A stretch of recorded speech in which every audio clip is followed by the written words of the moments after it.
This shit's still going, man. You know what I mean? How many people was got in the chat? Look, it's 64 people here, man. Or no, it's a little bit more than I think it's like 100 or something. Right. So we're down to 2 speakers. Yeah. It's just me and you holding it down. Can't play, brother. That's it. Can't play. Demolition team. Ain't nobody does it better. Hold up a minute. Oh, man. And I was gonna tell Black State make me a calls before you go to sleep, but it was what it was. You know what I mean? Hold up. I don't know. Somebody DM me something to talk about real quick. I'm getting sleepy over here. You know what I mean? But I'm trying to just stay up a little while longer though. Hopefully somebody Freeman Party will probably wake up or something like that soon. Because he was out a while ago. You know what I mean? Hold up a second. Where we at? Matter of fact, I know what to do. Hold on one second. Hold the fort. Hold on a second. Where we at?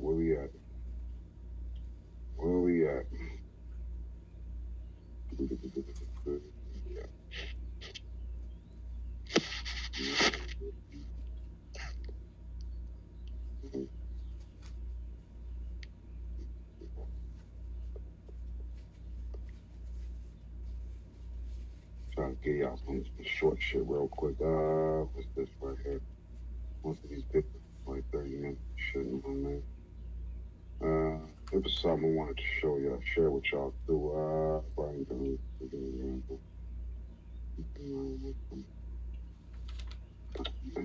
Hey, I'm gonna play a video from YouTube, y'all, concerning the Democrats or whatever the case be.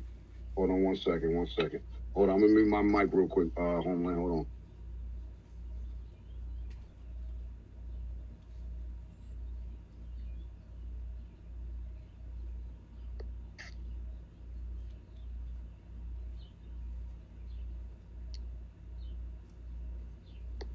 All right, so I'm gonna hold it down while DJ is busy. Yeah, no, I'm still here. Just trying to think this video off. Hey, just let me know. I don't know if it's too loud on y'all end, but I'm gonna just play it or whatever the case be. Here we go, man. Going on, ladies and gentlemen? I know it's been a few days since we have made a podcast, but the reason for that is, me and my whole family came down with the Rona. Yes, that was very shocking. Matter of fact, this Phil from the Diaspora, African Diaspora news channel, but this is personal YouTube. It's called the Philip Scott Audio Experience on YouTube. Philip Scott Audio Experience, and the name of the topic is anytime black voters tell the truth about the Democrats, they claim it's misinformation. Anytime black voters tell the truth about the Democrats, they claim it's misinformation. And again, this is Philip Scott from the African Diaspora News channel, but this is his own personal, I guess, YouTube page, where it's the Philip Scott Audio Experience. So just let me go and bring it back. Hold on one second. That all of going on, ladies and gentlemen. I know it's been a few days since we have made a podcast, but the reason for that is, me and my whole family came down with the Rona. Yes, that was very shocking. That all of us, my grandson, he tested first with it. And then me, my wife, and my little girl, we went and got tested. My daughter went and got tested. Everybody got tested, and everybody came back having, the virus, right? Now, my oldest daughter, she didn't get anything because she had it before, So basically, we had it before. He was kind of immune. So it was very interesting. I will say this, but I know I feel like I'm on the tail end of this thing. I appreciate, definitely the people that I did tell about this, our members, appreciate, y'all well wishes and prayers and things like that. But, like I said, I will say the first two, at least for me, the first 2 days of this thing, it sucked. I will say, because the body aches was intense. When people say, oh, it's just a common cold or it's the flu, that's a lie. I've had both, and this is not it. Now I didn't have what my wife experienced though. She experienced more of an intense than I did, but I did have, like I say, the sweats was annoying. You sweat like you literally working out. That's how much you be sweating. Then after that, you get up, take your shower, everything. Man, start experiencing then the chills and the fatigue. And I didn't have the cough. I didn't have the shortness of breath like everybody. I didn't lose my sense of taste, or I didn't smell, none of that. But, thank God, like I said, I feel like I'm on the tail end of it. So, I said, let me get back to work here. I can't not work. I'm a hard-working black man, and nobody else gonna do my work for me, right? I mean, but shout out to everybody out there who's hard workers as well. But let's get to this particular topic here. So, as we're getting close to these midterms, we know the Democrats are concerned, and rightfully so. The Democrats are concerned because black people aren't enthusiastic for them. And why is that? Because they didn't do anything for black people. If you keep disappointing people, if you don't not do right by people, eventually what may happen is that person going to say, wait a minute, I know you're not going to do nothing for me. So what is the point of actually showing up and doing anything for you, right? So in Congress, because of this, they always have to label when black people think for themselves, because, black people can't think for themselves, ladies and gentlemen. It has to be something else. Do you realize the most racist thing that white folks say about you is that you and I are ignorant, that we can't think for ourselves, that we need white people to think for us, okay? And what happens is your Mzungus on the left feel that we're so dumb. We don't know anything as black people. We can't think for ourselves. They have to think for us. Understand? That's the most basic plantation mentality that they can have toward black people. So let's go. Now, they said expert witnesses, they said they warned members of Congress that misinformation targeting black voters is likely to intensify as the midterm elections unfold. So what is the misinformation you're always talking about? Anytime black people question you, that's misinformation. Anytime black people say you didn't do nothing for us, is that misinformation? They never really explain what misinformation is. Notice they keep throwing out the word misinformation. They throw out the word disinformation, but they never really explain what it is. Now, it said that Joy Cheney, it said the executive director of the National Urban League Washington Bureau testified, oh Lord, here we go. When you hear the National Urban League, when you hear the National Action Network, when you hear NAACP, that's them bootlicking, shoe-shining, sell-out black folk. That has nothing to do with us. Because why haven't they, okay, if they want to ask some questions about why black people aren't voting for them, they can invite me up there. I'll tell them why. I will tell them why. It has nothing to do with no misinformation. It has to do with reality for black people. But see, they don't want to invite black people like me to come tell them. Because I'm going to tell them what they don't want to hear. Anytime you see these black folks that they ain't got a hair out of place, they dresses have, the women's dress have the best of fabric, the men's suits have the best of fabric. I mean, boy, they look like $1 million, don't they? All of them. All of them getting paid by white supremacy. All of them. So they claim that, it's an increasing number of disinformation campaigns that target black communities and the civil rights that have been long fought for. What are these campaigns? And who are these people? Why are you speaking in the abstract? They say further, these disinformation attacks on black communities are also a broader attack on our democracy and a threat to national security of this nation. Once again, what are the attacks? Give us a PowerPoint of the attacks. We would like to know. We would like to know. Now, a Representative G.K. Butterfield, a Democrat in North Carolina, said that misinformation, disinformation, and malinformation are threats to our democracy and the free, fair, and equitable access to the ballot every voter is entitled to. Let me tell you something. They love throwing out these words. But most people in America, when they just hear these words, they're like, what are you talking about? Because you're not explaining what it is.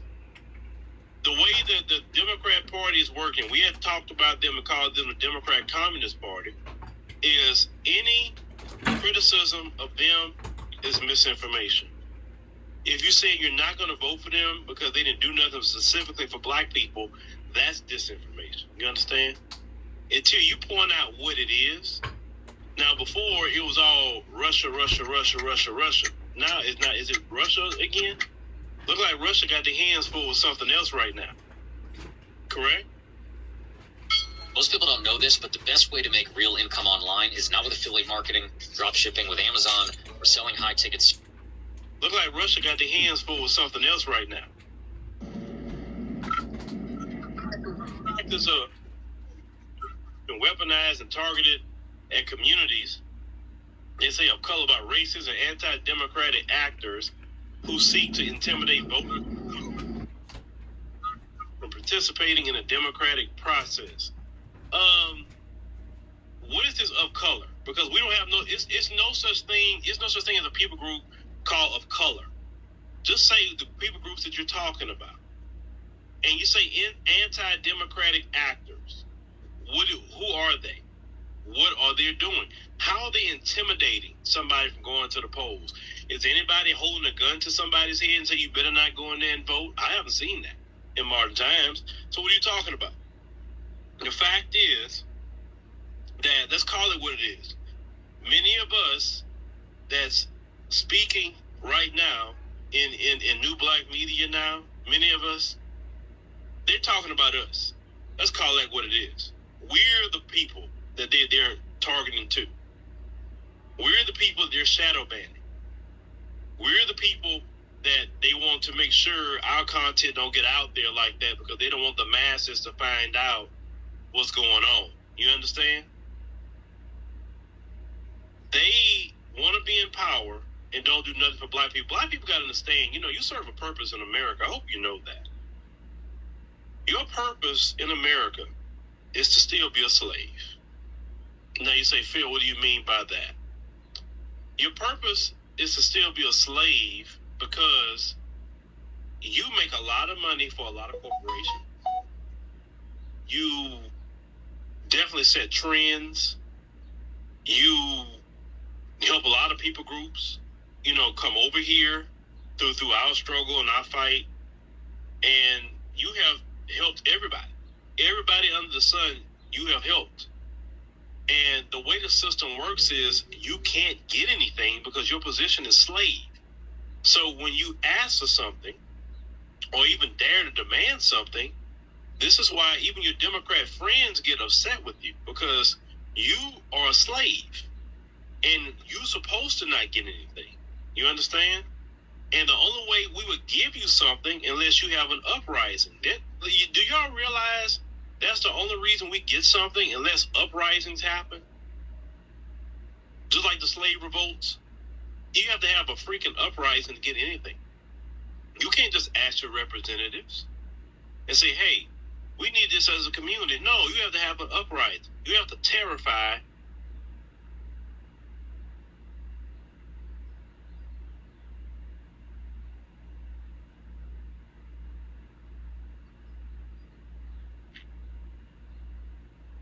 That's pretty interesting so far. The reason why things aren't like it was back in the 1950s is because of uprisings. It wasn't because of voting. Voting has never produced any kind of justice for black people. None.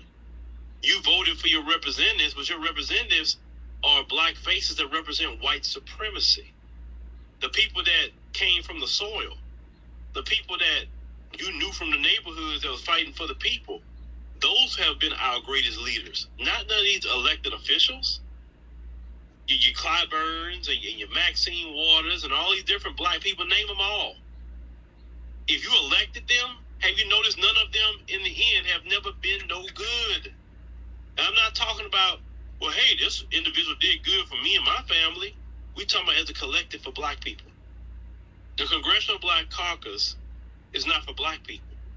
It's a Congressional Black Democrat Caucus. That's what it is.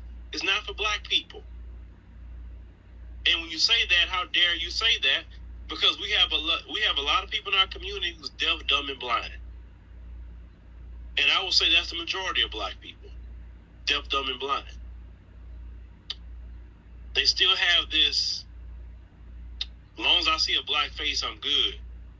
You know, and we have this asinine mentality in the black community. As long as a black face is selling us out, it's fine. But if a white person do it, we gonna lose it. You know, if a black person kills us, I guess it's fine because we don't react a certain way. But let a white person do it, we about to lose our minds. I thought black life supposed to matter no matter who do it, regardless, right? So we don't have any true political representation. We don't have that at all. Now, they said that the tactics that were cited were varied. They said as a creation of inauthentic social media accounts that posed as black influencers to a meme that targeted black. Let me stop here. I'm gonna stop right here because I'm seeing something that we're gonna have to address too. And this is a political conversation and what I'm about to have. What I'm looking at here, it says black and Latino. We have to say that anytime somebody addresses black people, it got to be black, period. Black and, you're not talking to black people at that point. Let me explain something to you. Especially when you talk about black and brown, you know, a lot of Negroes like to say that in the Democrat Party. First of all, so-called brown people do not want to politically be attached to us. We just keeping it 100 what I'm saying. When they created their caucus, they don't even call themselves brown.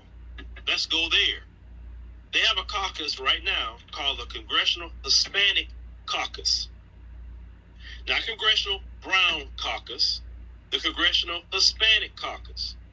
They created their own caucus and separated themselves away from black people. If they really wanted to be on this black and brown politically, why didn't they go to Congressional Black Caucus and say, hey, let's form a caucus called the Congressional Black and Brown Caucus? Because since we're so tied at the hip, let's just be in a caucus together. You notice they didn't do that? Why? Because they do not want to be tied at the hip with black people because their issues aren't black people's issues at all. Okay? And our issues aren't their issues. So we cannot be tied at the hip with no other group politically. And they don't even call themselves brown. They call them, their political figure said Hispanic. That's what their figure said. Okay? So all this brown stuff, who is brown? Nobody, is no label on any census called brown. So I don't know who brown people are. Okay? When they say, black and LGBT is separate. Well, hey, black people and the Asians do. No. The AAPI got their own caucus on the Hill. When it comes to politics, everybody else is separate away from black people. And that's choices they made. Black people not one time said, get the hell away from us. This is what they chose to do when they got their numbers up. When their numbers are low, let me go around black people because they got more numbers and they can probably protect me. When they get their numbers up, they say, okay, we don't need y'all no more. We on our own. So this is why black people have to say, hell no. I don't want to hear nothing about no black and LGBT. I don't want to hear nothing about no black and Asian. I don't want to hear nothing about no black and, if you say brown, I'm going to say, who is brown? I don't know who brown is. There is no classification of a person called brown. Well, black and Latino, there ain't no black and Latino unless they're Afro-Latino. Are they Afro-Latinos who you talking about? Afro-Latinos, well, they just black then. I don't know who you're talking about. If you're not speaking about them, we're not going to say and. It's no and. It's black because everybody else in America, the way America's set up is, America's set up where everybody got to go for their own group. That's the way this country is set up. Now, if it was up to me, and I would, if you say, Phil, what would you change about America if you was the president and you was in control? I would put America on the global system. And what I mean by the global system is that in other countries, you just label as let's say you're an American. So the first time, let's say I went to Turkey twice. They said your nationality, American. They didn't ask me my race. They just said I'm an American. I go to African countries. What's your nationality? American. They'll ask you your color. I would get rid of color. I would get rid of color real quick because color is used to discriminate. That's why that's the first thing I'll get rid of in America, because we are one of the only countries that's so asinine backwards, using color for everything, and everybody else is using nationality. Understand what I'm saying? So that would be the one thing I would get rid of. You can't get rid of people's ethnicity, no. But on labels in this country, oh no, we all American. Ain't gonna be none of this white, black, Hispanic. No. All that is used for is division. Period. That's what I say. Listen, why the hell on a financial application for a home do you got to put somebody's freaking color? All you need to know is their financial information. All this color stuff is used to discriminate. Just okay, it's a white person, make sure to give them this, or it's an Asian person, make sure that black people, make sure to put them at the bottom. You know what I'm saying? So that'd be the first thing I would get rid of is that. But all this separate, like these other groups want to be separated from us, and that's fine. They can be separated from us if they would like to. But what I'm trying to tell y'all is, don't ever allow nobody to pop up here with this black and Latino, black and Asian, black and LGBT, black and this, black and that. No, because when the rubber meets the road, it ain't no black and LGBT. When the police shooting somebody 15 times in the back is black. It ain't no black and Asian. It ain't no black and brown. It's just black. All the time it's just black. And since it's just black, we got to make sure to enforce that. We ain't got no time to be holding on the hand of people that don't want to hold on the hand of us. They have made their choices and their decisions with their own caucuses. Their caucus don't even come together and do anything with us at all. So everybody made their choice. That's cool. I'm not mad at them. Black people got to think for self. You got to do for self. The first law in the world is self-preservation. And black people have been so silly to try to preserve everybody else except yourself. But I know you've been taught to be a slave. I understand that. And since you've been taught to be a slave, hold on, let me run that back. In a self-preservation. And black people, I'm not mad at them. Black people got to think for self. You got to do for self. The first law in the world is self-preservation. Pay attention, y'all. And black people have been so silly to try to preserve everybody else except yourself. But I know you've been taught to be a slave. I understand that. And since you've been taught to be a slave in America and throughout the world, it's abnormal for you to think for yourself. Black people got to be the most selfish they ever been in their life if you want to save yourself. These other groups don't care nothing about black people. All they want you to do is go out there and keep them in power politically so they can keep doing for these other people. See, when these other people, you say, well, these other people run to this country. Why they run into this country? But yeah, you at times feel you say we should do other. Well, because in this country, these other groups is getting higher than you. And because of your vote, is why they're getting higher than you. Do you know, and I'm going to cover on the other channel about home ownership rates. Do you know whites, Asians, and Hispanics have higher home ownership rates than black people right now? Black people have dropped even lower. If you don't own a home, you ain't got nothing almost. Because anytime they can raise the rent, now you stuck up a creek. Also, but it's also the lack of family too affects our home ownership rates too, but that's a conversation of a different time. But these other groups now are passing black people up. And they're passing you up because you voted in the Democrat Party, and these people prioritize the Asian, prioritize Hispanic, prioritize $5 Indians, prioritize all these other groups, LGBT over you, and you get nothing. You get nothing out of the vote. You get nothing.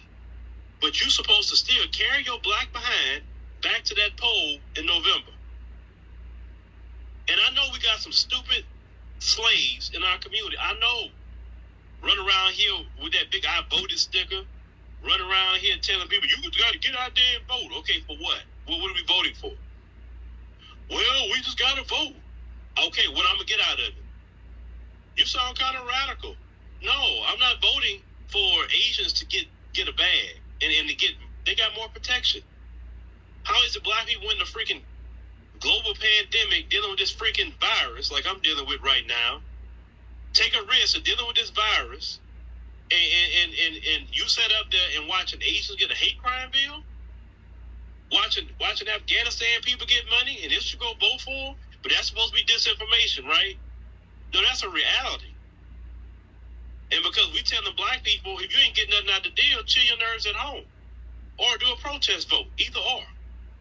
Either one, you're not giving a vote for the Democrat Party. And you still got, even now, you still got silly black folks that will come to my podcast still saying stupid things that I must be getting a check from the Republicans. See, I don't have the patience with you. And I'm telling mods, if you see them say that, block them. We don't need them kind of people here. Block them, get rid of them. Because those kind of people, they want to enforce slavery and plantation mentality in our community. They don't want black people to wake up. I believe people like that don't need to be talking or know where I'm talking. You can listen in silence if you like to, that's fine. But no. Matter of fact, you're so worried about the Republicans giving me money. Why don't you tell the Democrats to cut me a check? They got it, right? Tell them to cut me a check then. You're so worried about the Democrats ain't never cut me a check. So the Republicans did come by and cut me a check. Would I turn it down? Well, he said, hey, I want to donate to your platform, you know, your position on, let's say, Roe versus Wade or whatever. Hey, I take donations where they come from. I don't care. I'm not going to change what I say because you donated something. You can't control me with no money. But where's my Democrat friends to come support our platform? Where they at? They supposed to be for black people, right? Where they at? So don't tell me nothing about no Republican. Please. Ain't no Republican that gave me crap. But if they did give me something, I'll tell you too. I said, yeah, Republican kind of cut check. You sure did. Well, where was all these Negroes that's in the bootleg? Why they ain't come cut me a check? I ain't got no loyalty to none of these Negroes out here. Please. Because I told y'all, those black folks are about 7 black people down the river for a check. And that is the easiest thing to do is sell out black people for a check. That is too easy. But I don't know. I can live with myself doing that. I got to be me and be who I am because when I see people in the street, I stand 10 toes down on what I say and I say it to anybody's face. How I feel. But these Democrats gonna keep on with this stuff, you know what I'm saying? And we gotta just be ready.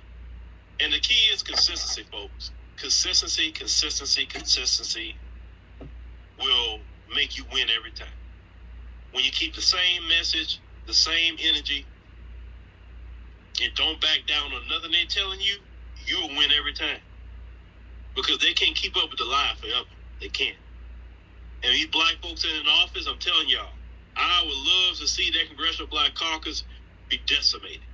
I would love to see it be decimated. I would love to see it utterly be destroyed because people got all elected out. Because how I feel about it right now, you know, we're looking at all this money that Biden is throwing at Ukraine. He's just throwing millions. He's just throwing it at them. I mean, he's like he going to the strip club, just throwing millions out there at Ukraine. While black people got nothing. We have nothing at all. But he just gonna cut another $150 million check to Ukraine. Did y'all go vote for that? No. So don't tell me that about no Democrats.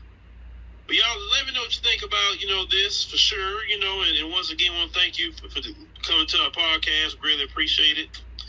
Make sure you subscribe. You know, we are back. You know, I'm back to work, so you know you can't hold your brother down. You know, definitely I got to stay working. Make sure you click that like button as well. You know, if you like the show, please donate. We'd be greatly appreciative if you do. And I know as many podcasts you can listen to throughout the internets, and you chose to come here. We greatly appreciate that. And see you next time. Introducing White Claw Surf. All right, y'all. So that was Philip Scott from the Philip Scott Audio Experience, and we all know that brother as Phil from the African Diaspora News Network. Used to be I forgot the name of the old channel where it used to be. So that was that, and that was basically talking about the Democrat Party, how they pretty much ain't doing nothing for us. You see Jim Crow Joe, Joe Biden, and Sleepy Joe, Creepy Joe, whatever type of Joe, Sloppy Joe. He ain't doing nothing for us. Dementia Joe, like some of the white folks be calling, but I ain't gonna play on himself. Everybody gonna get old, forget what the fuck they doing in right here in this space and shit. You know what I mean? So with that being said, let's move on to another video. What's up, Black American Homeland? You still with me, bro? I'm here, man. I'm here. For sure. The audio sounding good on y'all end. Give me some Yeah, hearts. I can hear it really good. For sure. Give me some hearts in the comment or some hand claps, y'all. Let me know this audio sounding good. And if anybody wanna bring up a particular subject, let me know. Hit me in the DM. Hit Black American Homeland in the DM, and let us know. I'll pull up a YouTube video. Hey, watch this. Let's look at that. We have Sleepy up here, so we just trying to keep the chat going for the next 48 hours. We about to start doing sleepovers where we just have spaces for the whole weekend. We ain't even shutting the shit off, yo. You know what I'm saying? Real talk. But all right, so look, check this out. The next video we're gonna still do our African Diaspora News one. And this is basically speaking about the CARICOM's new 10-point reparations plan. CARICOM 10-point reparations plan. Hold on a minute, let me load it up, y'all. Hold on a second.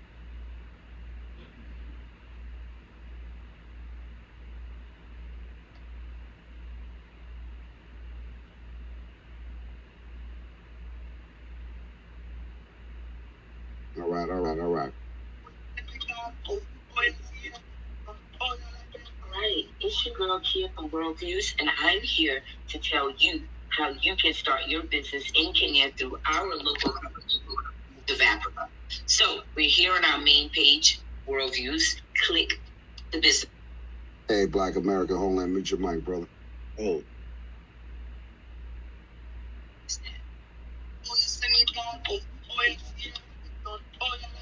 Right, it's your girl Kia from Worldviews, and I'm here to tell you how you can start your business in Kenya through our local company, Views of Africa.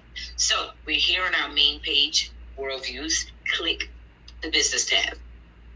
Once you click the business tab, it will redirect you to our Views of Africa page. Scroll down to the bottom, and you will find our Views of Africa Business Center.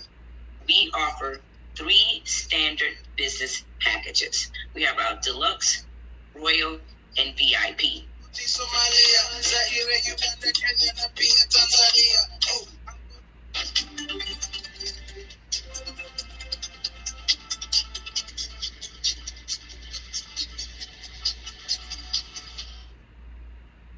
So they said Black and indigenous groups across Jamaica, Belize, and the Bahamas have formed a coalition as part of a collective for slavery reparations from Britain and to remove the Queen as the head of state in each country. So the Prime Minister of Belize said, we have already passed a resolution on reparations in the National Assembly, believing that some kind of compensation needs to be paid.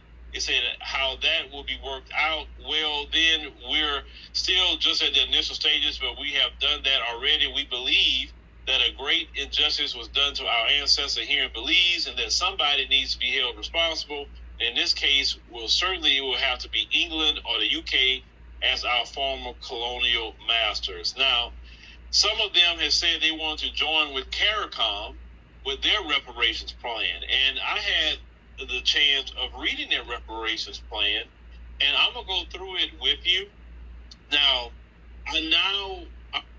Hey, I need y'all to really, really pay attention to this because I watched it like about 3 times myself.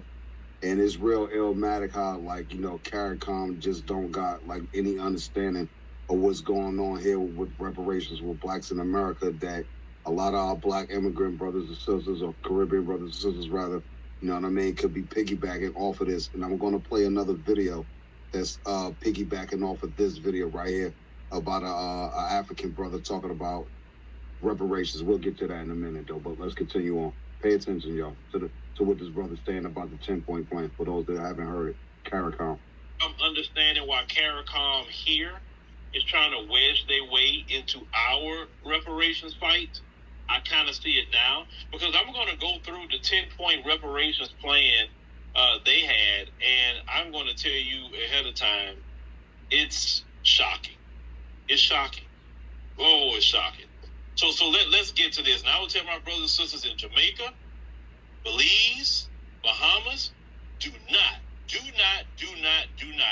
follow the CARICOM 10-point reparations plan.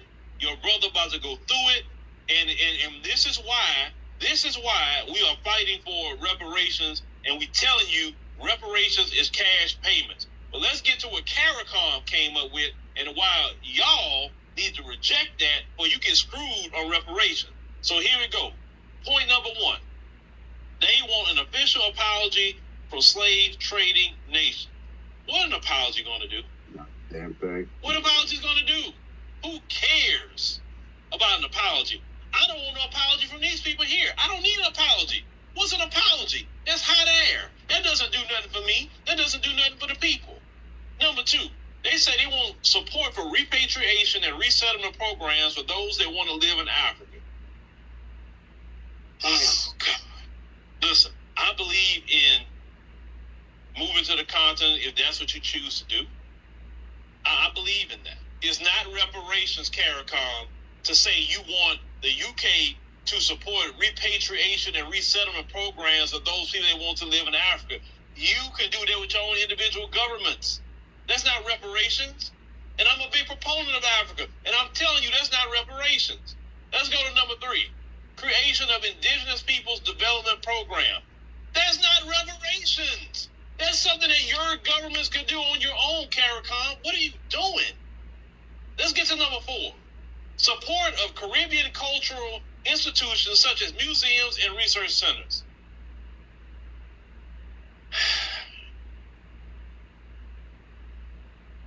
I barely through this. I can't. So you mean to tell me, let's go through it so far. An apology, resettlement programs for people who want to live in Africa, Indigenous Peoples Development Program, and Caribbean cultural institutions such as museums and research centers as reparations. If I was the UK, I'd give you everything you asked for so far. That wouldn't cost me nothing to give you. That's supposed to be reparations? Seriously? Let's continue. Number 5, public health programs to address hypertension and type 2 diabetes. Y'all, this is the part of the 10-point reparations plan. Don't y'all got doctors on your own countries to address hypertension and type 2 diabetes in black people? Don't you got nutritionists that can address that right now? Why is that a reparation for the UK to be getting involved with? Or it gets worse, folks. It gets worse. Number 6, creating literacy programs for black people.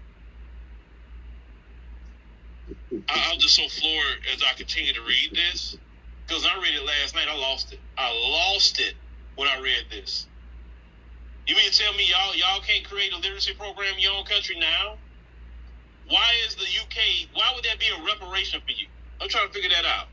Number 7, expansion of knowledge of Africa through cultural and exchange programs. Once again, I'm a big proponent of Africa. I am. You can learn a lot about Africa.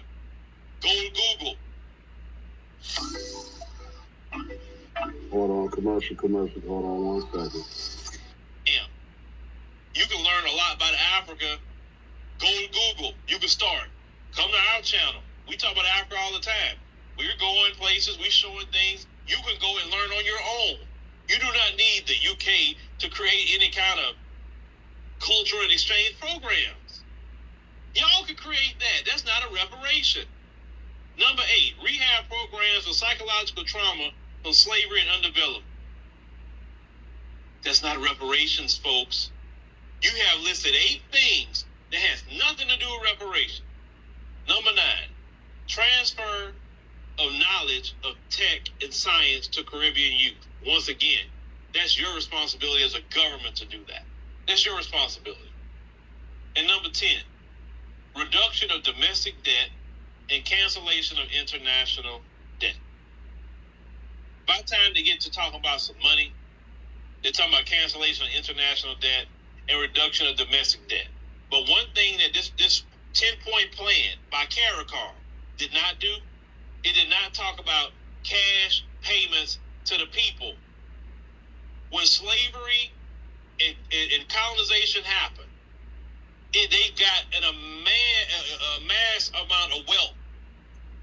It was about money and anything attached to money, gold, the labor they made from the sugar cane and all the different things that they made money from, cotton, anything else that they made money from. It was about cash payments. They didn't get their wealth talking about some program going to Africa. They didn't get their wealth off of no knowledge or no tech and no science. You know what I'm saying? I mean, this is ridiculous. CARICOM, you should feel ashamed of yourself for putting this together. And talking about that's reparations. See, one thing we not gonna let you do, CARICOM, or any of you, come in here in our reparations fight and talk about this crap that I just read here. That's not reparations. Reparations is wealth. Reparation is cash payments. That's reparations. Those slave masters got cash. Let me tell you something about the UK. Do you know the UK had a reparations plan for slave owners? Do you know that? And that plan actually ended, I think, around 2014, 2015, that black people in the UK's taxes were going to descendants of slave owners. They didn't give them a knowledge of Europe. They didn't give them any kind of literacy programs. They gave them pounds, British pounds. Reparations is cash payments. CARICOM, you need to tear this mess up, throw it away, and I'm just going to be, you call me arrogant, I'm going to be arrogant right now. You need to listen to black Americans right now on this fight for reparations.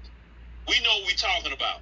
We talking about the grassroots. We're not talking about NCOBRA and all those Democrat shield organizations is trying to wedge in everything else but cash payments. No. Reparations is cash payments. If it's not cash payments, it's not reparations. Period. The white man got wealth and cash off of black people, and that's what reparations is. It's addressing those problems. In America, how many times have people gotten money for this pain and suffering? Because I hear some of you silly Negroes pop up and saying, well, you know, there's no amount of money to quantify their pain and suffering. It's not enough. Listen, they're always going to quantify it. Hold on, let's run that back. Hold on 1 second. Hear some of you silly Negroes pop up and saying, well, you know, there's no amount of money to quantify their pain and suffering. It's not enough. Listen, they're always going to quantify the amount. Let's look at something like 9/11. They gave them cash payments. We all can say it's not enough of what happened. We all can say that. It's never an amount of money that can replace the lives of those people. We all can agree with that. But they got cash payments. You look at the situation with Sandy Hook. They just recently had a $70 million settlement come with that situation, and they end up suing Remington Firearm. What ended up happening? A $70 million judgment. Cash payments. No, nothing there amount they give them going to replace those children, right? But it's still cash payments. You're the only one talking about everything else but a cash payment. This is already standard operating procedure for pain and suffering in America and even throughout the West is cash payment for pain and suffering. So anybody that's trying to come up here and undermine what's already in the norm, then you own some nefarious reasons. And black folk, we got to come hard on the paint on anybody that's trying to speak up in any kind of reparations conversation, talking about anything outside of cash payments. CARICOM, you can mess up your reparations if you want, but you ain't about to come over here and mess up ours. I'm telling you right now. And that's why you were trying to wedge yourself and saying that it's not right when black folks over here say, nah, it's based on lineage here. Well, it's not right. Oh, now you see it's a good idea. Well, maybe you need to go change your reparations plan up and just say reparations is cash payments and we need that. Period. All this other stuff you're talking about, your 10-point plan, that's something you could do in your nations just by the government. That's not reparations, and that's not those people's responsibility either to go do all that for you. Why should they do all that for you? No, get the reparations. You can create whatever program you want. If people want to go back to the African continent, Cool. Let them get their reparations, and so they can go buy their house or whatever else, land or anything else they're going to buy. But they need their cash payments. They need that. Black people all over the world, anywhere that the British Empire had colonized, you need your cash payment.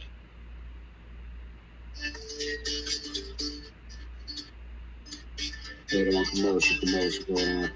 Cash payment. South Africans, you are in the Commonwealth too, a Commonwealth country. You need to be talking about reparations. Kenya, you could be talking about reparations. You know, people in Hong Kong can talk about reparations too. People in India can be talking about reparations too. I believe it needs to be a global movement about reparations, definitely for black people. But anywhere that the British Empire had colonized, you could talk about reparations. Put the pressure on them. They got it. They got it. They need to pay that. And you want to be real, the British owe black Americans reparations. Because it wasn't no America in 1619. Right. America didn't start to 1776. So from 1619 all the way to 1776, the British had my ancestors enslaved. So the UK, you owe my ancestors reparations too. Let's call that what it is. It's not just the American government, it's you too. So we all got a claim against Britain about reparations. Yeah, we need our reparations, Britain. We need that too. On that check. Because don't just call out the American government when Britain enslaved our ancestors first. Well, y'all let me know, with some class participation. Leaving your comments, you think about this reparations plan that's garbage by CARICOM. Facts. And we have to all start applying pressure to these governments. Like say, don't let Britain escape, because they actually more responsible for the slavery in a lot of nations, way more than just the U.S. Britain was horrible on the colonization, what they did to people. And they owe reparations big time to a lot of people. They owe that. And make sure in your participation in the class, click that like button. We're trying to cook over here. We're trying to cook the devil here. So we want to make sure click that like button, spread this in the algorithm. But yeah, y'all let me know. And we need to start calling these folks out. We need to keep calling them out. They owe reparations all over the world, Britain. They owe us too. We got to get that. Thank you for watching, and make sure you subscribe to our YouTube channel and check out the African Diaspora News Channel app in the Google Play and Apple App Store. All right, I'm just going to piggyback one more video real quick. Hold on one second. About a African brother talking about CARICOM reparations as well. So just listen to this real quick. Family, greetings. They're on patrol, they're on watch. Africa's vanguard happening, This going out especially to my brothers and sisters coming out to the Caribbean and South America, Central America, in regards to the CARICOM 10-point plan for reparation. CARICOM supposed to fling with that plan. Black America is the beacon of hope. Right now, Black America is carrying the swing. Black America has the proper resume. Black America has the required experience to lead this fight. And this part of the fight, and this part of the struggle, where reparations is concerned. Reparations is cash payments. We don't need no 10-point plan as the CARICOM countries is coming together and putting towards the UK. We don't need no 10-point plan. We need cash payments. Cash payments will level the playing field. We will come up with our 10-point plan after the cash payments. Reparation is cash payments. Shout out to Uncle Phil on the African Diaspora channel. Yes, Black America is leading this, and we need to take heed and follow. They are leading this. They are putting up the fight against the ones who owe our foreparents. So we're to follow their blueprint or their blackprint, Black America. Reparations is cash payment. All who can hear the Africa's Vanguard voice, that is a friend or family member of a representative within the CARICOM communities, let them know, let the leaders know that reparations is cash payment. Then you could come up with your plan for your proposition for your various country citizens and the citizenry. With their on patrol, with their on watch. Africa's Vanguard, shout out to Black America. Y'all can't swing against them. Don't give it up. Turn it up, keep turning it up, keep turning it up, keep turning it up. You have our support. We love and respect y'all and honor y'all, Rastafari. We there on patrol, we there on watch. Africa's Vanguard tapping in. Reparation is cash payments. Word up, big ups to that brother Rasta, know what I mean? So you heard that, reparations is cash payments. Heard it from two different videos. You know, if there are any diaspora folk up here in the chat, you know, they looking for any type of information as far as like reparations in your country. You know, I'm not sure wherever you may be from, but you got to go back to wherever your country is at and talk to your ancestors and your elders and your politicians about who enslaved you. It could have been France, could have been Italy, you know, it could have been Spain, you know what I mean? The real Hispanics, you know what I mean? Could have been UK, the Crown, you know, England and all that other stuff. So, you know, and all those people that I mentioned, they all old Black Americans, like Phil said. Some of y'all Western African countries, y'all gonna have to pay up to, unfortunately, because it is what it is. And then niggas sold niggas, so you know how that go. So basically, you know, reparations is the goal. Reparations is the leader. You know, we need to stick to that. And we know there's a whole lot of other stuff going on, like this terrorist bullshit that happened up in Buffalo. Shout to the Buffalo soldier homies up there. You know what I mean? Hold your head. You know, bless them families and shit. You know what I mean? Fuck the dumbass nigga that did the shit because you a bitch. You know what I mean? You wouldn't have fought no nigga one-on-one anyway because we would have mopped the floor with your fucking ass. Ain't got nothing to do with no racist shit. We just would have beat the shit out you. You know what I'm saying? Or on top. You know what I mean? But, you know, at the end of the day, we need to just start congregating around each other more and start being around each other more. So, hey, Black American, you want to chime in on that about the reparations or at least CARICOM 10-point plans?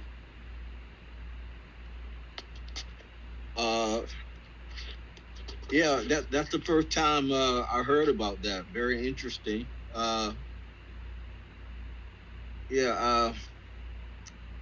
To be honest, I just never knew. I mean, well,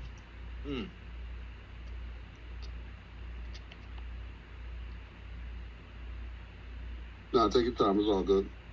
Yeah, I really, yeah.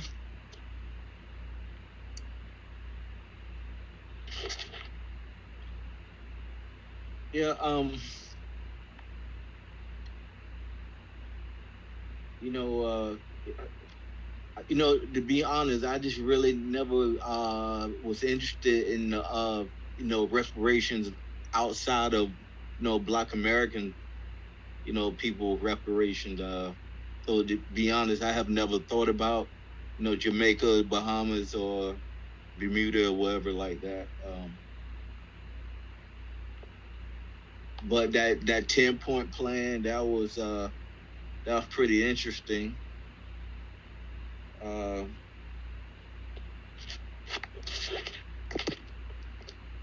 don't know. I to be honest, I really don't have much to say about that. But it's what's that person's name again? No, not the last person, not the Jamaican person, but the first two videos. What's that person's name again? Yeah, that's the African Diaspora Network or the African Diaspora News Channel, or it could be network. I think he had two different ones on that. I forgot what he used to call it beforehand. He changed it though. But that's Philip Scott. He from like Texas or whatever, man. So he got his own thing or whatever. And I gotta give that brother a lot of credit because he really did build a black media. See where he should be doing this, right? Being at a level he at. You know, and this is the argument of why I'll be saying, like, you know, we gotta learn how to make money off our talent, right? Black homeland. So if he was smart, he would just really try to reach out to these other YouTubers and say, you know, not to say, you know, like a Jason Black, Vaccar, now whoever, right? You know what I'm saying? Not to give up the YouTube channel, but start giving me some of the content so I could distribute it. Because that's the same thing that I do. You feel what I'm saying? And which is me running it back to you saying, hey, look, if you got the content and you was the real OG that did the you know, the Devil We Know, I think was the book, right? You know what I'm saying? Charles Blow shit. Yeah. You gotta create your own devil you may know. You gotta, you know, and call it whatever you call it. This the real devil shit right here. And get that shit out on the grind. Get in the Amazon and put Charles Blow ass on blast, bro. Because you can't be out here biting nobody rhymes. You feel what I'm saying? You know, we get at people for that. You know what I'm saying? That's part of our culture that we gotta, that's ingrained to us. Like, oh, you biting my lyrics? Oh, I'm about to write the illest diss rap on you. You feel what I'm saying? About to eat you know what I'm saying? So you got to think about stuff like that. You know what I mean? Well, look, I do have some lawyers looking at that, and something should be coming out in the next month or so. Yeah. Right, for sure on that one. For sure on that one. Yeah. But man. You know, the only thing about me, man, like, you know, I have a, you know, background in accounting and statistics, right? So I'm not really the talker type. I'm more like, you know, I'm a numbers guy. I'm behind the scenes, you know. That's what I'm really all about. You know, that's just my background, you know. I wish I can do that. I wish I can do what you do, man. That, you know, you can speak and this, you know, this have that flow, and I really don't have that type of that skill, man, to do like you do, or Gray, you know, black majority, black states, but yeah, man. But you know, my thing's writing and statistics and numbers. That's my thing. Yeah. For sure. Now, I understand 100% what you're saying. You know, you don't want to be that person in the forefront for the most part, man. You know, just keep doing what you've been doing. You know, crunch the numbers or whatever it is you do, and just put the information out how to put it out. But, you know, ain't nothing wrong with I do have a book. I do have a book, though. Go ahead, shoot for it. Yeah. But like I said, right now I having legal issues, and once we get that straightened out, I would be coming out with I was thinking about Amazon or going through a book publisher. And just see what I just have to see what the final decision is going to be. For sure on that. Like I said, you know, we connected back with each other, so we'll work it out in the chat, and I'll fill you in more of what we're speaking out about before. Because I could have sworn I had subbed to you before when I told you that, but I don't know. You know, it could be Twitter. You know, these jokers, they don't want us connecting with each other. This is why we need to build our own space, man, and get the hell off these WPIs, going over to our own black Twitter. You know what I'm saying? For real. Right. And this shit is really easy to build. Pennies on the dollar, yo. If the amount of people in here chipped in $10 right now, we could build our own Twitter right fucking now, bro. You know what I'm saying? Because all this shit is being housed on hard drives. You know, it's easy to build a .com. You know, you can go to a streaming site like GoDaddy. You know what I'm saying? To build a blacknet.com or whatever the case be. Call it whatever you want to call it. I don't know. But at the end of the day, we can house the infrastructure in any one of our houses. You know what I mean? As far as like the server or whatever the case be. And then, you know, you got other things like other technologies like Plex or whatever the case be. where we could be having our spaces. And this also goes back to what I'll be saying about that. Whoever the African diaspora warlord person is that's uploading all the spaces to the YouTube channel. Like, hold up a minute, man. Don't say you not monetizing this shit and your ass is getting this shit is monetized, bro. Because once you hit over 1,000 subs and you got over 4,000 hours of views, you're gonna get paid anyway because jokers is watching the channel. And there ain't nobody complaining about it either. You feel what I'm saying? So why is it person such as yourself, if you wrote this plan to migrate back to the South, why the fuck you letting Charles Blow eat off this shit? When you see that type of nigga in the street, nah, you gotta go on top of him. Because you've been eating off me too long, you feel what I'm saying? Remember, man, like I tell people straight up, I'm a fucking bootlegger, bro, you know what I mean? But I can't even do that type of shit because I ain't got the time for it. I'm doing too much other shit, you know what I'm saying? And even if I wanted to, I would just tell fucking people like, yo, this is what the fuck I'm doing. And we're doing it for this reason, you know what I'm saying?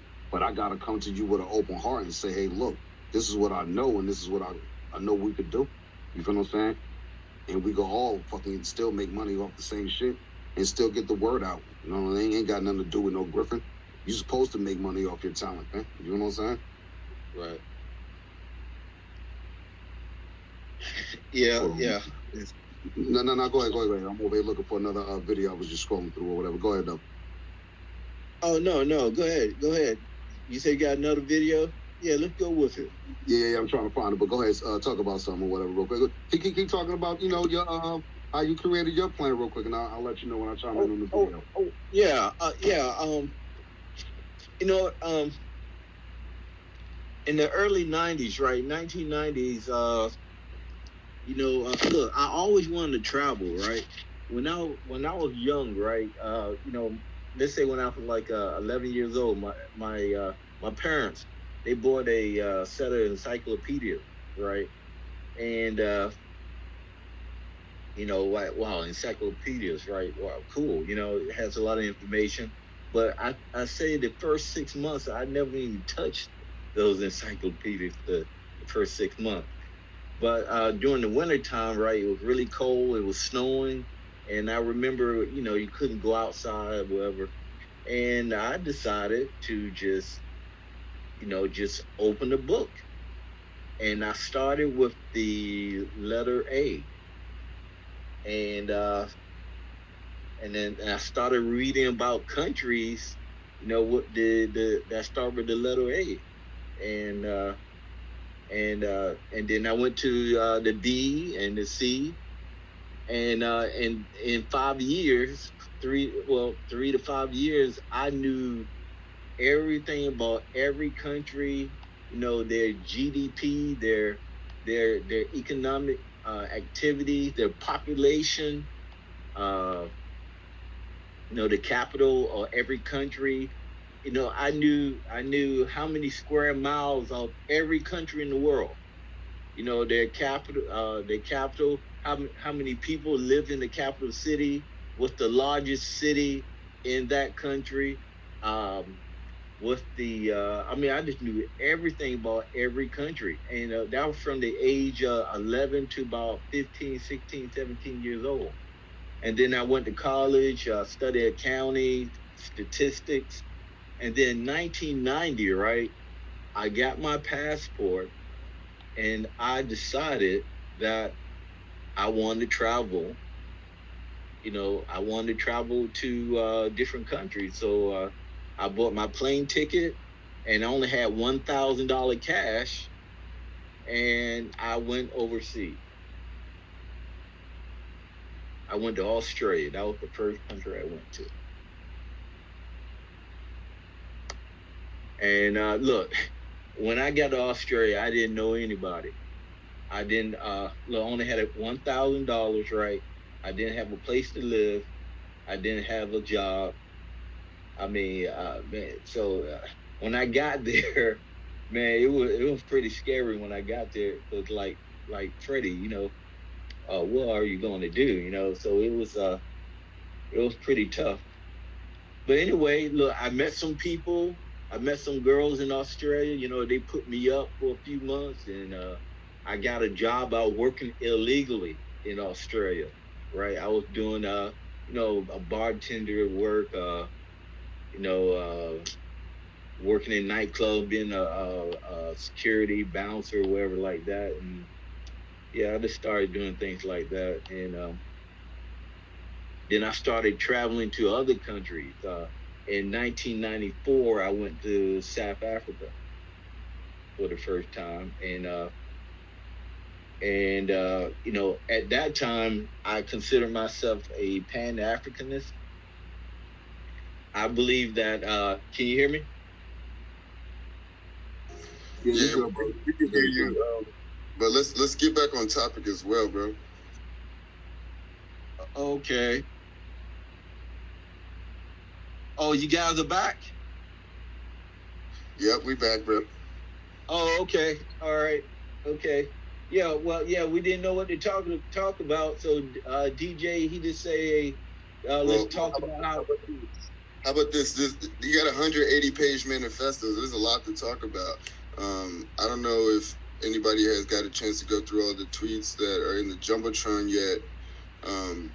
But the deeper you go into this 188-page manifesto, he planned everything out. So I'm gonna just point some things out really quickly, and then we can go from there. So let's do it. First and foremost, on about page 3, he says he has an about me section. Okay. He says his name. My name is Peyton Gendron. I don't know, some lame name. Puts his birthday, June 20th, 2003, which means he was born after 9/11. That should be important to note. He says he's 18 years old, right? He says, I am the sole perpetrator of this recent attempted mass shooting, right? Now, if you go to white supremacist media, they say authorities have not said whether a hate-filled manifesto is tied directly to the alleged shooter. He literally tells you in his manifesto, so clearly you haven't read it, right? Not even the white supremacist media is taking the time to go through this. Then a little bit later, he has his logic for why he decided to choose this area, right? Because he had to drive 200 miles, multiple hours. He has a section called strategy application. It says zip code 14208 in Buffalo has the highest black percentage that is close enough to where I live. Tops Market is in an area in zip code 14208 where a high percentage and high density of blacks can be found. Tops Market has 1 or 2 armed security guards with full-size Glocks, 3A armor, which 3A armor will stop their ammunition. According to Google, an independent study, 4 p.m. on Friday is the most populated time at Tops. I made a map of the inside and decided the best plan of attack for the highest chance of success.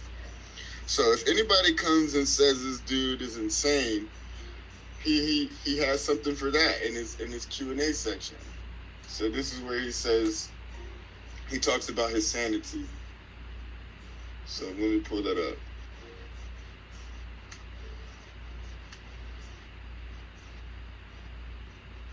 But y'all hear what I'm saying now.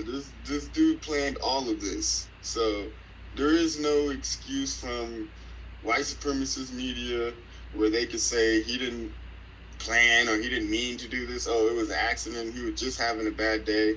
None of that's going to fly here. So let's see.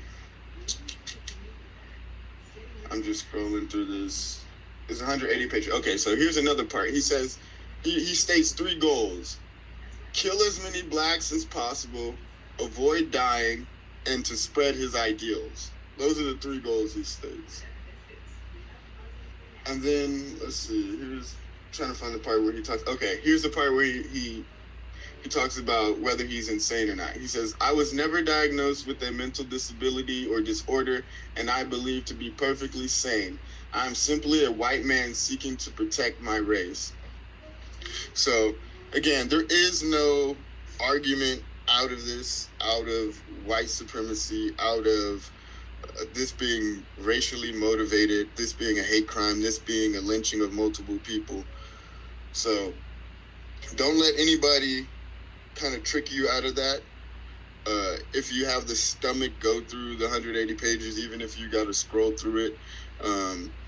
He has graphs in there. He has memes. He has like all these things trying to justify why he's doing this. It's like basically broken into 3 sections. The first section is telling who he is and why he's a white supremacist. Then the middle section is basically a how-to guide of how to do exactly what he did.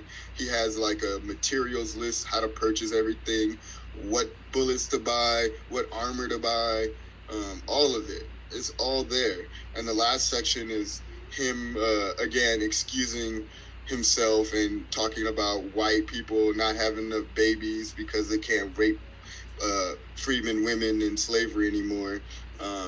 And now that they're not having enough babies, they have to act out in this crazy way in order to save their race somehow.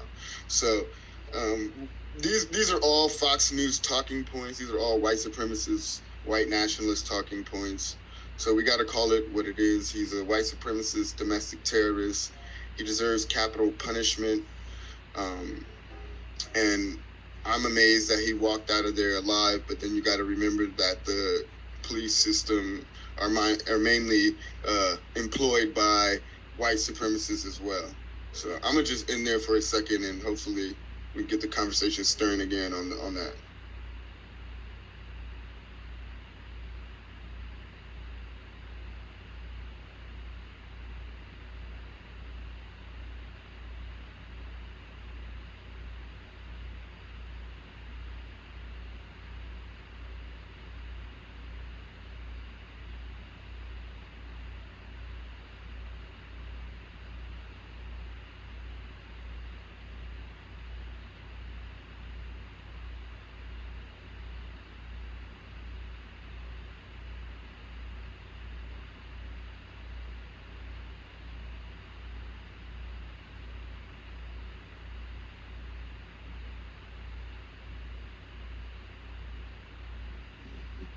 Don't be shy now. Yo, got it? Oh, Yeah, we here. my bad. No, I have stepped off a minute. My bad.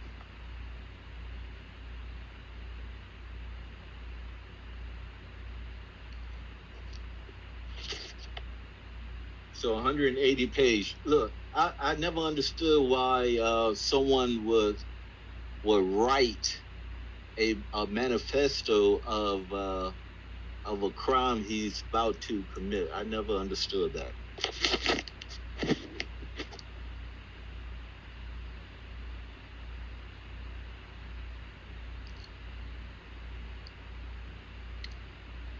Unless he was planning on committing suicide, or it was a suicide mission.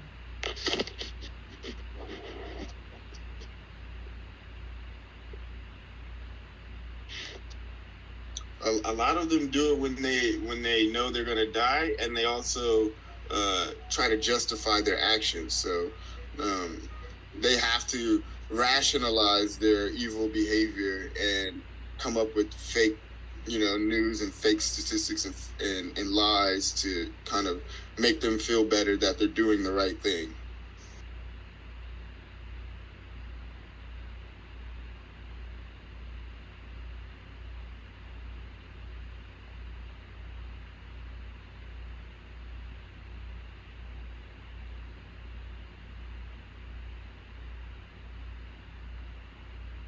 Well, that's the whole purpose of white supremacy, bro. Deny, lie, cheat, steal, kill, and just lie and deny everything, man. You know what I mean? So it's like, not to say what you gonna do about it. We just gotta combat these people, find a way to do this shit. You know what I mean? I'm not sure what the solution is. I don't want to speak for all, but just being around here where I'm from, I know how to handle these people. You know what I mean? But it's getting to the point that if this shit keep happening, our women and children, they don't know how to fucking fight these people, bro. You know what I'm saying? They don't know how to handle, when they talking racially sarcastic to you. And when a lot of us think that shit is just fucking funny or jokes and he got off at the water cooler. Nah, sometimes you gotta put a pen slap on the joke, you know what I mean? But it's like, where do we go from here with that type of rhetoric and shit, you know what I mean? And then this joker writing out what he's gonna do to us. You know what I mean? That's what they do, man. This is why you got jokers. Matter of fact, let's adjust the chat. You was asleep, Freeman Party. So let's address the chat. James Owens, you might have to get him up out of here down in the chat. There's a couple other people with some sassy blue checks up in here. Sav Chambers, you might get up in here. Mark Albert, you know what I mean? Y'all can request to come up if y'all want to talk, you know what I mean? Because otherwise, why you just listening in the chat? Up. But that's neither here or there, though. But at the end of the day, jokers is nosy, as you see. You know what I mean? Walls got ears. They study in some places like Harvard and shit like that. They know our next move, man, before we even fucking know it sometimes. You know what I mean? Life is a game of chess, it seems. You know what I mean? But I yield. Yeah, just to add to that, the solution is 40 acres and an AR-15. The same way they're arming people in Ukraine because they're being terrorized by Russia, we're being terrorized in our own country. We need to be as armed. We need military shipments and drop-offs so we can defend ourselves against these domestic terrorists. And so instead of sending billions abroad, we've sent $56 billion to Ukraine so far. That $56 billion should be sent to freedmen to arm ourselves against these domestic terrorists.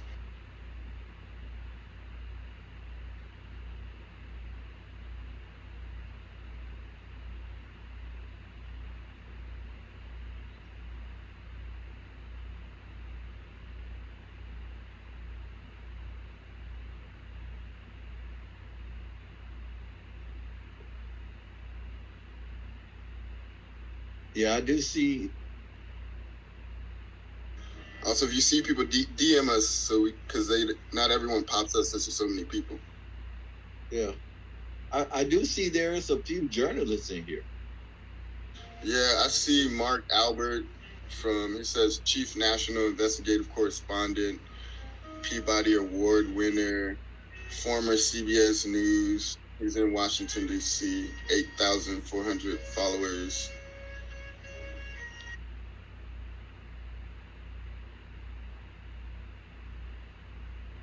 We got another dude, James. Do you think they're recording this space?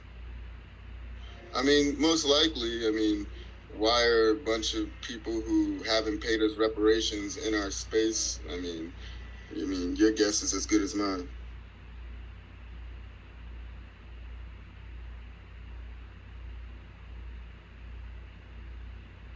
If they want to show that they're friendly, they can request the mic and we could bring them up. But other than that, they're not even popping up on my screen. They're popping up on my personal account. I have to look them up that way.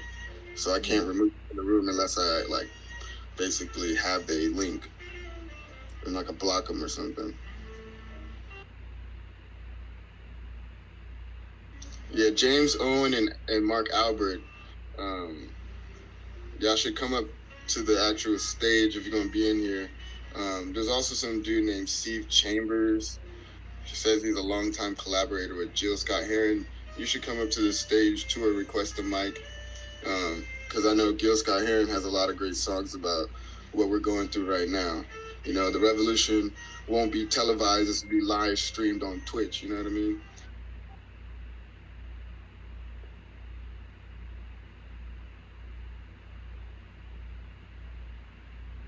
Yeah, dog, they ain't coming up. They, especially they've been down there in the chat for a minute, dog. So it is what it is. Shit, you know what I mean? Just everybody, be mindful what you say, but fuck them niggas. That's how I be. Friendly reminder: y'all owe us reparations. Get ready to pay, and let your people know.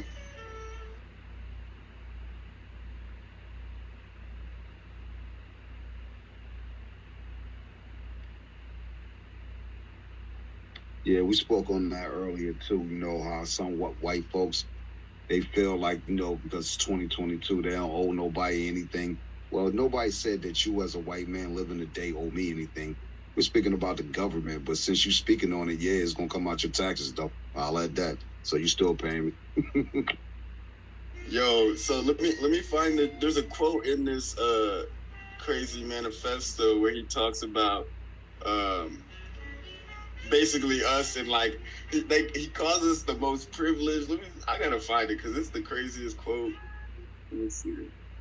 All right. This is what he says: Blacks are the most privileged race in the U.S. and many Western countries, but yet they say they are the most oppressed. What other race is given trillions of dollars of white taxpayer money to succeed, but yet fails and asks for more? So I don't know which one of us in this room wants to tell this motherfucker. But it says two things, right? One, he's acting like we already got reparations. And two, their fear is that we got reparations. So it's twofold. It's either they're afraid we got reparations or they think that we got reparations. It's like, bro, you is so dumb. So, I mean, if you can write 180 pages and you ain't read From Here to Equality yet, I don't know what to tell you.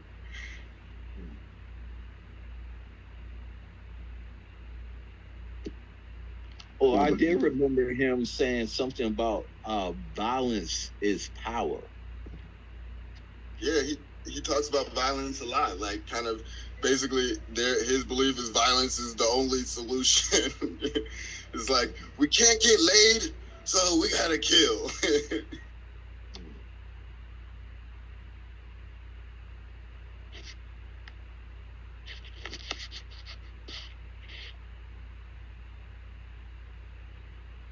A lot of these people are what they call incels, you know what I mean? It's called like involuntarily celibate. So basically, he's an incel, and this is the irony, right? If white supremacy was true, how do you get to the point where white supremacists are complaining their race is about to die? Like, come on. So it's really like, white supremacy is a mass narcissistic delusion, right? Damn near a mental illness. And what they're going through is this like realization that everything that they have been told, their whole religion of white supremacy, is a house of cards, right? That's why they stormed the Capitol. That's why they're doing what they're doing now, trying to shoot up churches and stores and schools, right? Places that they know are soft targets. They're not going to run into the hood. They ain't going to go to Compton. They're not going to go to O Block. They're not going to go to Harlem. You know what I mean? They're not going to go to North Philly. So they go into places they know people are unarmed. So that's what we have to change. We have to be legally armed. We have to train ourselves. We have to practice shooting, make sure we're accurate. We got to get body armor. Vests, all that. We have to make sure we're taking care of ourselves. We can't rely on the white supremacist police to come and save us, right? You know what I mean? They're going to think that we the one doing the killing when we're the one need assistance, right? So we need to go back to the lessons of the Black Panther Party, right? They started by defending their community, going around doing police patrols. They would police the police, and whenever they stopped, a cop would stop a black person, they would get out and park their car right there and have their arms ready to basically defend anybody. And then if the person ended up getting arrested or harassed, they would either stop it, and if they got arrested and taken to downtown, they would bail them out. And if they actually went all the way to jail or prison, they had buses going to visit the people from their families that were farther away. So if we're not thinking on these multiple levels and how to deal with this justice system, we're fighting a losing battle. But the most important thing you can do as a freedman is to arm yourself legally and to arm your loved ones legally.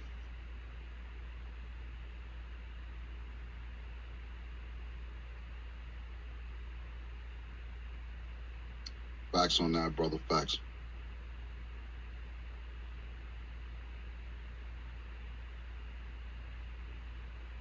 Also, this is another crazy fact that I'll just share really quickly. A lot of people are surprised that people like Dylan Roof and this dude walked away from this situation alive when we get killed while we're unarmed, right? Now, the reason this usually happens, besides the white supremacy, is because they're afraid they're going to lose their life if they fire their weapons at all. So what happened with, just an example with the Black Panthers, the entire idea of a SWAT team was created first to go against, in LA, against the LA chapter of the Black Panther Party. And the entire chapter of that LA Black Panther Party had a multiple hour shootout with the LA SWAT team that had just been created to basically go and raid them, right? And they all walked out alive after that raid, after they surrendered, unfortunately, but they all walked out alive. And they did that because they had fought valiantly, and they knew that these people weren't nothing to play with. You know what I mean? So that's the type of energy we have to have. Like, even if you got to go out, fight it. Don't go out on your knees. Go out standing. So that's just a great example. And the same thing happened if you watch Judas and the Black Messiah. It happened in the Chicago branch of the Black Panther Party as well, where Fred Hampton was assassinated, right? And just to connect, to Fred Hampton really quickly, Representative Bobby Rush, him and Joe Biden passed this weak Emmett Till anti-lynching bill that made lynching a 30-year max sentencing or a fine, or both, right? And so if this was tried under that would be the max sentencing. So if we don't vote these people out and let them know that they don't serve us and they're not for us, we're going to keep getting these not only weak legislation but weak leaders, and have these weaklings thinking they can come to our soft targets and try to kill us.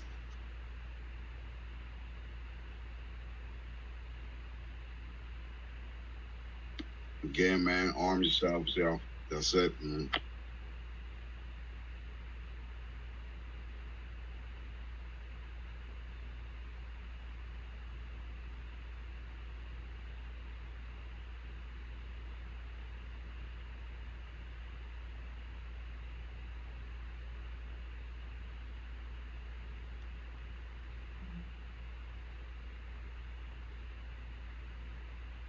It seems like he's been planning this for a couple of years. Yeah, he's been planning this for a minute. I'm not sure how long, but if you go through the whole details of his plan, he had a plan for why he decided to go there. He bought all the materials, from the body armor to the weapons, all this. So, and then he mapped out. He got an internal map of the store. You know what I mean? Like a floor plan of the store.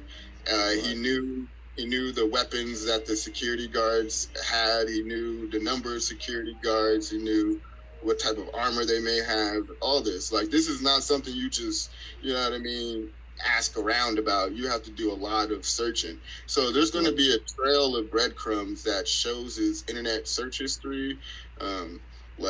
Like he probably did this on Google, because he does mention Google, so Google should have a history of this, and like they could have stopped a lot of this beforehand. If you see someone type in, you know what I mean, address 200 miles away, and then you buy like hella weapons and armor, and then Googling what's the highest percentage of black people, like, you know, like this would send anybody red flags if some person just came up to you and started asking you those questions, you know what I mean?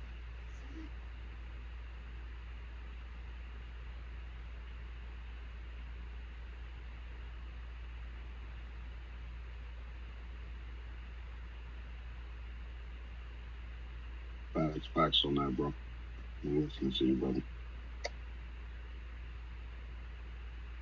Hey, I wonder how big this neighborhood was. I mean, was it 10,000, 15, 20,000 person neighborhood? How big was this neighborhood?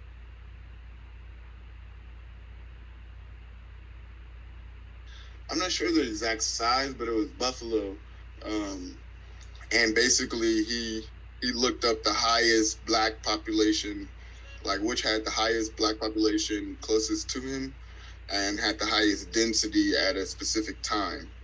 The interesting thing is, he planned it for Friday, he said, because Friday at 4 was the highest time, but it happened yesterday on Saturday, right? So, you know, I don't know what happened in between that time and that time, but the point is, that's more time where if he already had posted the manifesto, that's 24 hours where something could have been done, you know?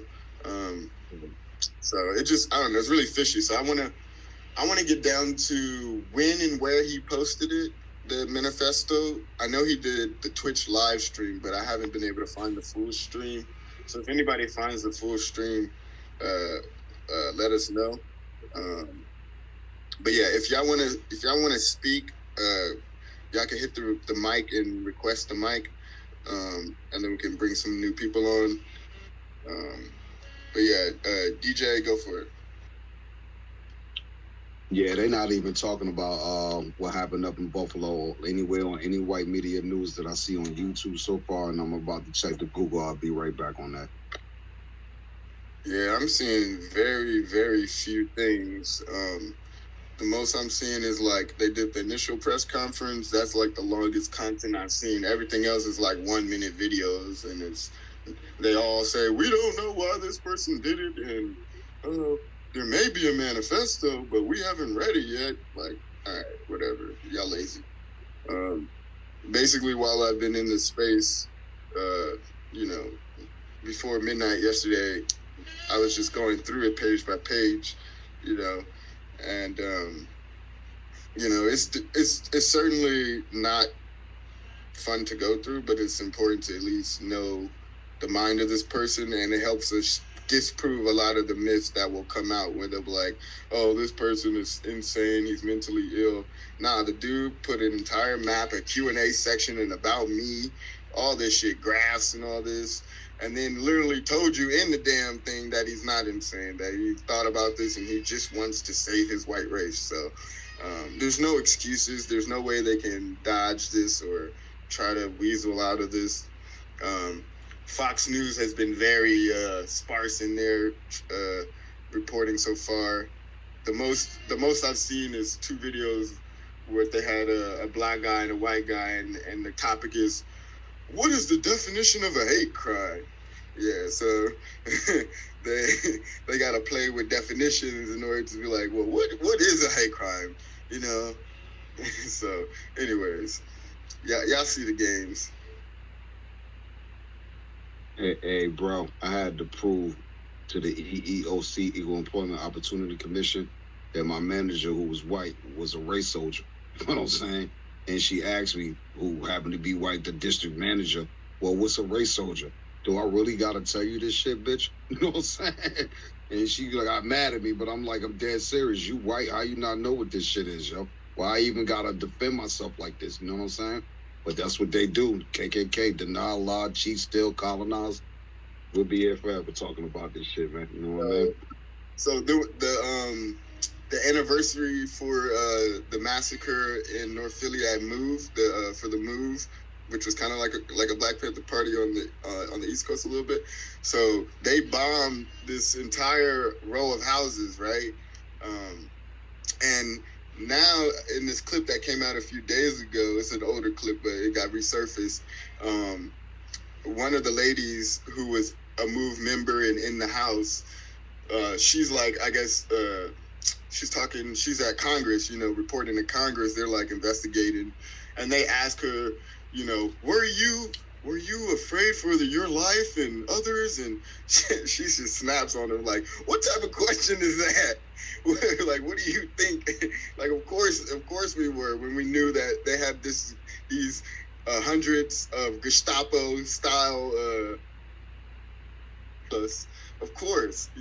So I just loved her energy, because they really ask us these rhetorical questions like they don't already know the answer. Correct. They just want to know if you know it, to see if you smart enough. It's kind of like a person that can't count money, but they know what a 20 is and a 10 and a 5. We ain't that fucking stupid, y'all. Know what I mean? It's 2022. This ain't motherfucking 1922. Know what I'm saying? I'm dead. Exactly, bro.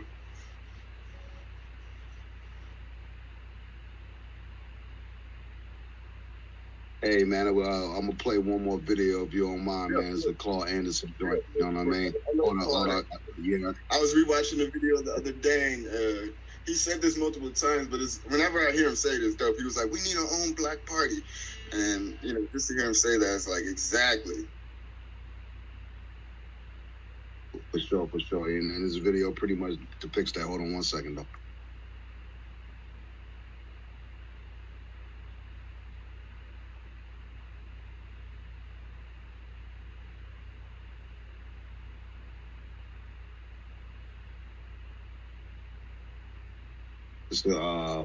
This is pretty much continuing on with the reparations, videos or whatever the case be. So this is, Dr. Claude Anderson. He's speaking in front of Congress, as a matter of fact, and he's talking to John. Rest in peace to John Conyers.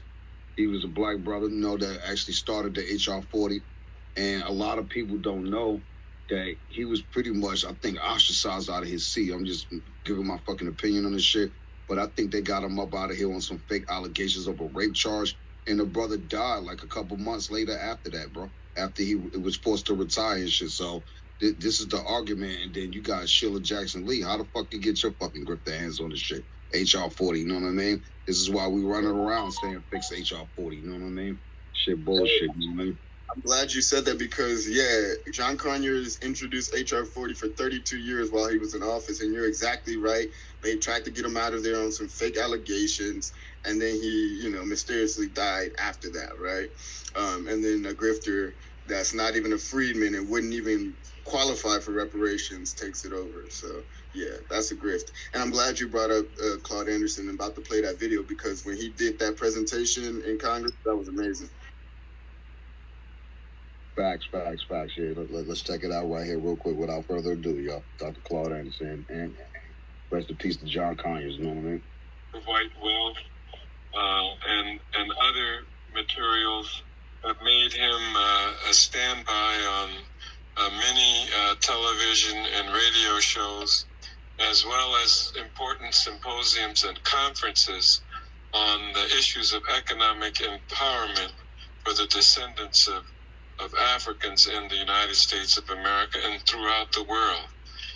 He is, whenever there's an important national convention or convening of people to talk about this subject, I never fail to find him on the program and enjoy him immensely. We welcome now Dr. Claude Anderson. Thank you very much. To my colleagues, let me say good afternoon to you and plus the members of the audience. According to John's letter, he indicated to me that he wants me to speak to develop a national plan. And John, that's what I'll try to do for you very quickly. But let me preface that by simply saying that if you hear about reparations, get this very firmly fixed in your mind. You're not here for a parlor discussion. It's not something to talk about that's nice. If you don't get reparations, black folk, you're through in this country. Maybe that very specific for you. You see, what's happening to black Americans is that black Americans have been systematically, socially engineered into the lowest level of a real-life monopoly game. You do not own and control a sufficient amount of anything to be competitive in America. And you've been marginalized now for 400 years. You're getting ready to be buried. You can get buried under at least a whole broad groups, ambiguous groupings. That's everything from culture groups, language groups, and gender groups. You're going down. It's no longer an issue. You better get reparations and get it fast. Now, to get reparations, one of the things I've been trying to do now for 30 years, beginning with the state of Florida, when Governor Rubin Askew put me over education, when they had no blacks in politics in Florida, was to write the first affirmative action plan in the United States, and that was written to be reparations for black folk in 1971. And George Bush Jr., Jeb Bush just killed it off about 6 months ago. But what's happening now is that what I'm trying to do is create a Harvest Institute that would try to take all my colleagues here and as much as possible try to give you new points of information that take you outside the box. Part of the problem we got in trying to deal with reparations, a lot of the other racial issues in the country, is that we keep trying to think and find solutions inside the box. There are no solutions inside the box for black folk. You got to get outside and try to find and get a long-term perspective and a long view on it. And that's what the Harvest Institute is in existence for, and that's what they're going to stay in existence for. Now, the reason you cannot win, as I said, is that you've been locked into this low level of a real-life monopoly game. You do not own and control enough of wealth.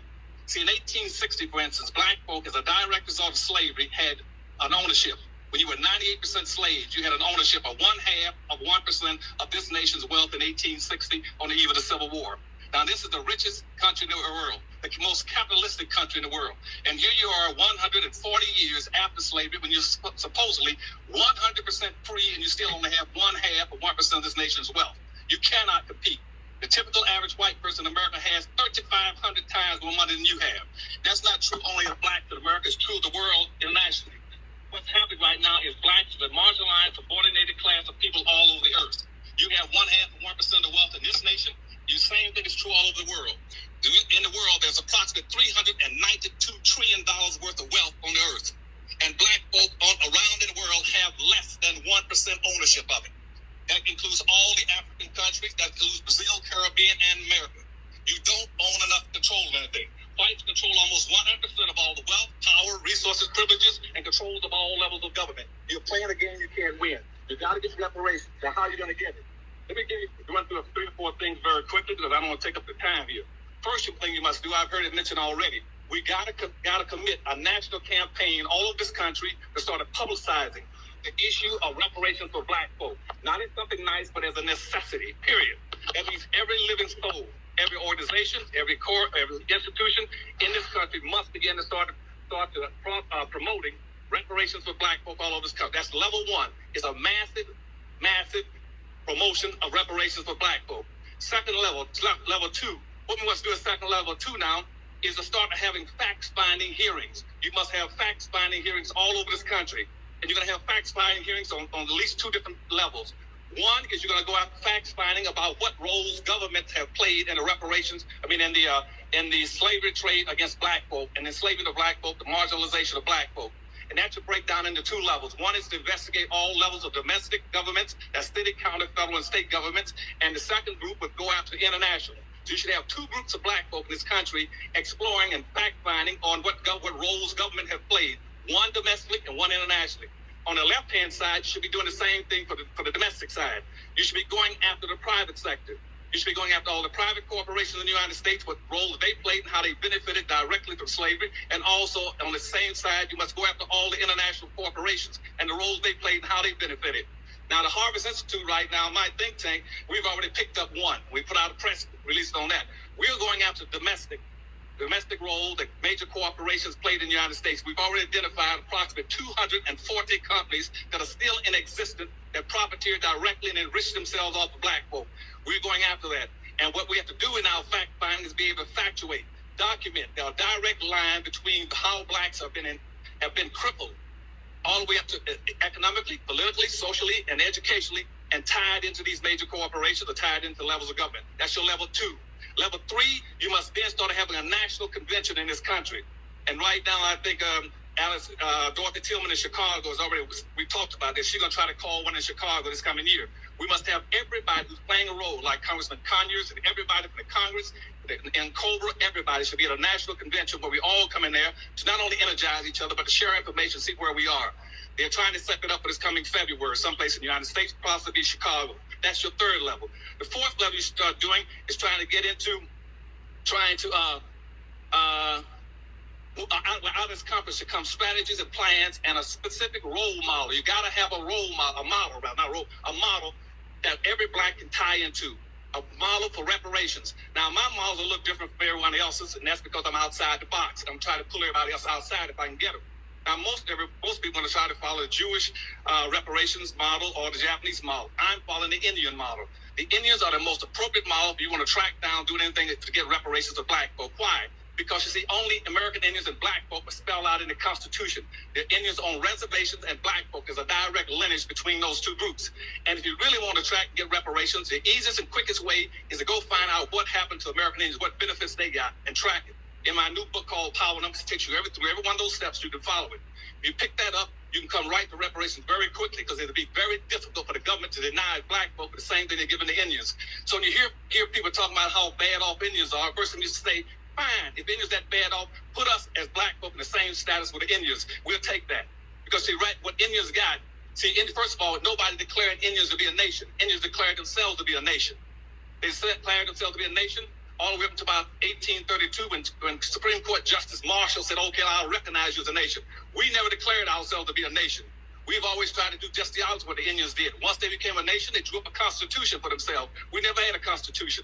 And what the Indians did with that constitution is then to go to the United States government and say, we do not want to integrate. We did just the opposite. We integrated. And I can track everything right down, or we can follow the Indian model if you want to. And you can see, and all that's already built into the law, and there's a direct lineage between American Indians and black folk that you can follow very easily and get to reparations. But we need to have a model. And in my new book, I get that model to be on the stand in about another month. You get the Powernomics model that'll take you through all those steps, what they did throughout history, from the Blair Amendments and everything else. You can track them very easily, and it'd be very difficult for the United States government to deny you reparations when you only two people that have a constitutional relationship with this government is black folk and Indians. Just like Indians use what they call natural rights and lay their claim against the land, we should use natural law and lay a claim against our labor, misappropriated labor. The next level what you must do is begin to is move to a legal step. You need to form at the fourth level, get you a legal body right now, whether it's going to be pro bono or paid.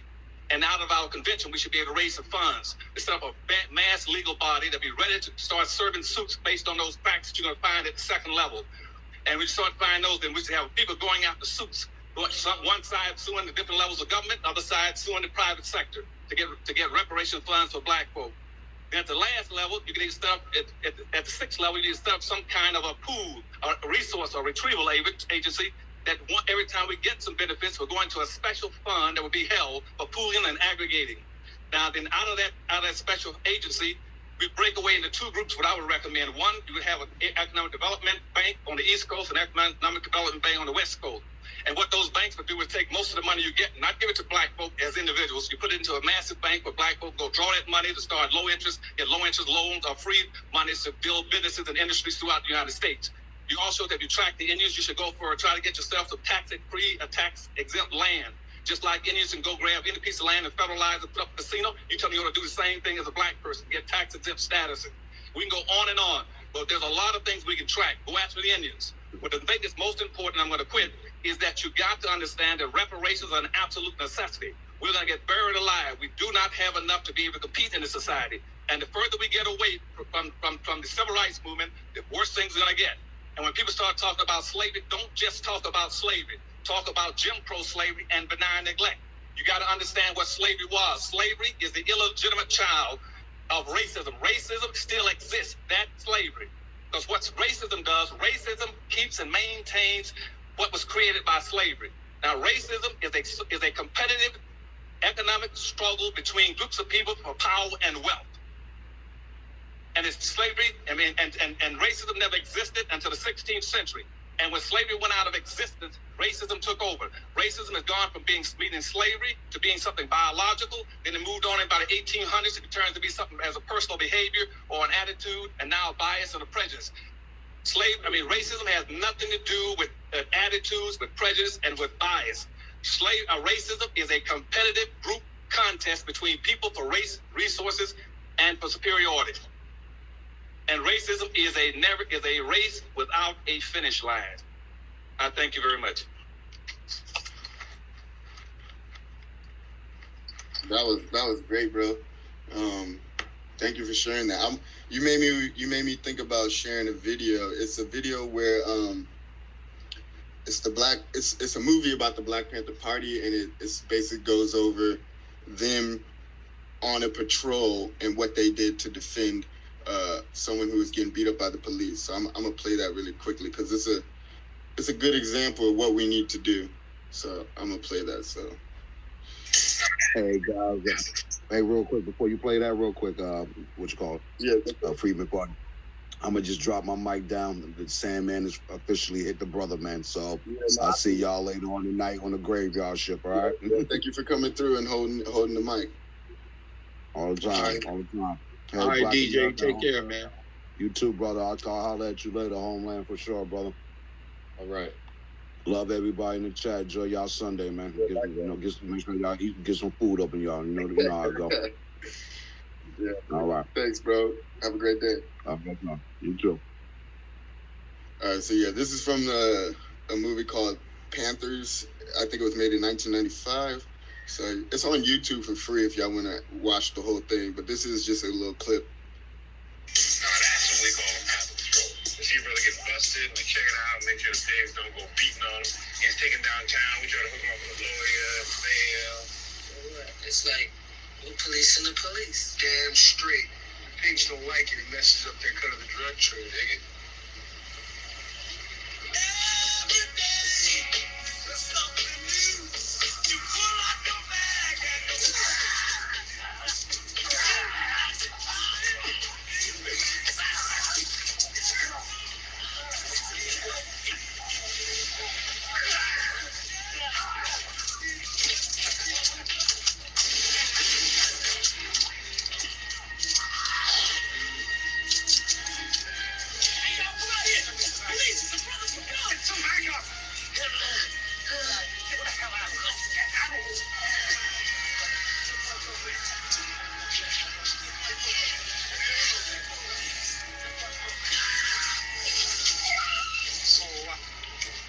So what's your telephone number? I confirm with you my address. That's on level 5 by California law. Do ain't broken no law. And what are you doing with that gun? But what are you doing with yours? Let me see that rifle, son. No. It's my private property. According to California law, we got a constitutional right to bear arms. Wait.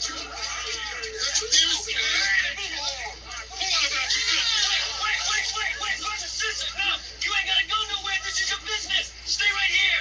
The law says, as long as you stand a reasonable distance, that's 8 to 10 feet to be exact, you got a right to observe the police carrying out their duties. From what I can see, you're standing 22 feet away from this man.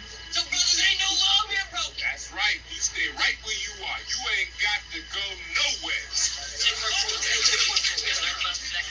Inside gun loaded, boy. Michigan game law clearly states it's unlawful to carry a live round of ammunition in the chamber of a shotgun or rifle in a vehicle. Pig. Refer to him as officer, and don't you refer to him as boy. Well, is it loaded? I tell you, officer, it wasn't, but now it is. Badass nigga. Now for the last time, boys, what do those guns mean? They mean pig? The Black Panther Party declares you try to brutalize our community, you try to take our weapons. We'll shoot you, man.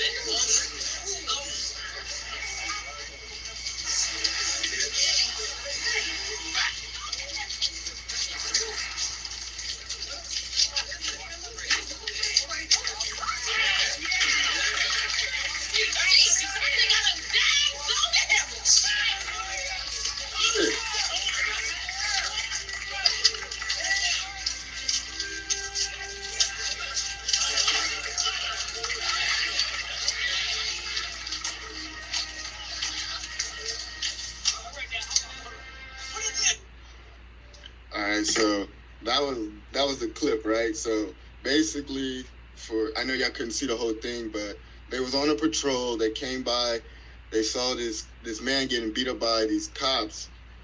They got out of their car, had their guns ready. The cops stopped beating up the man, let him go, and now they was dealing with the Black Panther Party, and they was basically questioning Bobby Seale and Huey P. Newton. And then, the whole community was watching them, defend them. So all the cops got it back into their cars and left because they knew they couldn't do anything. They was outgunned and they didn't want to put their life on the line. So we got to understand that this is basic game theory. It's called mutually assured destruction. It's the reason why we haven't had huge nuclear kind of conflicts, because nations that are nuclearly armed know that if they fire, that someone else will fire. So the same thing is true when it comes to guns. If someone is armed and you're armed, and both parties know that, there's less likely to be a conflict because they know that retaliation can happen. So this is why it's really important to arm yourself legally and to know self-defense and train your loved ones in the same legal way.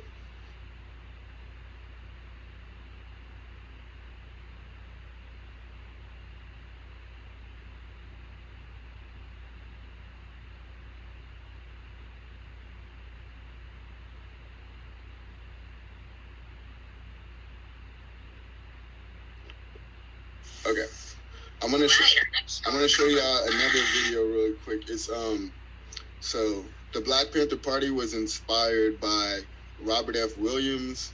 Robert F. Williams wrote a book called Negroes with Guns, and he was an NAACP chapter head in I believe South Carolina, North Carolina, South Carolina. I forget which Carolina right now, but he led that chapter, and basically white people were going around terrorizing Black women and kids, and they formed what was called the Deacons for Self-Defense.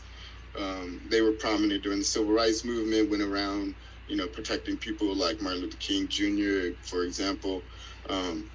So anyways, this is him talking about a situation where he took a bunch of kids out that were Black to a pool that they wanted to integrate, and what happened after when a mob of white people showed up to try to kick the Black kids out of the pool. And he was armed, so he goes over the experience of what happens when he's armed against an entire white mob and when two cops are also present. So I'm going to put that on really quick. Started coming like that, but it's a matter that somebody must show some determination and must show some guts. You see, nobody wants to be the first one. Then they're looking to see what will happen to you. And this is why they've always in the South made an example out of the Black who will stand up. Because if they make an example out of him, they can keep the status quo. But if he escapes, oh no, it looks bad for them, their way of life. Now the reason the book that I put out called Negroes with Guns, we were having a demonstration at a swimming pool.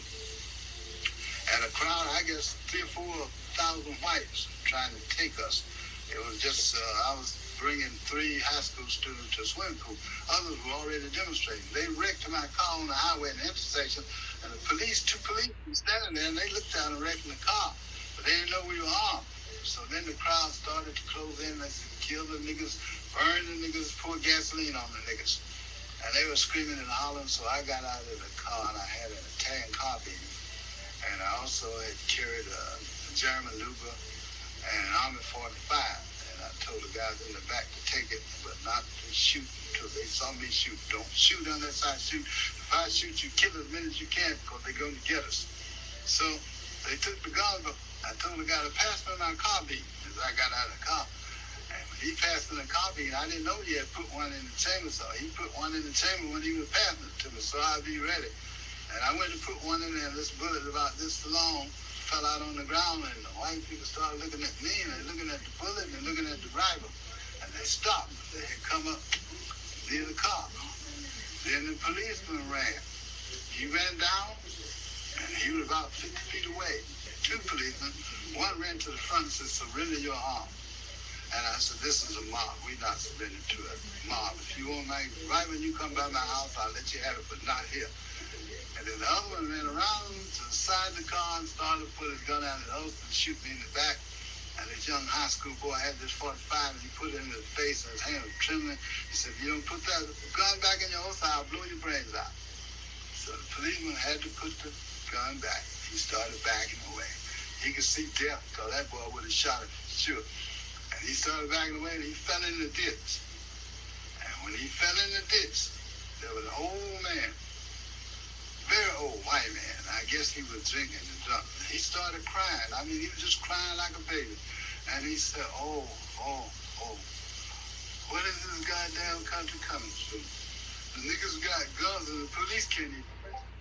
Now, it took me a long time to understand his feelings. Now I realize why he was crying. Because the gun had been the thing that had always kept them on top. And the police power. And he could see that slipping away. And his way of life was going. And this is why he was crying.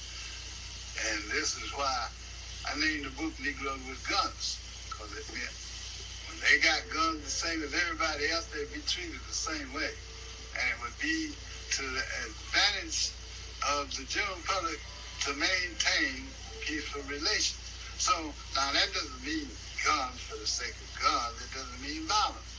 but it means a controlled situation, well disciplined, and well led. But what we've got now is anarchy. A lot of people with guns shooting everybody and all kinds of things and robbing and doing everything else. But that won't pay off. There's no dividend in that.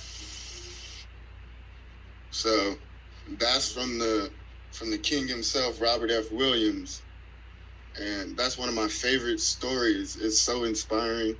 Between him and the Black Panther Party, those stories where they defended themselves.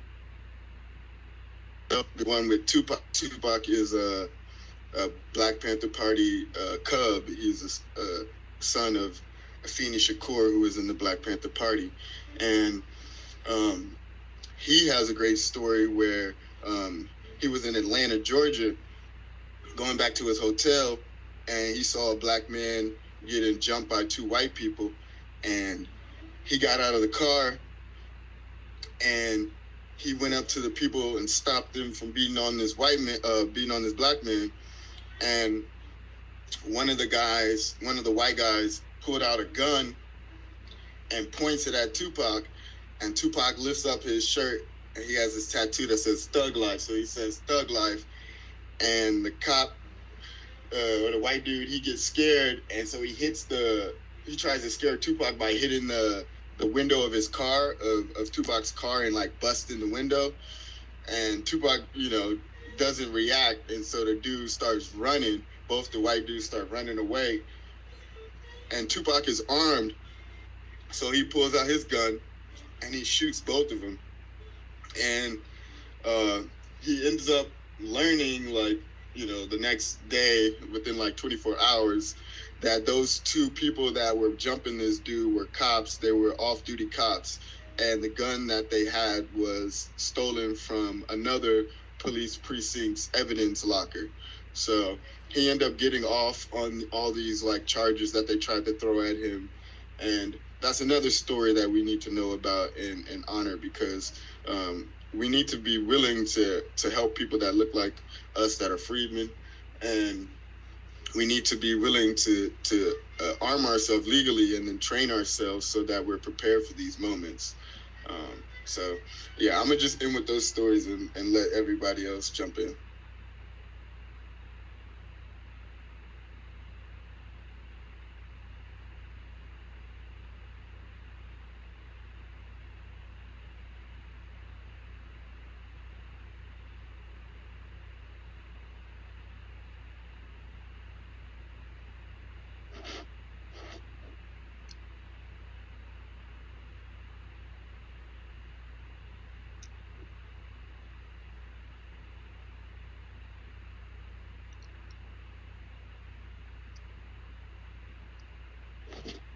Hey, thanks for holding down the space, man.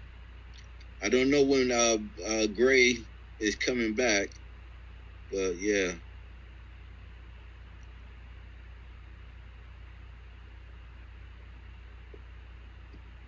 Yeah, no problem. On one level, on my phone, I guess because this app and this space has been going on so long, my entire space is all messed up. It just shows a bunch of people connecting. You know what I mean? But if I go on my laptop, it shows a different thing. So Twitter has not gotten their spaces working well for long spaces. This has been going on for hours now. You know what I mean? Probably 12 plus hours. Yeah, we started at 8:30. Yeah, so I left hours exactly now, because it's 8:30, at least on the East Coast. It's on Pacific here, 8:30. Yeah, 8:30. Let me see. I left at 1:30. Then I came back at 3:30. I left again at 4:30. Then I came back at 6. Yeah. Yeah, exactly. Yeah, this space has been going on for a minute. So this is a great space. I'm glad it's been going on. If we want to fill the space, I could play some more videos or something. Let me see what else I can find. Okay, let's see. Oh, this is a good one. So this is another scene from that Black Panther Party movie. it's about using the Fifth Amendment and everything like that. Let me see. After that good doctor is gone, there'll never be another black messiah. Unless we create him. What's your name, boy? 5. What's your name? I said 5. Let me see. Oh, no, you can't see this one. Let me see. You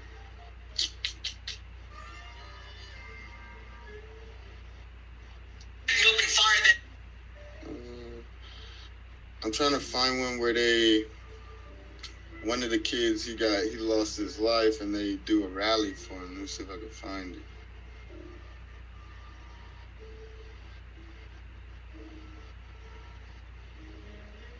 Let's see. What it is.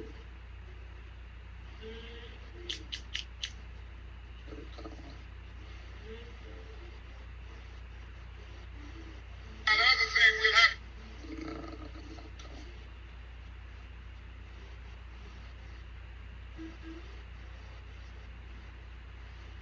Yeah, let me pull it up on my computer. Give me a second.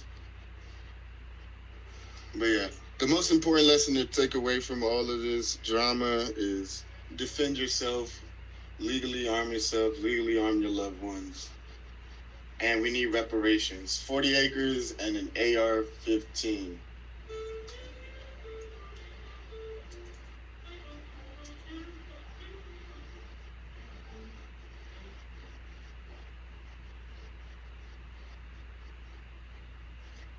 So y'all could go in the meantime. I'm gonna try to pull up this video. Give me a second.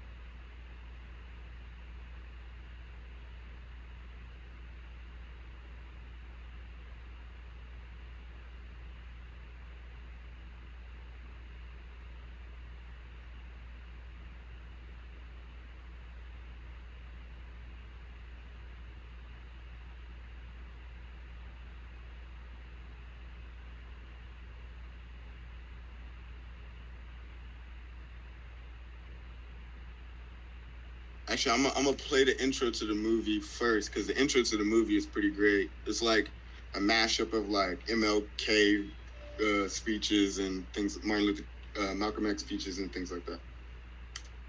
That is nothing more dangerous than the bill is assigned to. Oops, 1 second. Let me go back. That is nothing more dangerous than the bill is assigned to a large segment of people in that society who feel that they have no stake in it, who feel that they have nothing to lose. People who have stake in that society protect that society, but when they don't have it, they unconsciously want to destroy it.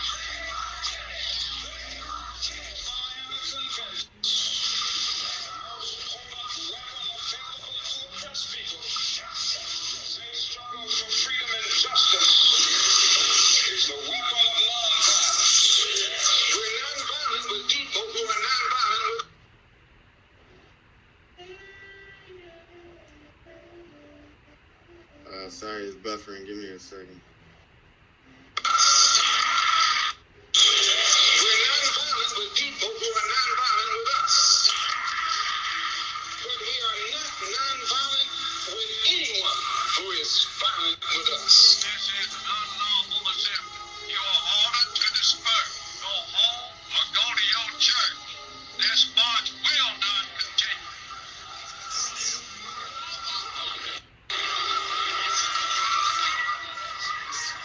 Next week, I shall ask the Congress of the United States to act, to make a commitment that is not fully made in this century to the proposition that race has no place in American life or law. So anytime you look at a society supposedly based upon law, and it doesn't enforce its own law because the color of a man's skin happens to be right, I say those people are justified to resort to any means necessary to bring about justice where the government can't give them justice.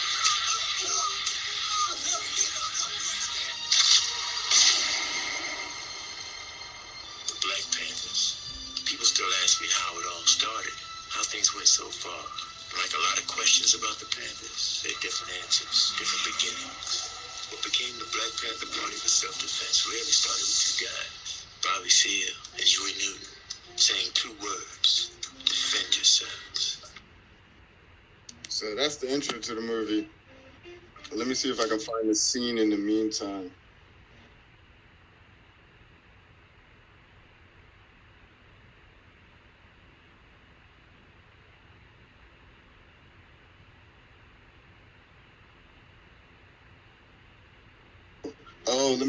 There's this dope scene where they're at a basketball court and they're trying to get some people to show up to a rally. Like the Black Panther Party just getting started, and they're trying to get people to come up to a rally, and it's a conversation that's basically, you know how they say, like, they try to make the Black community seem like a monolith, like one thing. This shows what we all know, which is a bunch of different perspectives, and you see want to do some real work, right? So I'm gonna play that really quickly because it's a good reminder of, like, things haven't changed much in terms of the types of people that still exist.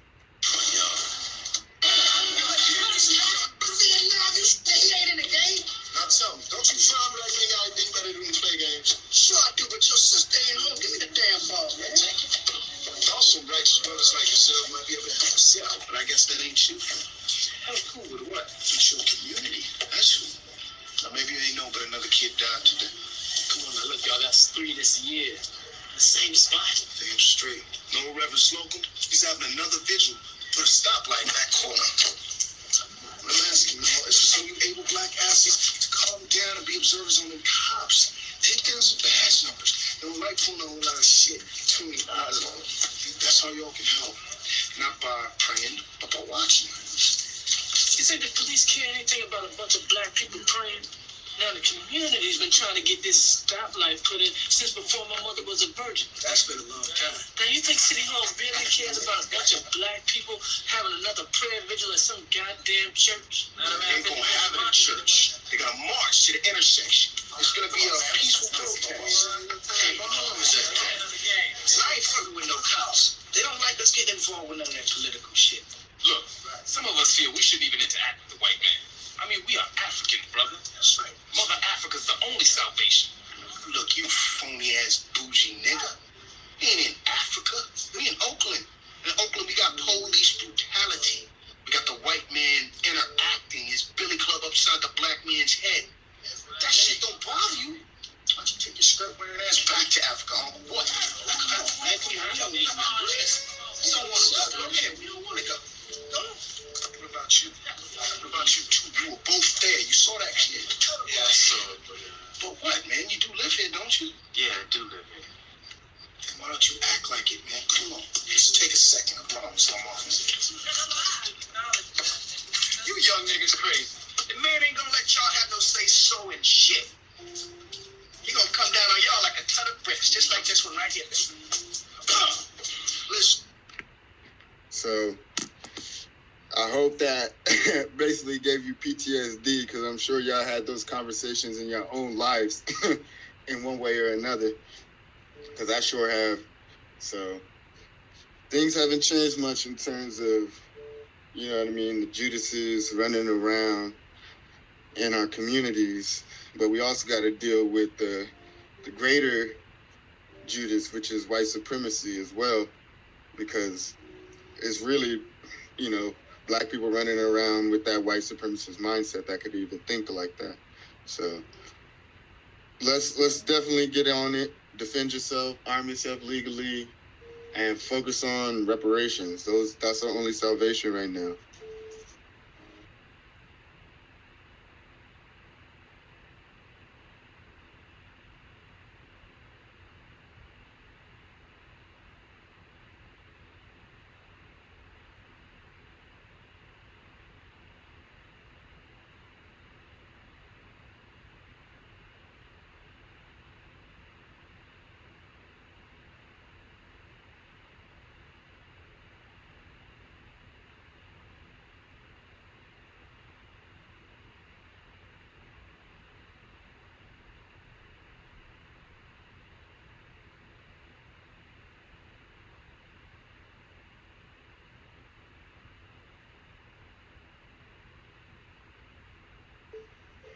Okay, here's another scene.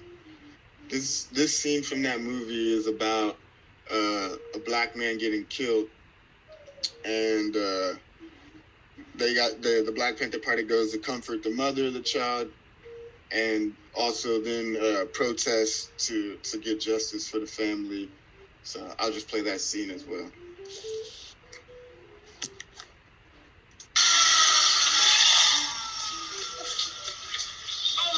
Don't shoot!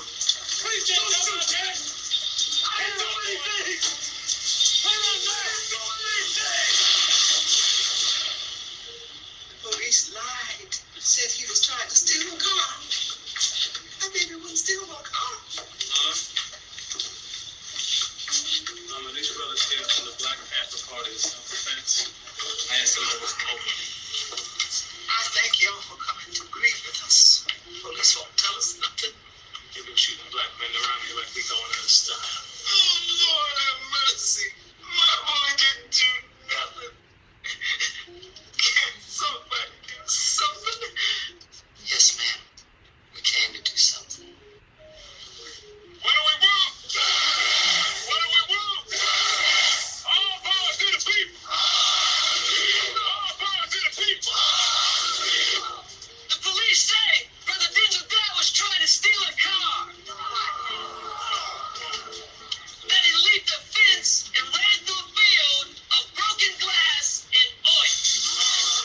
So when we checked, the bottom of his shoes were clean. If y'all knew Denzel, you knew he was in a car accident, that he walked with a limp, so he couldn't hop any fence. The police report says quite clearly Denzel was shot 3 times, but the coroner's report says Denzel Dow was shot 6 times. 2 of those shots were in his armpit, brothers and sisters. You know what that is? Brother Denzel had his hands up. What do we want? Look here, my brother, we need more. So the same way they had to call out the contradictions in the media and the police reports and the, we basically got to have an independent report of all of these things because you have a lot of collusion between the police department and investigators that do the forensic reports and do the DNA testing, do bullet forensics and all of that. And then it goes upstream to the judges and to the DA and the prosecutors. So we really got to understand how this justice system works. That's why your vote is so important. You can vote in who your judges and who your DA and who all these people, your mayor, your city council. So local, state, and on the federal level is important in terms of getting the right people and the right representation for where you live.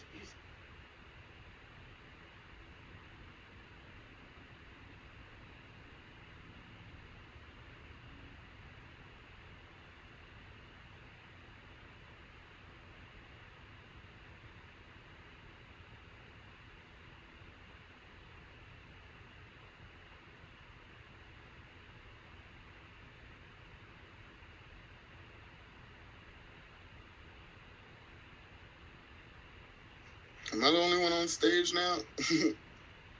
Let me find out. I'll play this whole movie. I mean, I'm here. Oh, okay. So it's just me and you right now? Just me and you. But guess what? I'm at low battery, man. I might be down in about, I say 10 minutes. Nah, don't trip. I can put this movie on in the meantime and let people at least hear it or something. It's a good movie. Y'all could, if y'all want, y'all could pull it up on your phones. Let me put it in the Jumbotron. Give me a second. So y'all could maybe watch along and listen along, and we could talk about it if we really want to. Give me a second. Put this tweet in the Jumbotron so y'all know what movie I'm talking about.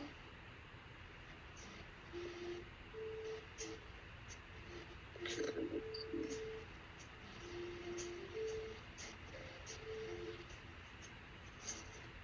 was called Panther, 1995.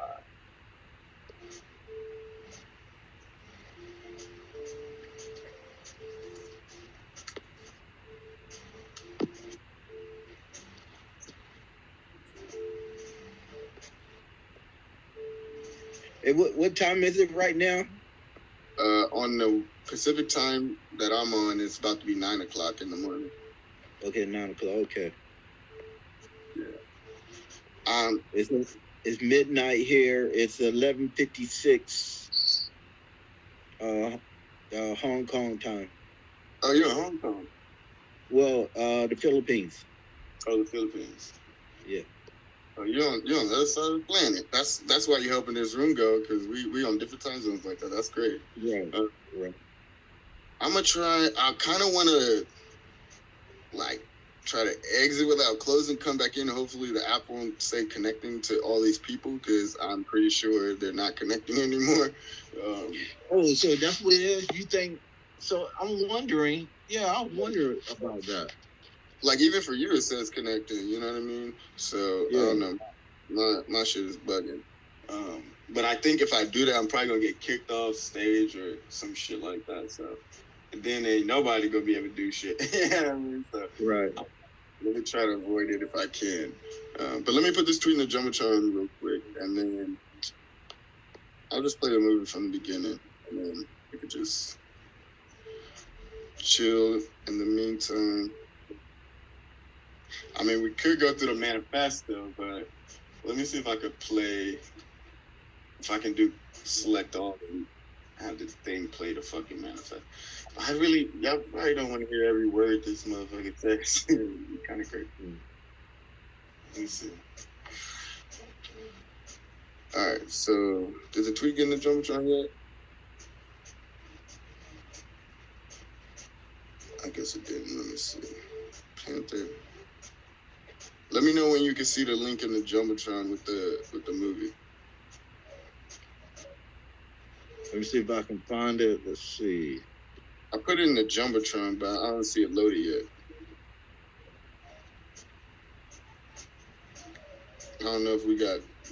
I see 2 minutes ago, Panther 1995. That's the one you just shown, right? Yep, exactly. Okay. Let me see, Doc. Okay, now I see Panther 1995. Oh. Yeah, I think I shared it. I probably shared it twice or something.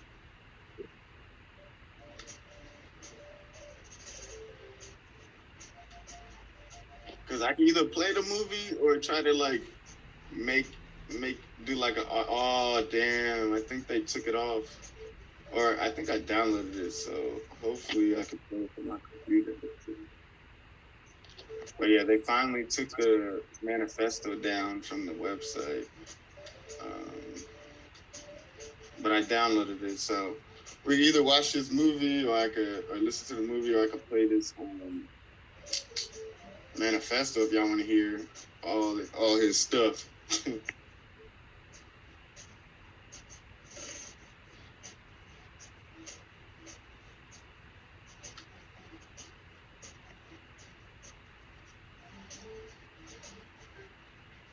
Let me see if I can come in on this joining space. Let me see if I can come in on this joining space.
Hey guys, it looked like I'm the only person left.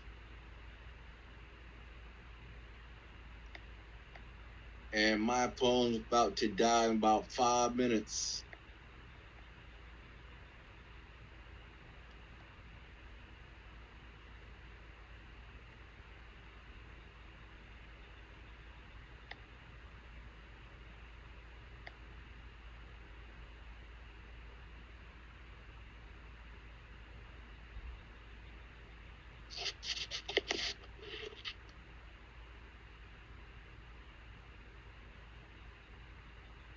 Yeah, before my phone died, I'd just like to thank everybody for being on this app, this space, and I'm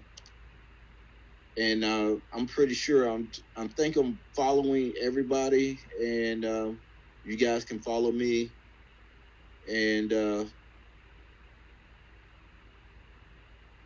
let me see. When my phone died, I guess I'm gonna go to sleep for about 4 or 5 hours, and I'll try to do this again. So yeah.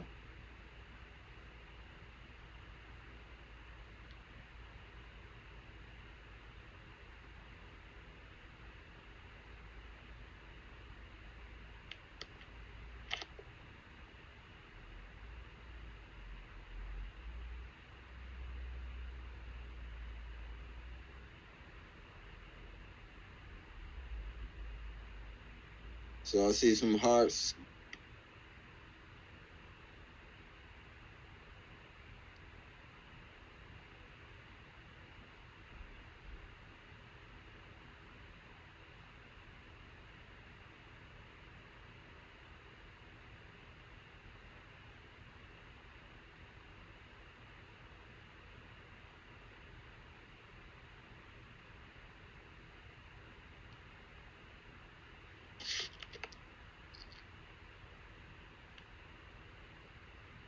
But yeah, I advocate for reparation and the Black American homeland. Those are the two things that I advocate.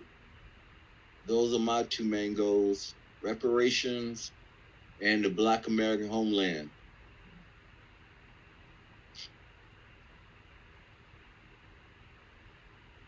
Because once we get the reparation, we need government. We need a system to protect our money.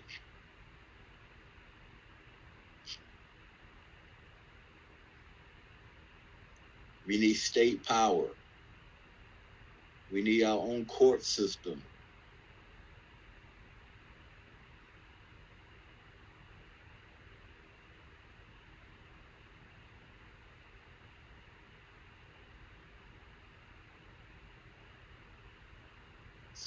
Super majority black states, the Black American homeland.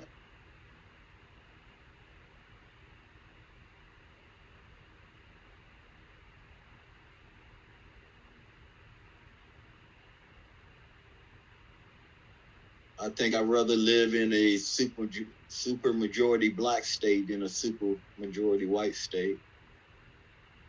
A super majority white state might have more job opportunity, but a super majority black state will have more power opportunity. Okay, I made it back up to the stage. I won't be able to be co-host, but I got back up. State Power can't speak right now, but if y'all want, I could play the Panther movie, or I could put on the I'm gonna see if I can do an audio of the manifesto if y'all want to do that. So it's up to y'all. We could try voting if y'all want to do Panther. You said audio? Yeah, like I could try to have this computer try to read it. So it doesn't always work. Oh, okay. I downloaded it, so I may be able to get it to work.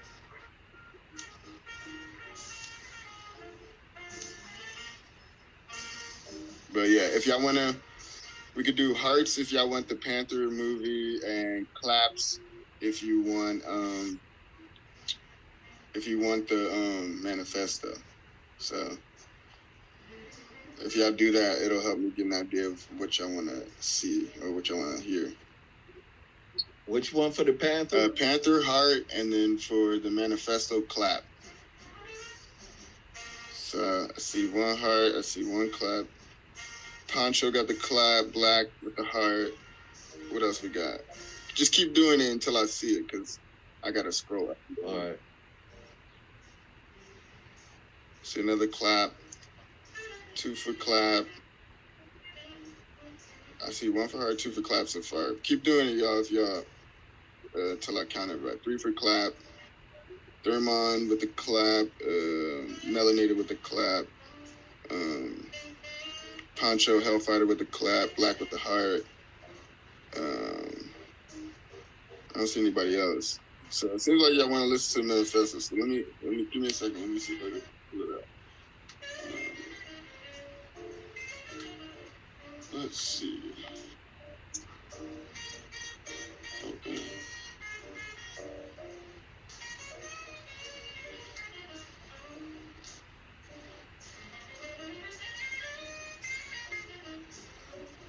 Okay.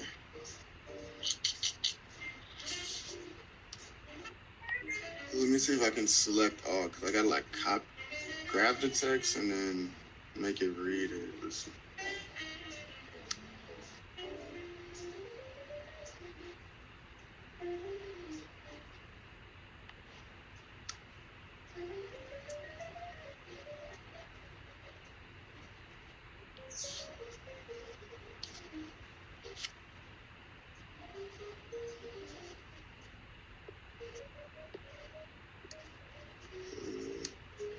If the text to speech doesn't work, I'll probably just end up playing the movie, but let me see.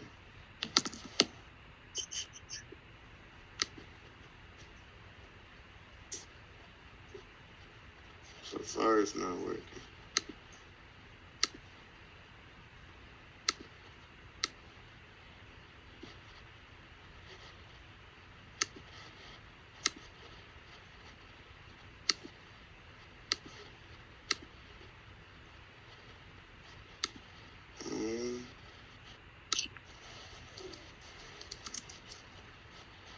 Yeah, it's not working so far.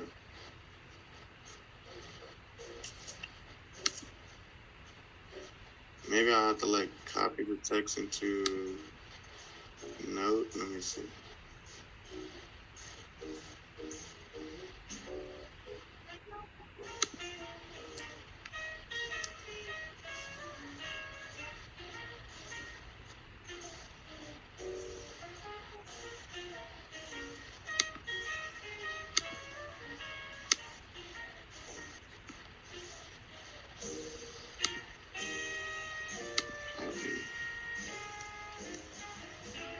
Okay, so I can kind of hack it. Let me remove this link so you don't have to listen to the link. So, okay, so I can kind of make it work, I think. Need to know if there's one thing I want you to get from these writings, is that white birth rates must change. Every day the white population becomes fewer in number. To maintain a population, the people must achieve a birth rate that reaches replacement fertility levels in the Western world that is about 2.06 births per woman. The only white country that reaches these levels is Argentina at 2.247, but not in Europe, not in the rest of the Americas, not in Australia or New Zealand. White people are failing to reproduce, failing to create families, failing to have children. Sub-replacement fertility rate, population is increasing rapidly. How is this possible? Immigration, the higher fertility rates of the immigrants themselves are causing this increase in population. We are experiencing a level never seen before in history. People born I think you gotta remove or not whoever state power. You gotta remove it.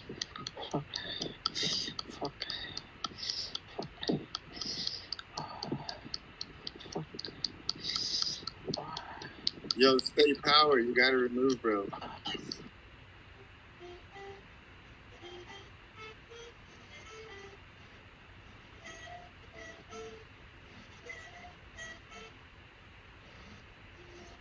Alright. Can y'all hear me now?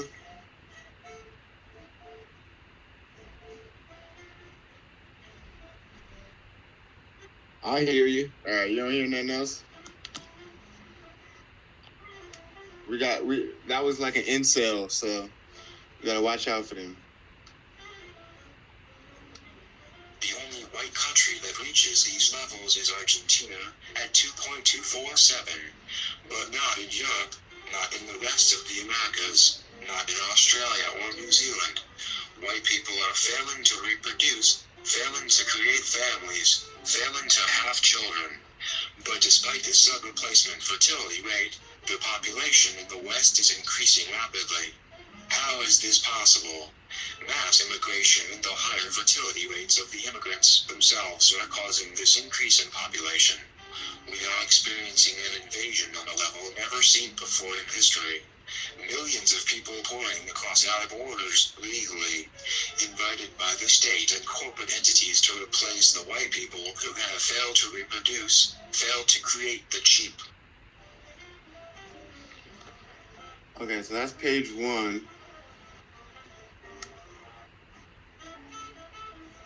This is page 2.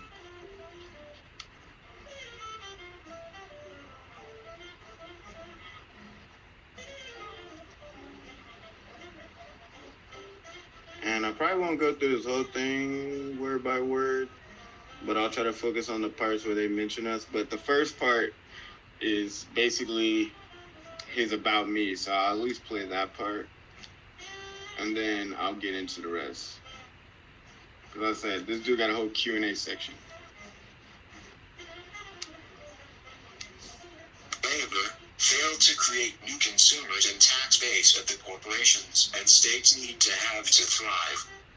This crisis of mass immigration and sub-replacement fertility is an assault on the European people that, if not combated, will ultimately result in the complete racial and cultural replacement of the European people.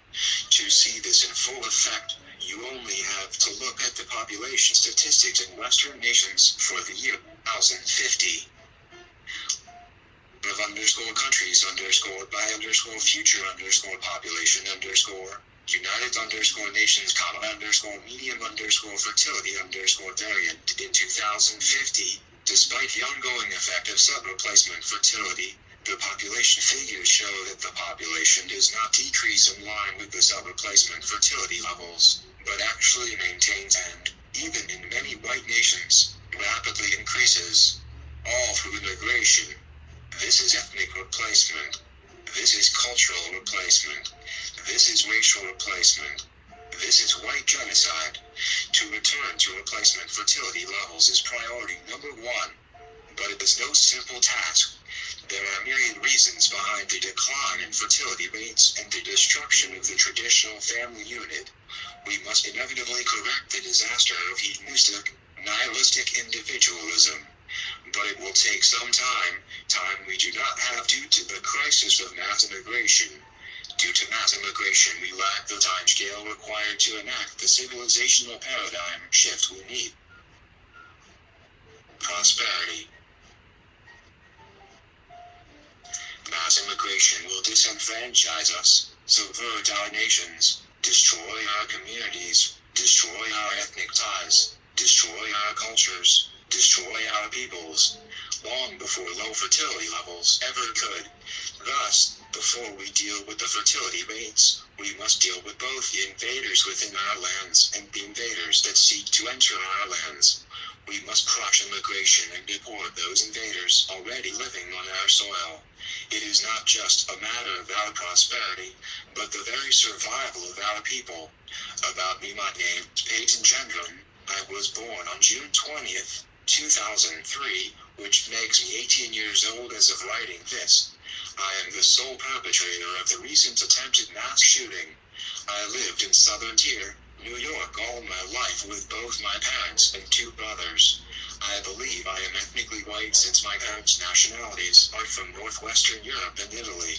I graduated high school with a Regents diploma with advanced designation and am currently enrolled in SUNY Boone with a major in engineering science. I would love to continue this, but there are bigger problems I'm more concerned with. I'm not a warfighter, nor have I been enrolled in any military or tactical training, so excuse any mistakes I make during my attack.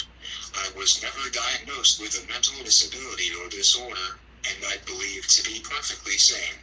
Recently I took an MBTI test, as seen below. Okay, so that's like page 2. His next thing is a Q&A section, so I could go through the whole Q&A section if y'all really want, but I'm gonna just try to focus on the white. This dude got multiple questions. He got a Q&A sections, and then he says answers to my people / supporters questions, answers to detractors and those to oppose my beliefs and methods. So, anyways, I'm gonna try to find the part where he focuses on black people right now, because I don't got patience to hear all this bullshit. I'm not gonna lie. Let's see.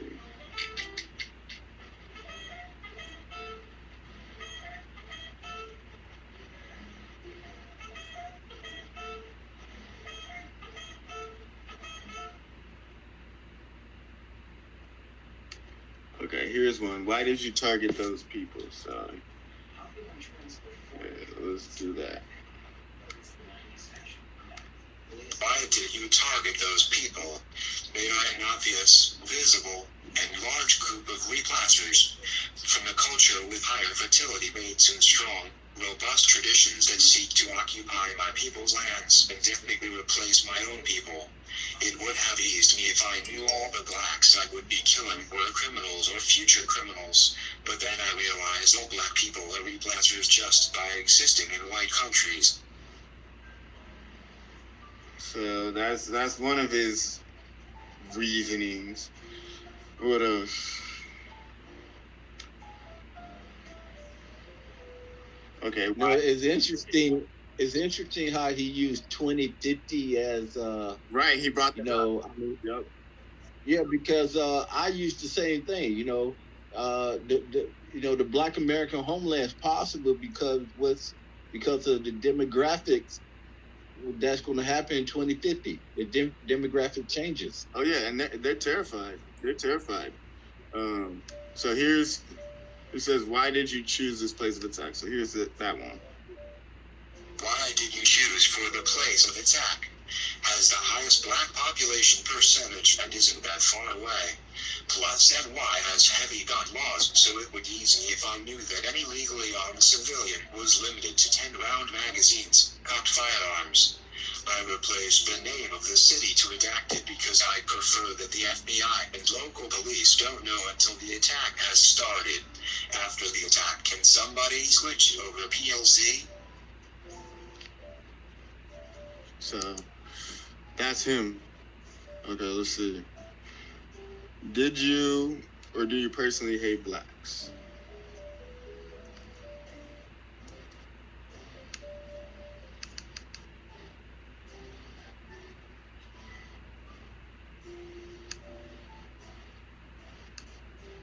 Did or do you personally hate blacks? A black man or woman living in their homelands? No. A black man or woman choosing to invade our lands, live on our soil, live on government support and attack and replace our people? Yes, I dislike them. The only people I truly hate are the converts, those from our own people, turn their backs on their heritage, turn their backs on their cultures, turn their back on their traditions and become blood traitors to their own race.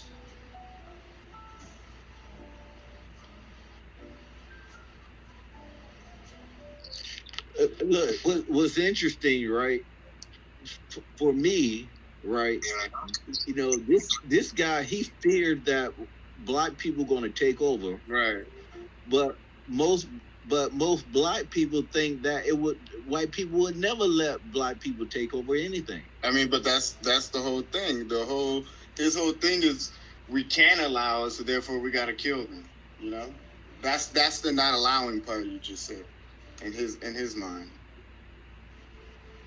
So, I mean, basically, again, they're failing to reproduce, and because they're failing to reproduce, you know, most of them are incels that have to come into Black Twitter spaces to masturbate. You know what I mean? So, those type of people are not having kids, which is evolutionary a good thing, right? They probably shouldn't keep having kids if they got to do dumb stuff like this, right?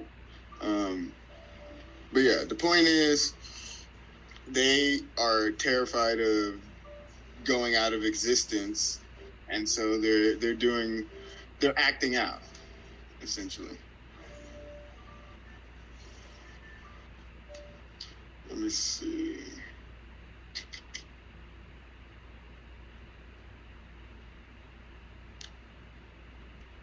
Trying to pull up the next part.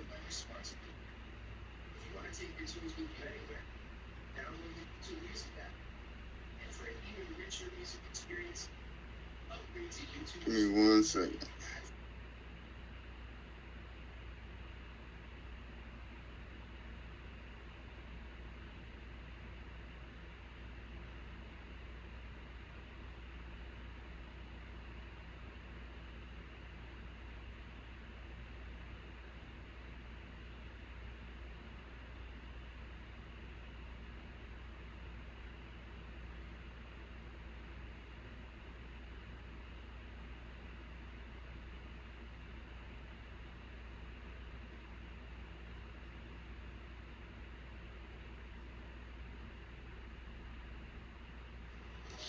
And I'm pulling up the next part.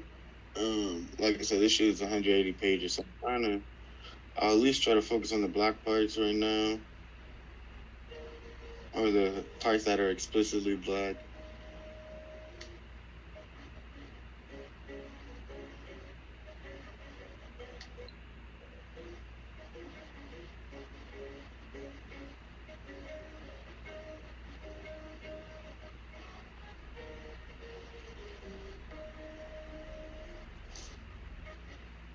But yeah, almost everything he's saying is like typical white supremacist talking points, white nationalist talking points, KKK talking points.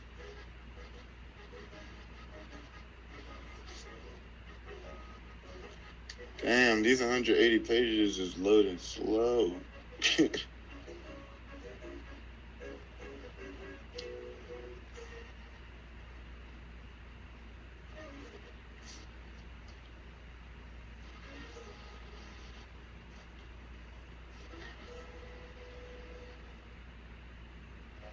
Okay, here we go. So, let's see.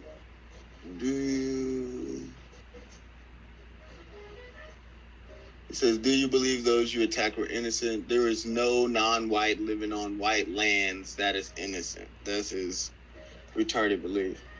Let's see.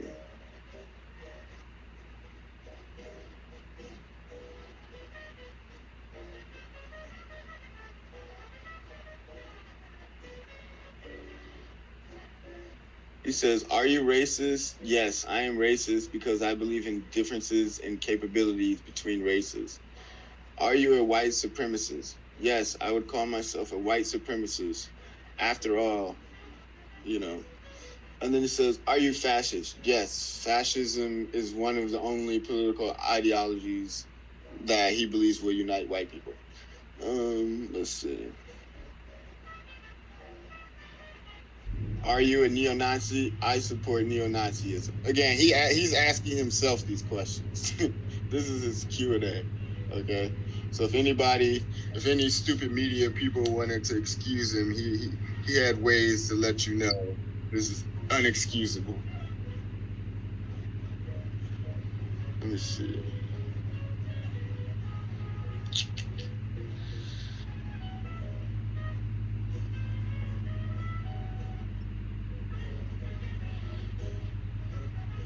If convicted, do you expect to stay in prison? Yes, I do wish to see how the world plays out after all. If I do become old in the same prison, I would only assume that we have passed the point of no return, will die out, and that I have failed. If we do rise up against the replacements, I expect that I will be let out and honored amongst my people. So he thinks he's gonna have some like heroic victory.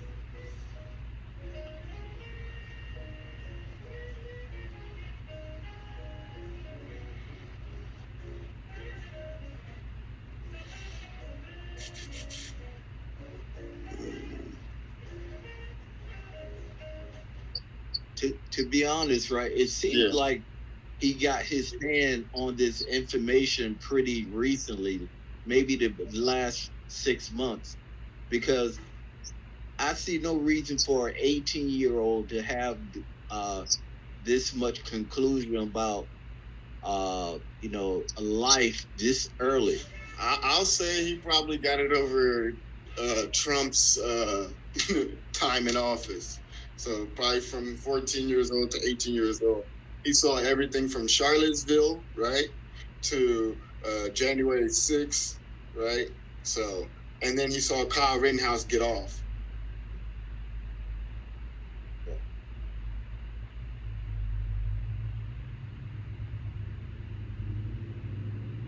Hey man, my phone about to die, man.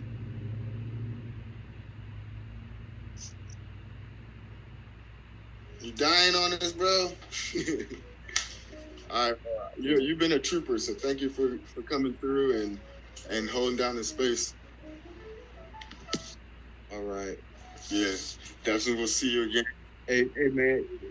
All right, yeah. Hey, take care, man. Likewise, bro. Have a great Sunday. All right, you too. All right, let's see.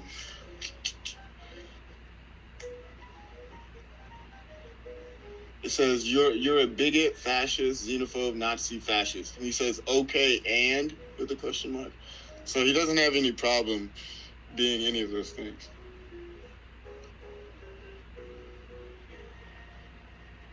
He says violence isn't the answer. Why are you using force? He says there is no nation in the world that wasn't founded by or maintained by the use of force. Force is power. History is the history of power. Violence is power, and violence is the reality of history. Violence is the only way to make real change in the world. The reason why peaceful protests are allowed is because they don't make an actual difference. So that's coming straight from the terrorist's mouth.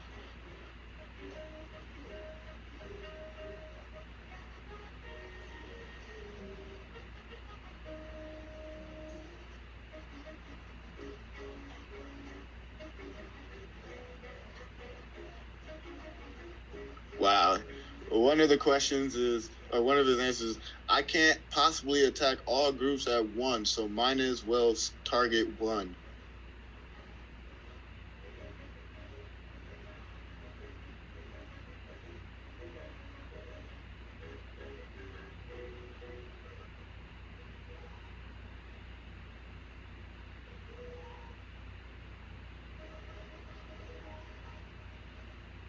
Then he has a whole section called About Blacks, which honestly is just him kind of spewing more nonsense.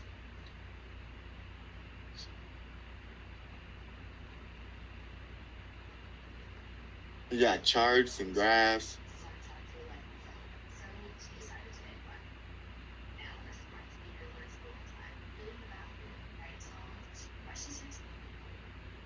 One of his statements, blacks have less moral understanding than whites, says the domestic terrorist that committed an immoral act.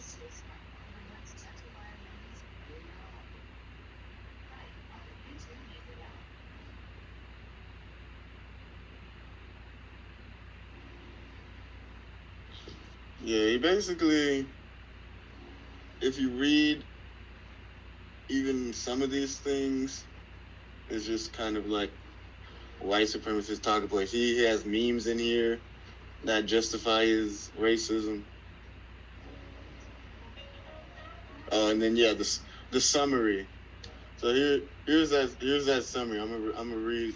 I'm gonna have the computer read that summary again. This is a summary on blacks. from a domestic terrorist who has never read From Here to Equality. In the U.S. and many Western countries, but yet they say they are the most oppressed. What other races, given blacks are the most privileged race in the U.S. and many Western countries, but yet they say they are the most oppressed? What other race is given trillions of dollars of white taxpayer money to succeed, but yet fails and asks for more? What other race actively destroys their communities like they do? So, I don't know which reparationist wants to tell them, but y'all still owe us. But yeah, that's the extent to their logic. They don't like us when we got reparations, and they don't like us when we don't got reparations, because either way, they like to assume that we already got them. What else? Okay, this is the part about his action plan, if you want to hear his action plan. So, his goals, and then his strategies to maximize success. All right, let me see. So I'm gonna go to that part. Goals. Kill as many blacks as possible. Avoid dying. Spread ideal strategies for success. To maximize deaths of the intended target, attack in a high-density, highly populated area. The weapon must be able to kill quickly and efficiently. A firearm that is light, deadly to others, basically all firearms fit this category, can fire ammunition as quickly as needed, can hold many rounds of ammunition without reloading, and can reload quickly are most optimal for this attack. Prioritize high threat level targets first. Be able to physically do all exercises to minimize the chance of instant death from a CCW holder, police, or general armed citizen. Body armor and ballistic helmet that will stop the intended threat will be needed. A car can be used to quickly transport the attacker and his equipment. Most cars are good enough for this application. Proper planning of the attack route is needed. Attacking in a weapon-restricted area may decrease the chance of civilian backlash. Schools, courts, or areas where CCW are outlawed or prohibited may be good areas of attack. Areas where CCW permits are low may also fit in this category. Areas with strict gun laws are also great places of attack. Having a medical kit that can treat expected wounds is needed. Greater public influence may be aimed for by using techniques that increase media coverage. Strategy application. Zip code 14,208 in Buffalo has the highest black percentage that is close enough to where I live. Tops Market is an area in zip code 14,208 where a high percentage and high density of blacks can be found. Tops Market has 1 or 2 armed security guards with full-size Glocks. IIIA armor will stop their ammunition. According to Google and independent study, 4 p.m. on Friday is the most populated time at Tops. I made a map of the inside and decided the best plan of attack for highest chance of success and why has cupped gun laws. Assault-style weapons and high-capacity magazines are illegal for civilians to own, thus lowering threats from law-abiding civilians. The AR-15 and its variants are very deadly when used properly, which is the reason why I picked one. High-capacity magazines and ammunition that causes enough ballistic damage to kill effectively will be used. The AR-15 is readily accessible even in New York, and after some modifications will be able to effectively kill. Plus, the media loves to hate on the AR-15, which may increase media coverage and public backlash. I will be wearing decent body armor and a helmet to protect from other people's firearms. I will have a JF-AK on my belt in case I need to treat myself for gunshot or sharp blunt weapon wounds. I will use my car to store my guns and transport myself around quickly. Video will be live streamed and manifesto published online to increase coverage and spread my beliefs.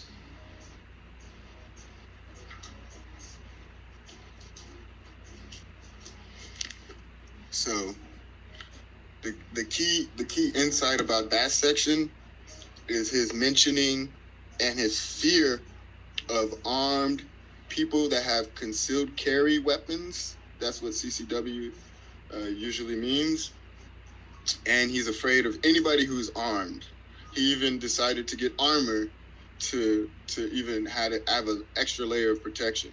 So what does he fear most in that situation? Armed people, armed civilians, armed security, armed police people. So arm yourself legally and defend yourself. He also mentions a lot of things where a lot of the people on the left are going to come out and say we need to get rid of AR-15s and blah, blah, blah, blah, blah, and get rid of guns and all this crap, rather than like they're doing the exact opposite, you know what I mean, to what they're doing in Ukraine. They want to disarm us but arm the Ukrainians when their Ukrainians are getting injured, but when we're getting hurt and killed, they want to disarm us. You see the contradiction there? So the fact that he looked for areas where gun rights are restricted the most, and we need to understand that. He's looking, what did he mention? Courts, schools, those are places where they know you're either disarmed in the court because you got to go through metal detectors, or in places like schools where usually their kids aren't armed. And even in the public schools I went to in high school, there was metal detectors, right? So they're looking for these soft targets where they know people don't have weapons. That's what they fear. They fear an armed black citizenry, and that's what we need to be. I'm gonna keep scrolling, find another section, but he has the plan of action if y'all want to go through that. Yeah, let's go through the plan of action. It's about 2 pages long, so.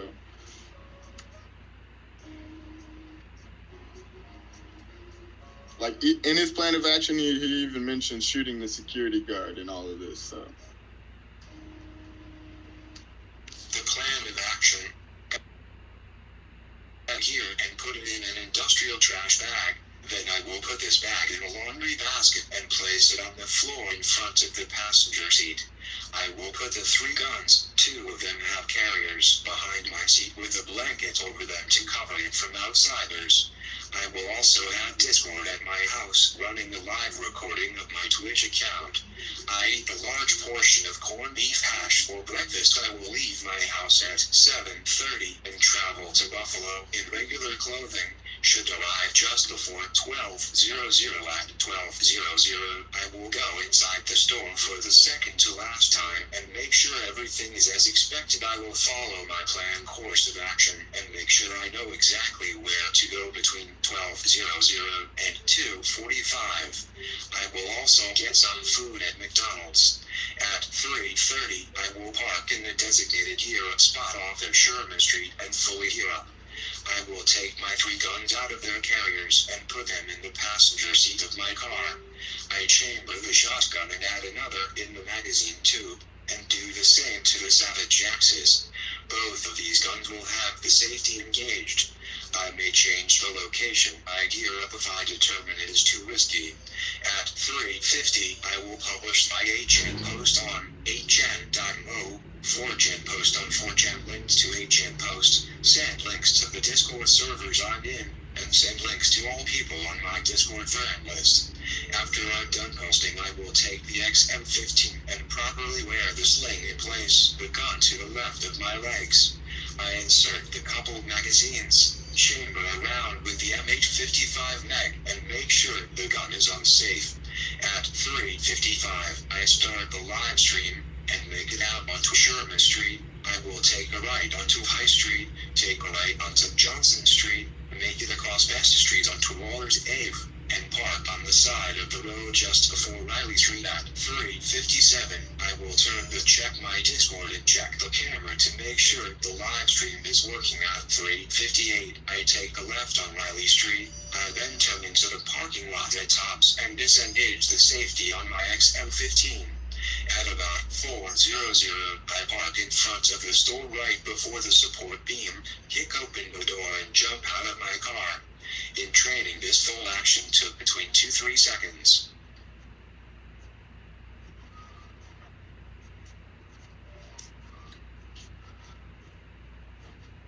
So something that wasn't clear before that was just answered is kind of when and where did he post? He said he posted around 3:50 on 8chan, 4chan, and Discord. That was a question that was asked earlier that we were researching. So he literally tells you 4chan, 8chan, and Discord. So that's all of those platforms had access to the manifesto first, and also in a large way had responsibility to do something about it. There's technology that exists that would allow them to do something about this once they knew about it. So here's part 2 of that plan.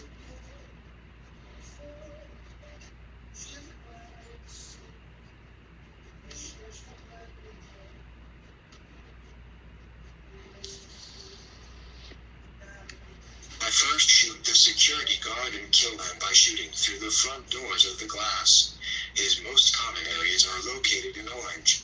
There's Anova, and based on the camera position, I should be in the camera's blind spot. He should be just at the entrance of the store, if not at the cash registers. They may still have the Glocks attached to them, or they may have dropped it. If possible, I kick the Glocks away to a wall so it cannot be used against me. I shoot all black people twice in the chest if possible. I turn left to the cash registers and open fire on the expected crowd of people at the cash registers. According to user reviews, the store is notorious for being slow. Some will run away along the aisles. I make sure I never stop firing. I make it on the other side of the aisles and continue firing on all blacks. I go into the customers only area to check for runners and hiders, and make it to the deli and then back to the entrance. I shoot all down blacks twice in the head, making my way to the register and aisles again, and back to the deli and back to the entrance. It should be leaving at about 4:04. Then I will go into my car and make it south on Jefferson Avenue, where I will take my Mossberg 500 and Savage X's out from the seat and shoot at blacks on the streets. If all is expected, I should pass some responding patrol officers at this time on Jefferson. I pass the House of China and start making my way across the M-Slide neighborhoods, using all weapons I have available to me to shoot at nearby blacks. I should be stopped by police officers eventually in M-Slide, then surrender to them. Or if I find another decent location the day of the attack, example being Walmart, I'll head there. Most importantly, the attacker must go through with the attack in their mind. It is very difficult for a normal person, even with all the information, to carry out an attack that will kill another human being, or the fact that you may die that day. I don't think there really is a way to train for this, but confidence in your goals and equipment may ease them. I think that live streaming this attack gives me some motivation in the way that I know that some people will be cheering for me. I am also decently protected by my armor, so that gives me some confidence as well. Training with my guns also gives me confidence knowing exactly what I can expect by shooting them.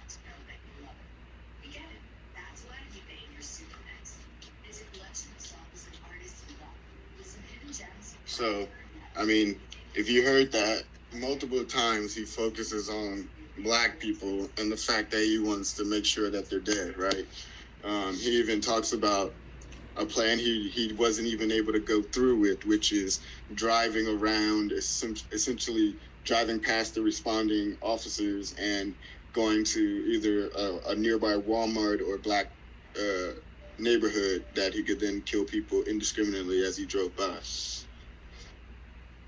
Let's see, what else?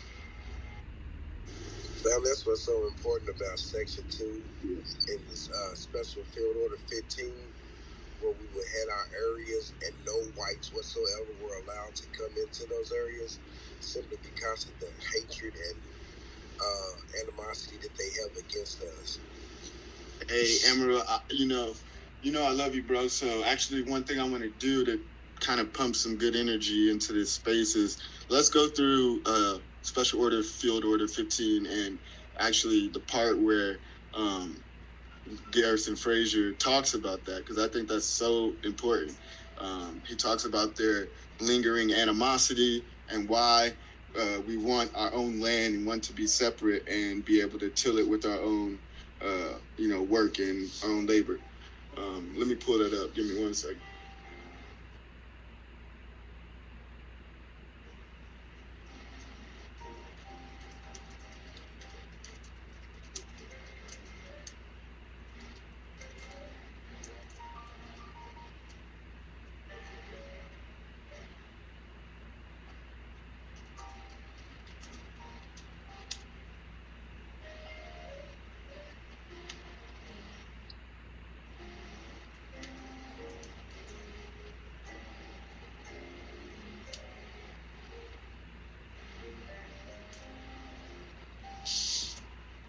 Okay, so we're gonna probably do it in 2 parts. I'm gonna find the conversation that was recorded between the freedmen and Garrison Frazier, and then we'll read through Field Order, Special Order 15. Let's see. I'm trying to find the exact quote so we can hear from Garrison Frazier directly. I put it in the DM as well. Okay, cool. Actually, I just found something while looking it up that I didn't know. It says their chosen leader and spokesman was a Baptist minister named Garrison Frazier, age 67, who had been born in Granville, North Carolina, and was a slave until 1857 when, check this out, when he purchased freedom for himself and wife for $1,000 in gold and silver. How badass is that? So Garrison Frazier freed himself in 1957 with a rack, and he freed his wife as well. That's the type of person we're dealing with right now. That's the type of freedman energy that we need to remember. All right, let me find the part where Amaru, did you share the part where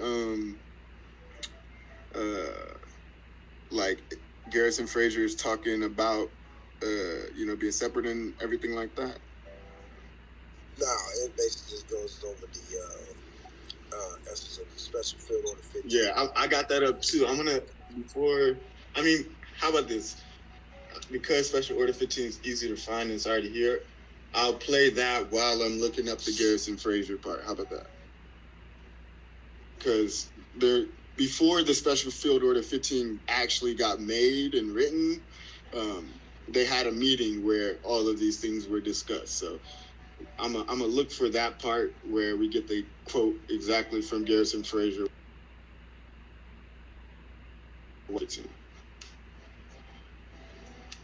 Special Field Orders Number 15. Headquarters Military Division of the Mississippi in the Field, Savannah, GA, January 16th, 1865. Via the islands from Charleston south, the abandoned rice fields along the rivers for 30 miles back from this sea, and the country bordering the St. Johns River, FLA, are reserved and set apart for the settlement of the blacks now made free by the acts of war and the proclamation of the President of the United States.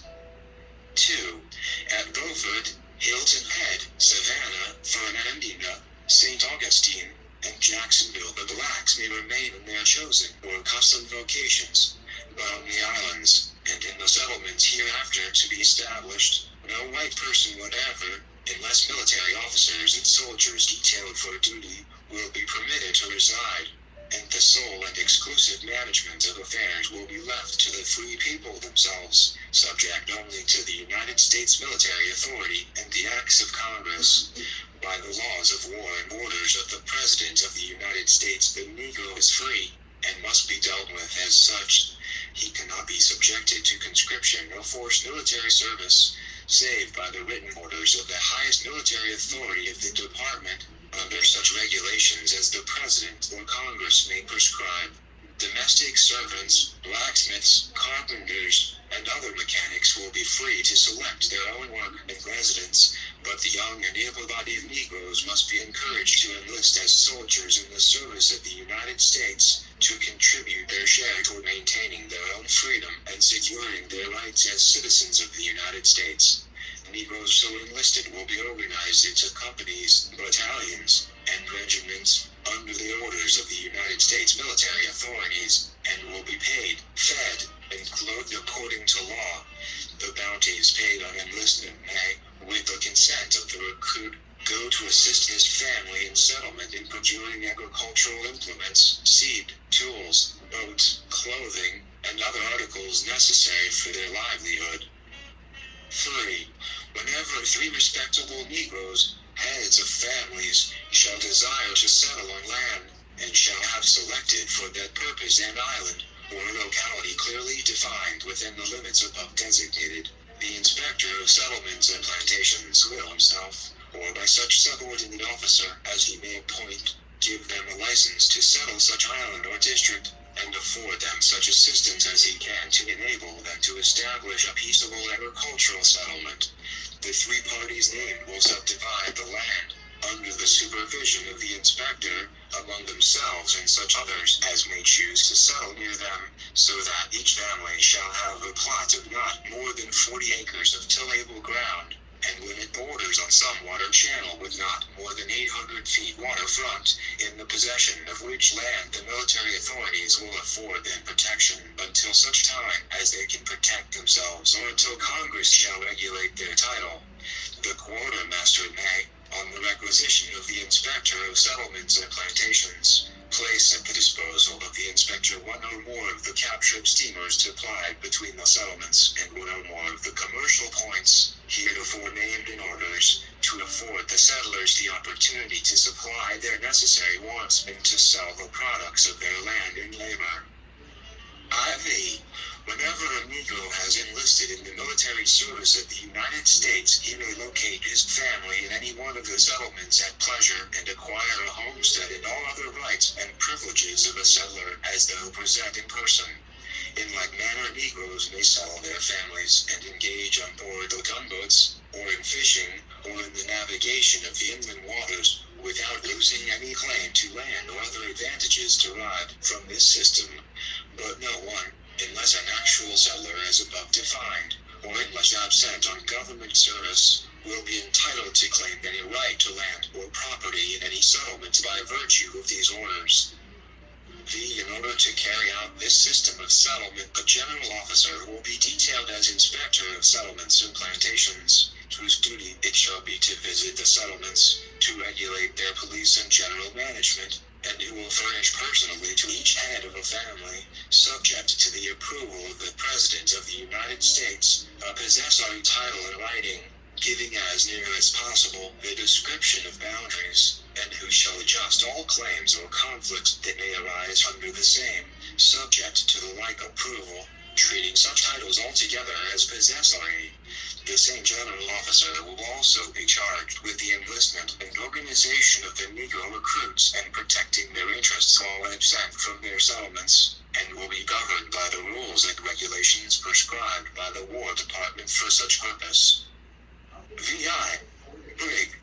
General R. Saxton is hereby appointed Inspector of Settlements and Plantations and will at once enter on the performance of his duties. No change is intended or desired in the settlement now on Beaufort Island, nor will any rights to property heretofore acquired be affected thereby. By order of May, General W. T. Sherman, L. N. Dayton, Assistant Adjutant General. William T. Sherman, Military Division of the Mississippi, 1865 Series, Special Field Order 15, January 16th, 1865. 2. Okay, so that's Special Order 15, right? Now, some amazing parts of that that they bring up is this land shall only be for freedmen, and that land shall not be occupied by anyone other than freedmen unless it's a military occupation. And it even talks about the military training freedmen, arming freedmen, and freedmen governing our own land and defending our own land. I found the section where Garrison Frazier, this is the meeting with Garrison Frazier and Sherman and Stanton before Special Field Order 15 was issued. So here's that part. According to accounts, Sherman and Stanton were impressed by Frazier's precise reason for the U.S. Civil War, President Lincoln's Emancipation Proclamation, and its implication for African Americans. 33. Frazier is most known for the following: 40 acres and a mule colloquy. Question: state in what manner you think you can take care of yourselves, and how can you best assist the government in maintaining your freedom? Brother Frazier, the way we can best take care of ourselves is to have land and turn it and till it by our own labor, that is, by the labor of the women and children and old men, and we can soon maintain ourselves and have something to spare. And to assist the government, the young men should enlist in the service of the government, and serve in such manner as they may be wanted. The rebels told us that they piled them up and made batteries of them, and sold them to Cuba, but we don't believe that. We want to be placed on land until we are able to buy it and make it our own. Question: state in what manner you would rather lie, whether scattered among the whites or in colonies by yourselves. Brother Frazier, I would prefer to live by ourselves, for there is a prejudice against us in the South that will take years to get over, but I do not know that I can answer for my brethren. 34. So, like Amaru was talking about, he said very clearly, I would prefer to live by ourselves, for there is a prejudice against us. And that prejudice still exists, right? We still, they even asked, they said, do you want to be scattered among the whites or live in colonies by yourselves? You know? And we're still in that situation. We're scattered among the whites and not living in colonies by ourselves, right? So we're kind of still kind of living in the nightmare, not the dream of Garrison Frazier. And this man freed himself again in 1857 with Iraq. So him and his wife. So if we did the math on $1,000 in 1857 and what it would be now on 7% interest, is probably like millions of dollars. So yeah, just think about that.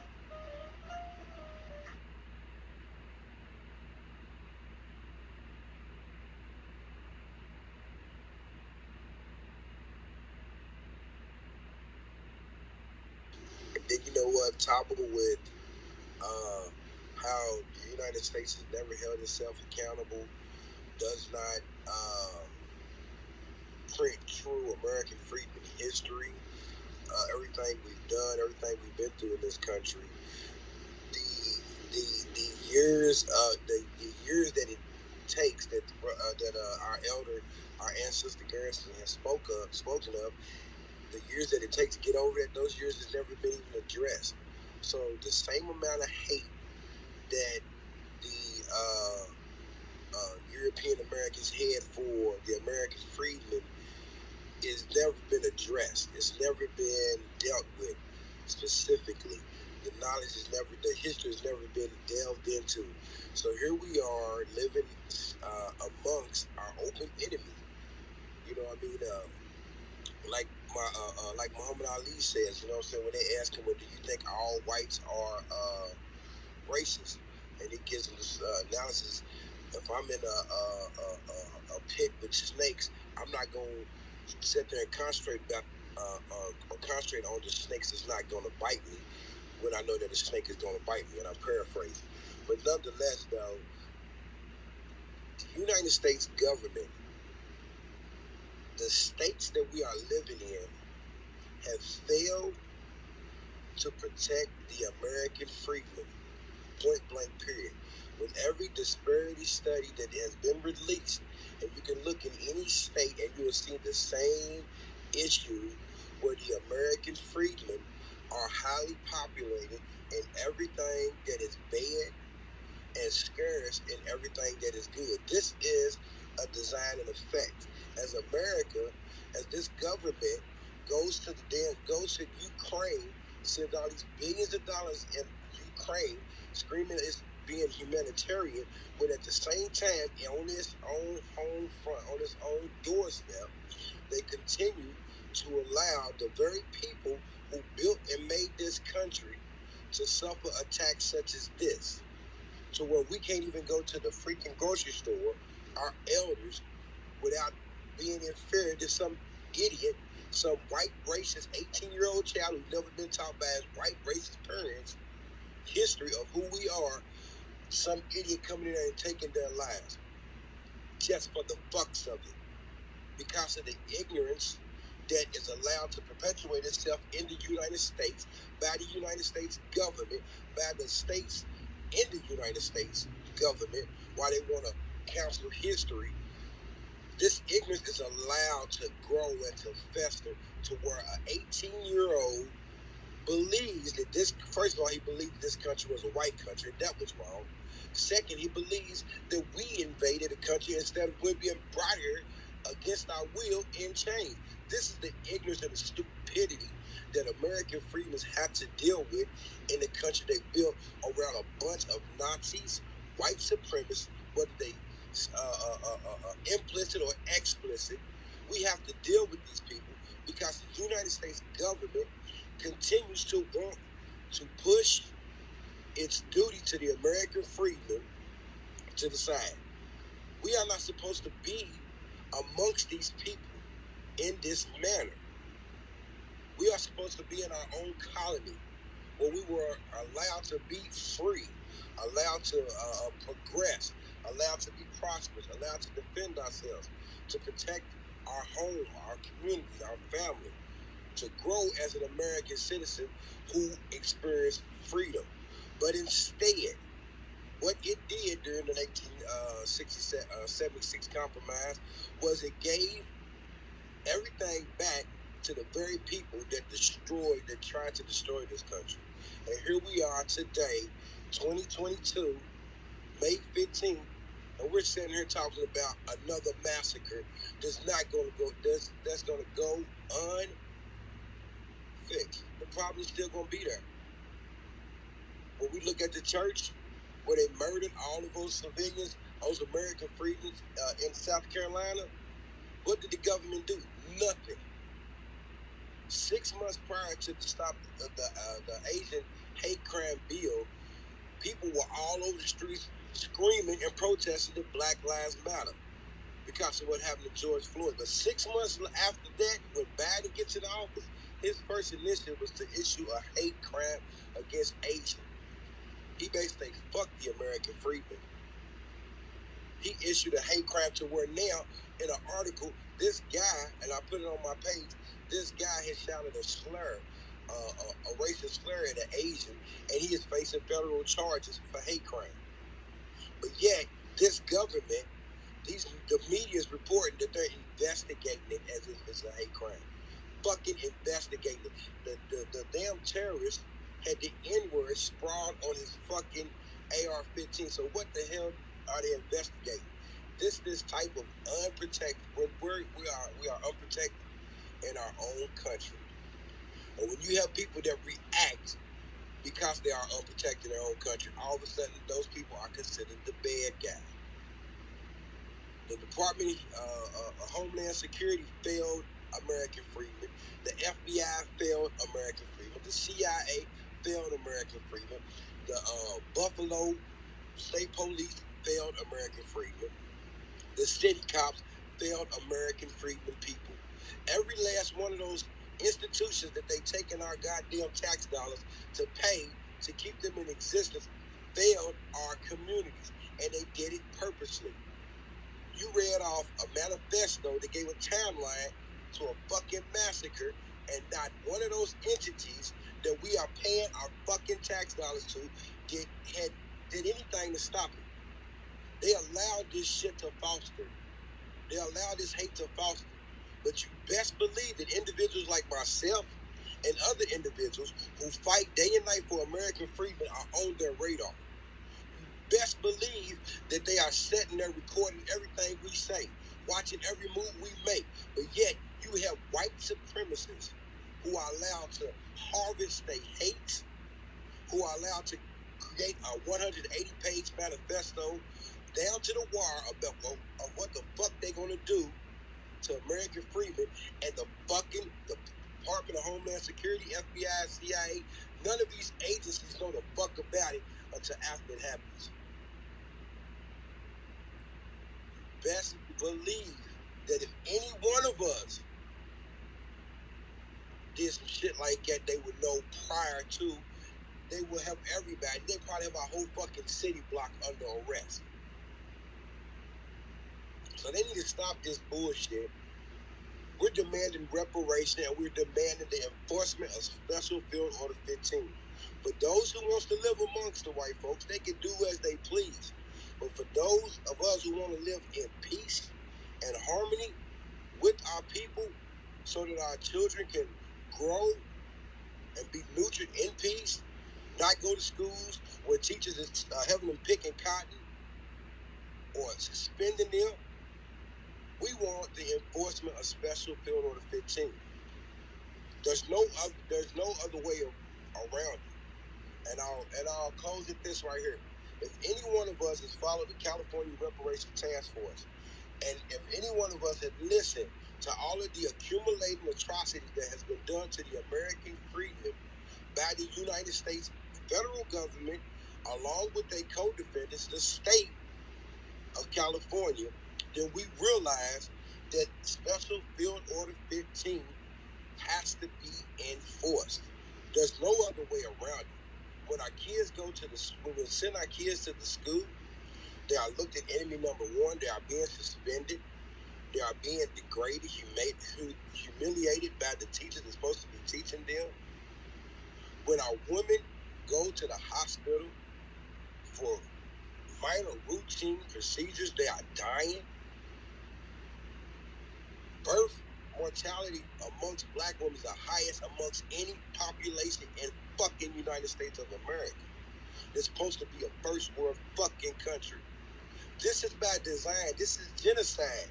And then on top of that, you have people moving into this country who are claiming our identity, which is furthering our ethnocide in the country that we built. Not only do the United States not want to deal with what is done to our people, they want to actively erase who we are as a people in order to not have to deal with what they've done to our people. So this is what the fuck we are dealing with. And this is why the fuck our demands have to be specific, straight to the fucking point. Stop playing games with these people, because these people understand one thing, and that's pressure. Point blank, period. And we need international pressure. Point blank, period. Yeah, I agree with you 100%. You know, the fact that he was able to post this on 4chan, 8chan, and Discord, and no one knew about it. Like you said, these alphabet organizations. This is not the first time that domestic terrorist that's a white supremacist posted on 4chan and 8chan and live stream something. So this is not something they couldn't be prepared for, or anything like that. While you were speaking, Emerald, I looked up the math for that $1,000 in 1857. If you run it on 7% interest, which is the annual return adjusted for inflation since like basically the 1700s, you get $70 million. So basically Garrison Frazier saved up $70 million to free himself and his wife in 1857. That's badass. And you know what? The brother probably could have released himself earlier, but for love of his his wife and his family, he went on stage where he had to stay at so he could save up the money to free his people. This is the type of love we got for one another. The media wants to play these games, and they want to send in these COINTELPRO agents as if we don't love one another, that we hate one another, and this and that. Now, this is the type of love that American freedmen have for one another. That's why where I'm at in Kentucky, I'm sitting there in Kentucky, and I can feel the hurt and the pain of my brothers and sisters way up in Buffalo, New York. Because the shit's never stopped. This is why it's about lineage with us. We have a unique experience in the country that we built that has not been disturbed. Yeah, it's amazing. That type of love is unbreakable, and if anybody was in that space with Tamara Lanier, who is trying to free Renty, one of her ancestors that was one of the first people to be captured in a photograph by Harvard, and is still in their Peabody Museum. She's fighting to get that back. And her telling her story about Renty and what he had to go through, and even her fight now, and how she discovered her lineage and kind of did her lineage tracing. Everybody in this room that's a freedman, you have a Renty in your family, you have a Garrison Frazier in your family, and that's why you're still here today. You got to realize it was the Garrison Fraziers and the Cali houses that set the tone for freedmen, men and women. And so if you haven't done your lineage tracing yet, that should be some inspiration to go do it. Figure out if you're eligible for these reparations that are coming down the pipeline. And again, if you even read the words of this domestic terrorist, the fact that he brought up, he literally had a statement that was essentially him saying we already have reparations, because he said trillions of dollars in white taxpayer money, right? As if freedmen haven't been paying taxes for 150 plus years, right? So, anyways, the fact that, Listen to this right here. This is a news break. A gunman entered into True Bethel Baptist Church in Buffalo this morning. He was stopped in the lobby before he could enter the sanctuary. Several officials, including the New York governor, were attending the worship service, rolling out the report. This is reported by RollingOut.com, May 15, 2022. Less than 24 hours after a racist gunman drove to Buffalo to kill as many black people as he could, a gunman entered the True Bethel Church, where New York Governor Kathy Hochul, the state attorney general, and a host of state and city officials were attending the service. Security was able to apprehend the gunman in the lobby, although he never appeared in the live stream. Bishop Darius Pritikin is delivering his ceremony when right around the 26th mark of the video, someone in the church can be heard screaming, "Put down your gun, put down your gun." Commotion breaks out around 26-minute mark. At that point, Bishop Pritikin directs members at the congregation to move as he exits the pulpit and calls for the security guards to get him. So listen, family, if y'all don't understand that we are in an active genocide attacks against our being, listen, these people are serious about trying to take us out. And this just happened today, Sunday. Protect yourself, family. Arm yourself to the teeth. Yeah, definitely. Practice your Second Amendment rights. And thank you for sharing that, Emerald, because if that came up just now today, that's crazy. That you already have copycat people that are trying to do the same thing. And you could tell this person probably did some research if they knew these apparently government officials would be at this one church, right? It sounds like multiple.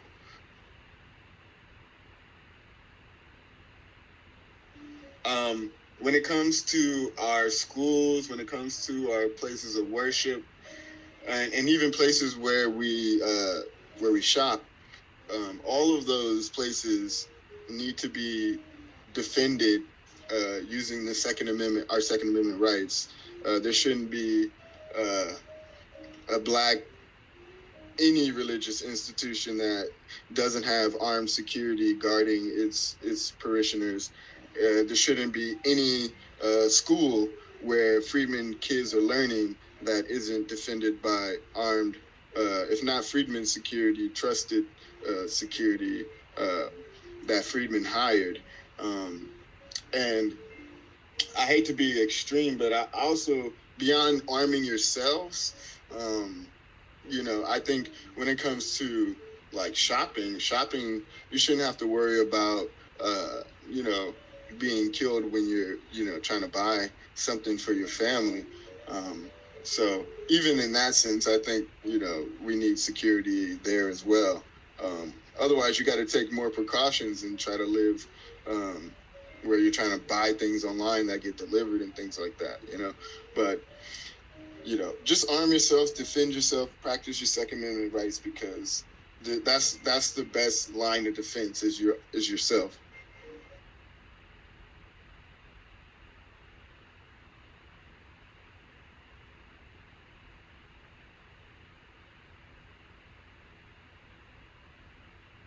So said that a lot of these places, like the grocery stores and other places, they don't want people to be able to carry concealed or whatnot, yet they don't have the type of protection that is needed just in case an idiot with an AR-15 decides to come and shoot up the place.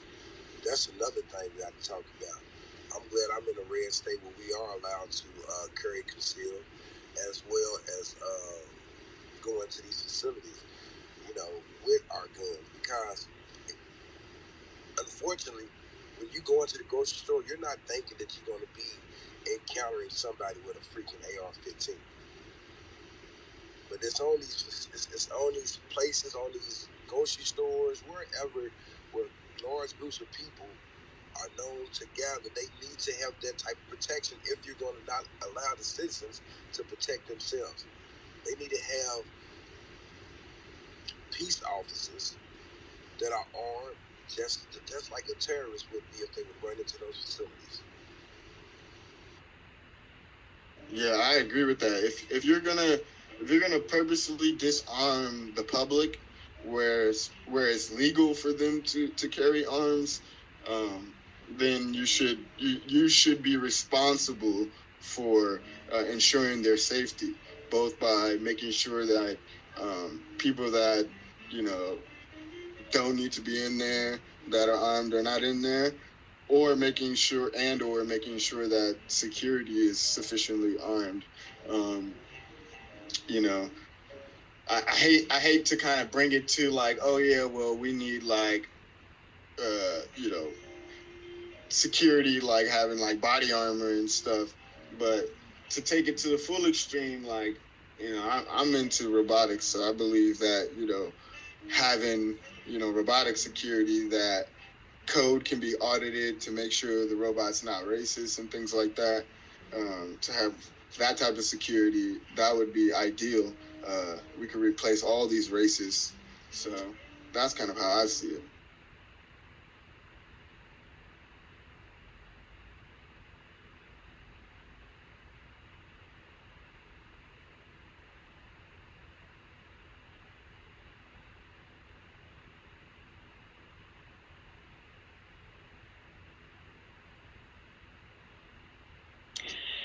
Hey, gentlemen.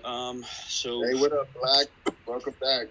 Yeah, man. I'm so to hear the news that there was an attempted attack with all these dignitary, quote unquote, politicians up there at a church. It just, I hashtag time loop a lot, because I really feel like the country and just time in general, you're absolutely living in this time loop. The Red Summer of 1919 comes to mind. And I just pray that we are not headed into something like that. There is a picture of this terrorist weapon where he did put the names of these Waukesha victims written on the side of the barrel. So he was absolutely motivated by hate and retribution. That was his point and purpose. I've seen another name. I don't know if you guys have been highlighting the names of some of the victims, but there was a woman, and I believe her name is Massey. I know her last name is Massey because as soon as I seen that, I said, "Man, I got Masseys in my family." I think her name is Catherine Massey. So I was trying to find if there is a list, if they've listed all of the names yet. If anyone has seen that. I'm just trying to find all the names too. I'm trying to get the names and the pictures so we can feature them in like an F&M piece. Gotcha. Okay. So I see that you've been dropped down to a speaker. So if you want to remain a co-host, let me know. If someone else wants to take on that duty. Yeah, shoot me a co-host. I woke up, my phone was all messed up. It just said connecting with everybody. So I tried to like open the app again and it kicked me off stage. Okay, yeah, I'll do that now because I'm gonna leave the phone where it's at because I drive. I'm traveling a lot for work, and if I drive, I'm sure to lose the connection. So I wish I could make someone the host, but I guess they haven't created that yet. But I'm gonna just leave the phone here. I'm gonna leave it plugged in, and you guys, obviously just keep the room, the way that you've been keeping it all night. So I appreciate it. I'm sure a lot of people appreciate that you guys have hung in here. But I'm behind the wheel of a tractor trailer full of fuel, so I got to get my rest in order to perform that function. But I'll stay tapped in as much as I can.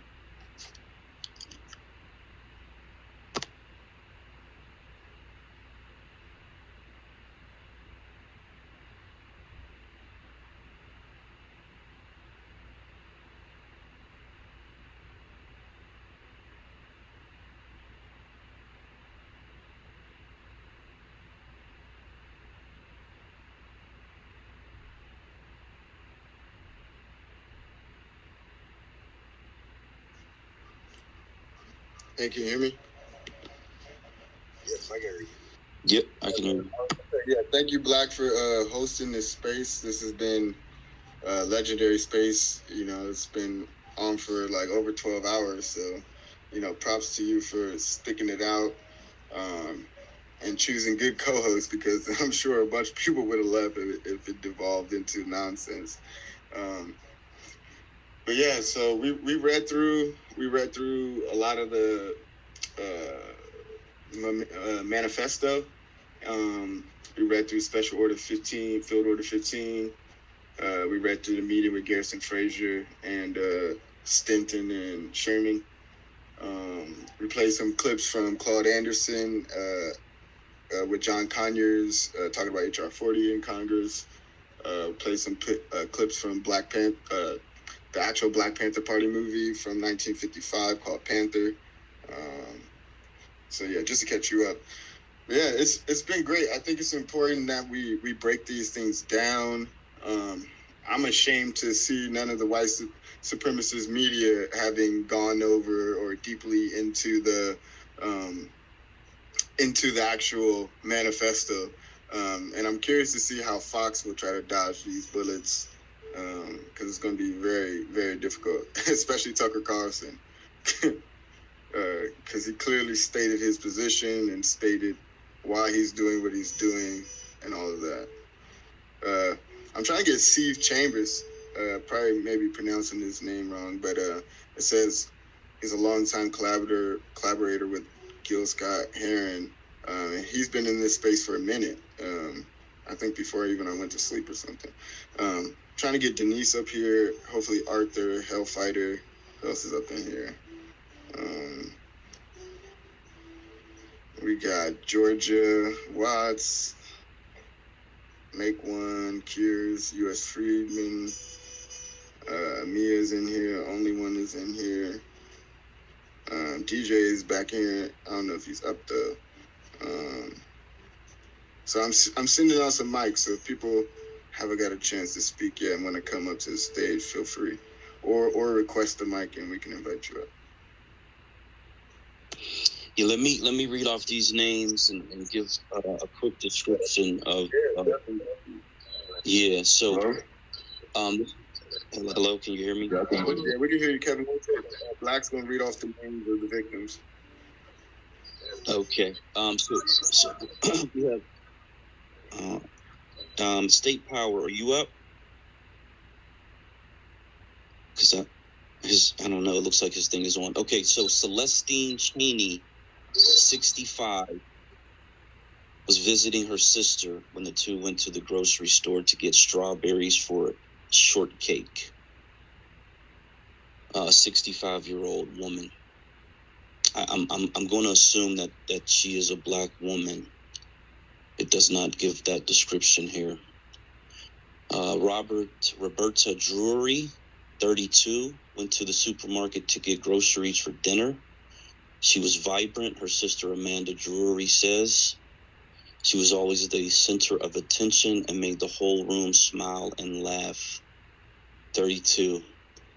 Catherine Massey, Massey had to go to the store to pick up groceries. She was a beautiful soul, Barbara Massey, the victim's sister, said in a text to the Buffalo News on Saturday. Again, I do have Masseys in my family. And then Aaron Salter, we know he was the security guard. He was 55 years old.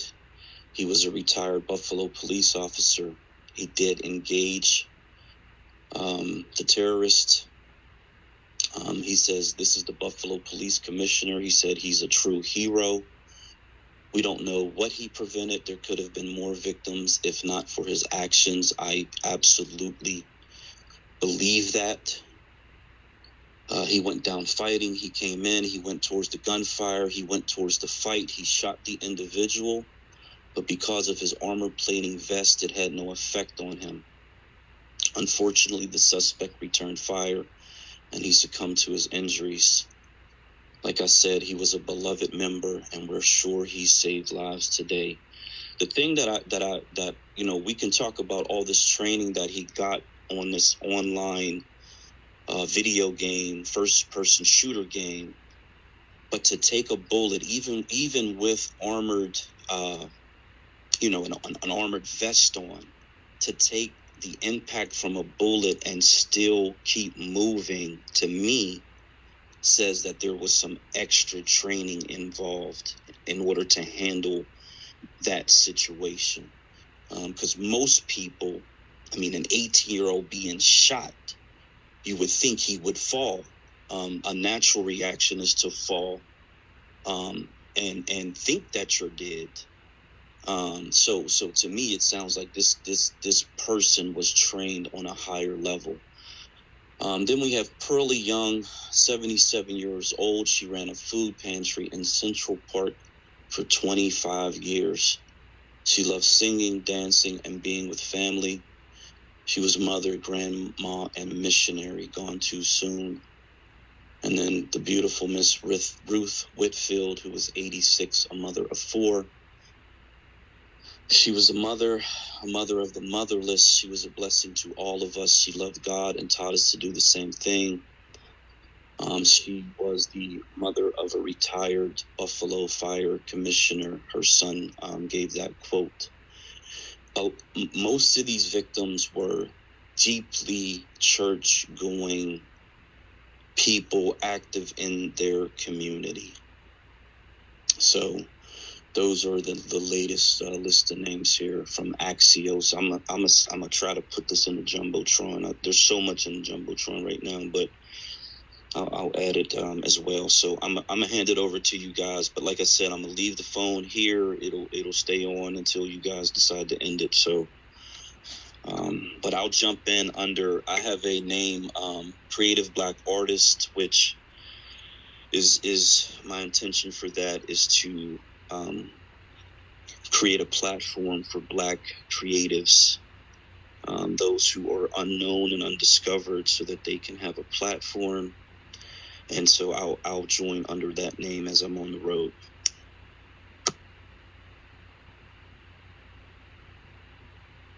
Yeah, thank you for that again, brother. We got Denise up here. We got Kiara, Shut Up and Dribble, and Kevin. So I'm gonna go to Denise first. Then we'll go to Kiara, then Kevin, then Shut Up and Dribble. Greetings, family. Thanks for sharing the mic with me. So there are several things on my heart and mind this morning, but I think I'm just going to speak plainly. We are going to have to be mindful of who is in our spaces.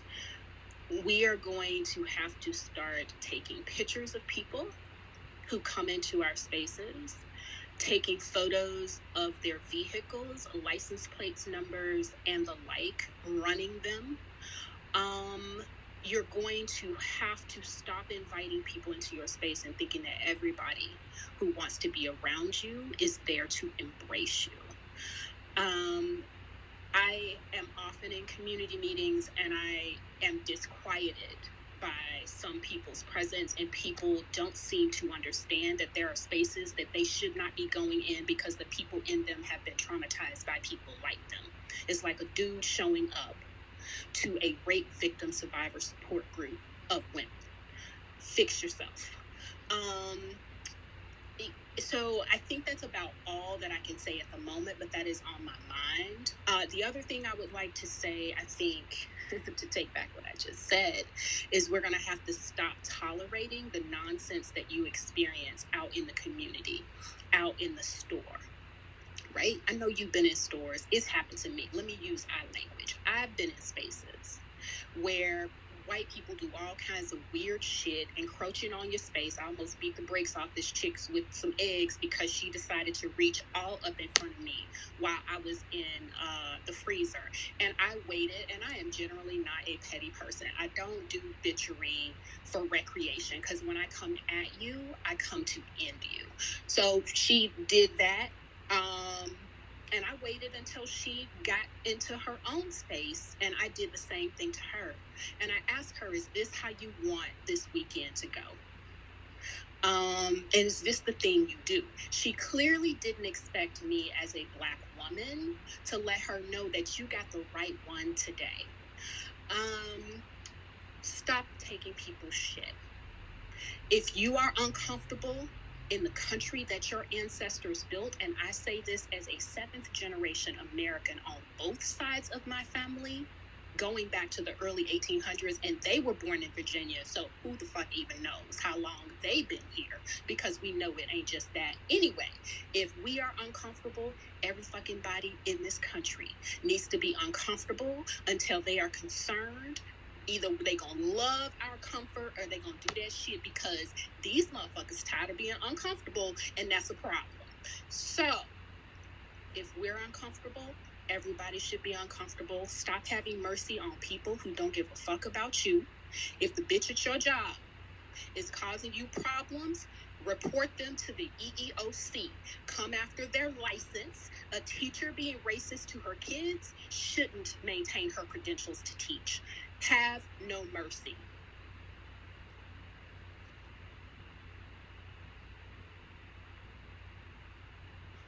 I agree 100% with that. We need to stop taking things lightly. I had to deal with some racism at my local store. And you know what I did? The dude didn't think I would report. He was like, "You're not going to report me. You ain't going to do nothing." Da, da, da, da. I took a picture of him, got my receipt, went online, reported his ass right away to Kroger. and you know what I mean? Let them know right away. And when you do that, it may not seem like much, but when you do that and you do that anytime a situation comes up, they still have to respond. And they make them have to do, even if it's like not the biggest thing, because you could take them to court. But if you just want to get them fired or whatever, you got to actually report people, because they think, oh, these black people ain't going to do shit. I've been racist to a bunch of black people and I'm still working here. So if they have that mentality and we switch our mentality and report them at every instance and make it an issue, make them uncomfortable, you're going to see things shifting. Since I did that, The security doesn't mess with me. Dude doesn't mess with me. He got moved to a different section, or a different store rather.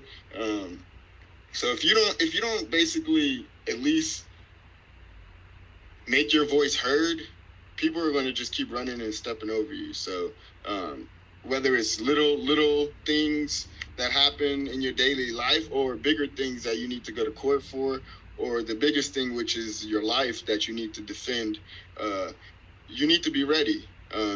One of my favorite quotes, it's kind of like two-sided quote. If you stay ready, you don't have to get ready. And another one goes, if you always carry an umbrella, you'll never get rained on. And in a similar aspect, if you always carry that 2A, you know what I mean? So, yeah.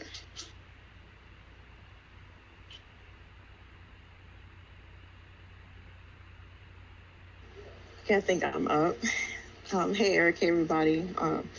Thank y'all for holding the space. Man, it's just, I'm still trying to kind of process all this that's going on. And I mean, I came in when you were reading through the manifesto and just kind of seeing all this news as it's unfolding. It's very disturbing. I think it's definitely, I mean, something like this is obviously never a good thing. We obviously don't want things like this to happen, but I think for many of our people, this is a wake-up call that we're living in the not so distant past. Just even in my area where I am in Florida, I'm just kind of looking into like the local history and learning about all the lawlessness and violence like this that has happened in our communities, and the ways in which our public safety officials have failed us and often sometimes participated in a lot of this community violence, or otherwise allowed it to persist. Like we talk about how this person was allowed to, walk off the scene alive. How does that happen? And I'm just like, we talk about, the Second Amendment, which I fully support and endorse, the freedmen exercising our rights in this area. We talk about, okay, how we, getting people trained and educated on firearms and how to protect yourself and all this. But what are we doing in the meantime? I mean, what do we do tomorrow? I have to go to I go to the grocery shopping on Sundays. Like, what do we do in the meantime? How do we engage with our public safety officials in our municipalities right today, tomorrow? We have Juneteenth coming up. There are community events. I'm trying to go to a community event. How do we ensure our safety at these type of events? So I'm like, that's kind of my question, I guess, to the room is like, how do we today engage with our sheriff's office, our local PD, who are supposed to be in place to protect our rights, to that's what they're supposed to do, right? So what do we do in the meantime, in engaging with them as we do that education and get our people educated on firearms and legally owning and operating? So that's kind of my question, I guess. But I thank you once again for having this space. I might have more to say later as I'm kind of processing all this, but I'm just really frustrated. I'm very angry. And as a Black majority state was saying, like, you were hoping that this isn't, we talk about the Red Summer and things like this, like, this is a wake-up call. We're living, like I said, we're living in the past. It is a time loop. So that's all I have for now. Thank you. Hello? Can I address Sierra's question? Yeah, go for it, Denise. We'll come back to you, Kevin. I'm sorry. So thank you, Sierra. I appreciate the question, and you're asking the types of things that we should have been looking at all along. So I think you need to get to know your local gun club. I think the call to action is for gun clubs to provide security at public events, to provide screening of vehicles, to selectively choose the locations that you host your public events so that there are I would just say folks who are in the military and who do that type of work can talk to you about that, what that could look like. In terms of the physical structure, the entry points, the exit points, and all that type of stuff. I think that we in the community, and when I say we, I don't mean like there is a single person, but I mean every freedman within the sound of my voice taking this call to action and actually putting it into place. So reaching out to your local gun club.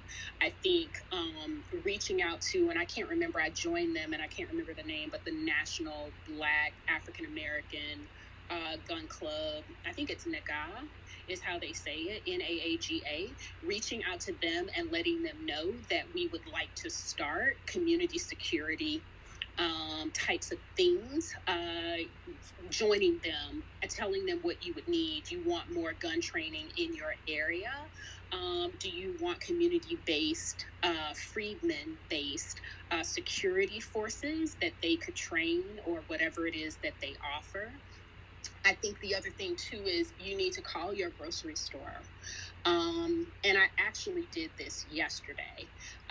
Call your grocery store and ask them what is their process for managing these types of emergencies. Talk with your sheriff and your local police department to ask them, in light of what happened in Buffalo, where this person wrote a 180-page manifesto, but he was not disrupted from driving 3 hours to go murder all these people. How do you handle this type of thing happening in our community? And I think you show up at that meeting with the interest of building collaboration, but making it very clear that this can't happen in our community and should happen nowhere in our country again, yet we see it continue to happen time and time again. So I just want to be clear of how you're protecting me and my family, as well as the other families in our area. So those are some things that come to mind for me in terms of partnership between citizens and the institutions that are charged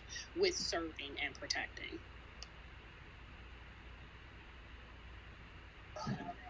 Yeah, that was a great addition. I think that's super important. The gun clubs.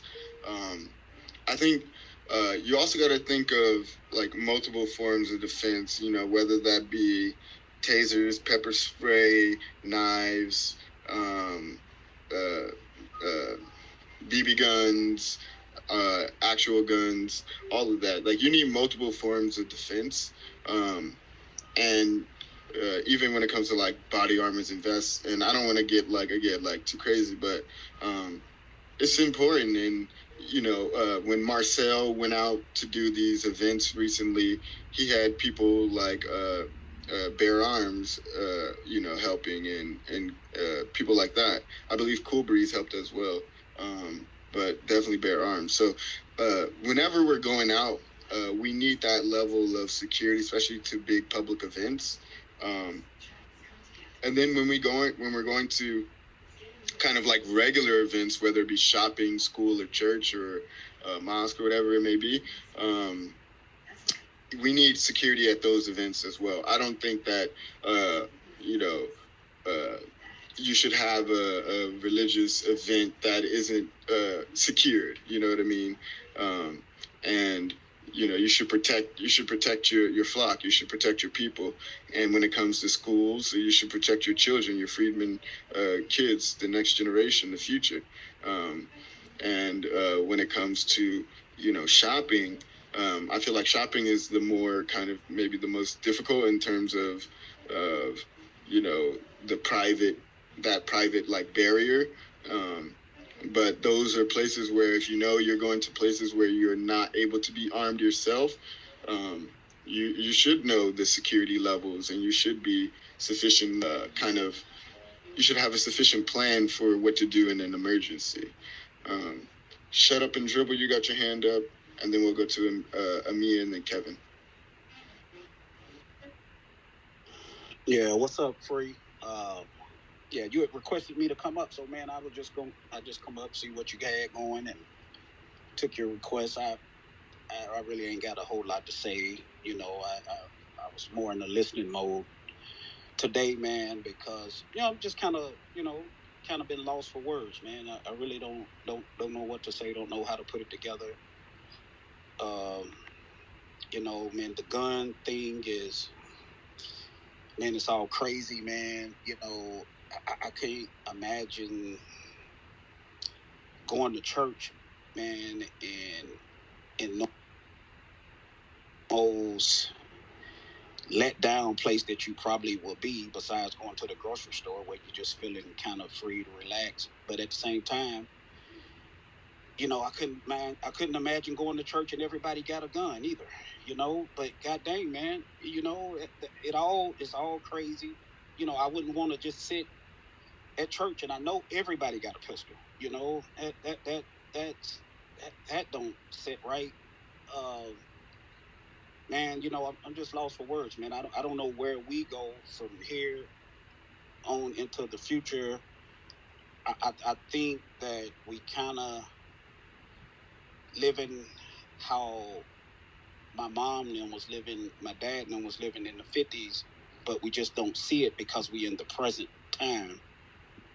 It would take somebody that lived through that era to kind of talk about it, and really it's different now because things are different. It's 2022, so the technology, it joins you together, but as a people we are further apart than we ever been in time, because we ended up going across the tracks and maybe saying that, hey, I want to be kind of like equal with white people and be on the same foot. I want to be able to move to the suburbs and move beside them, even though they don't really like. It was a crazy thing on the video I seen where the little white kid knocked on the door. I don't know if any of y'all seen that. And, I guess he was going to do something with the stick with the dude's little girl. And her mom came out, and then the husband went across the street, and his dad comes out with the pistol, and shoots it in the ground or whatever. I just seen that video late last night, and I'm thinking like, man, what a time, what a time. I mean, I'm out here at a car show doing some work today at a little vendor booth we got, and 98% white people, and I'm like, man, I really don't want to be around no white people today, man, really, so I don't know, man. I really just ain't got a whole lot of words, man. I'm just trying to figure out where do we go, man. That's just, where do we go? That's what I'm on. I don't know. So shut up and dribble. You brought up, you wouldn't want to be in a church where you knew everybody was armed. But I bet if you was in a church where you knew everybody was armed, you'd be careful about where your elbows were and who you was bumping into. Oh, no doubt. There's in game theory, there's a state called John Nash equilibrium. It's about a state of like peace, essentially. It's found when, for example, during the height of the nuclear Cuban Missile Crisis, we kind of experienced it, which was called mutually assured destruction. In game theory, it basically means if you're equally armed, you don't have to really worry about someone attacking you. And so, if people are equally armed, whether it be in a church or in a school or shopping, the probability that someone will try to commit a mass shooting will virtually go to zero, because they know that they could lose their life if they attempt to do that. So that's mutually assured destruction, whether it be with guns, knives, or nuclear weapons. Yeah, let me add to that. So the Bible is a book of war. I don't like a lot of people who are Christians. I don't know if it's the way the pastor preaches the word. I don't understand, but most of the patriarchs in the Bible, that they're kings, they're head of their military. God constantly sent his people into war. It is a book of war. So yeah, for the Christians in church, yeah, you should be able to defend your people. Absolutely. But yeah, man, like try to understand spiritually. The whole book is about this spiritual war between good and evil. Yeah, I'd like to go back to David and Goliath. You know, when I was a kid, I learned about David and Goliath, but I got the PG version. You know what I mean? He just hit him with a rock, and you know, I just thought Goliath went to sleep and they won. I read when I got older and I read the real thing. I was like, damn, he hit him with the rock, then he chopped his head off. You know what I mean? So he killed Goliath. David killed Goliath, and you know, he became king. And so, I mean, we got to understand, like, not only that, but then even if you go to the Renaissance, one of the statues that Michelangelo made is a statue of David, right? You know, carrying his sling and everything, right? So, anyways, the point is, these people understand the importance of self-defense, whether it be in religious terms or not. And if you think that your God doesn't want you to defend yourself, you're not reading the right passages. Amen to that. Amen to that.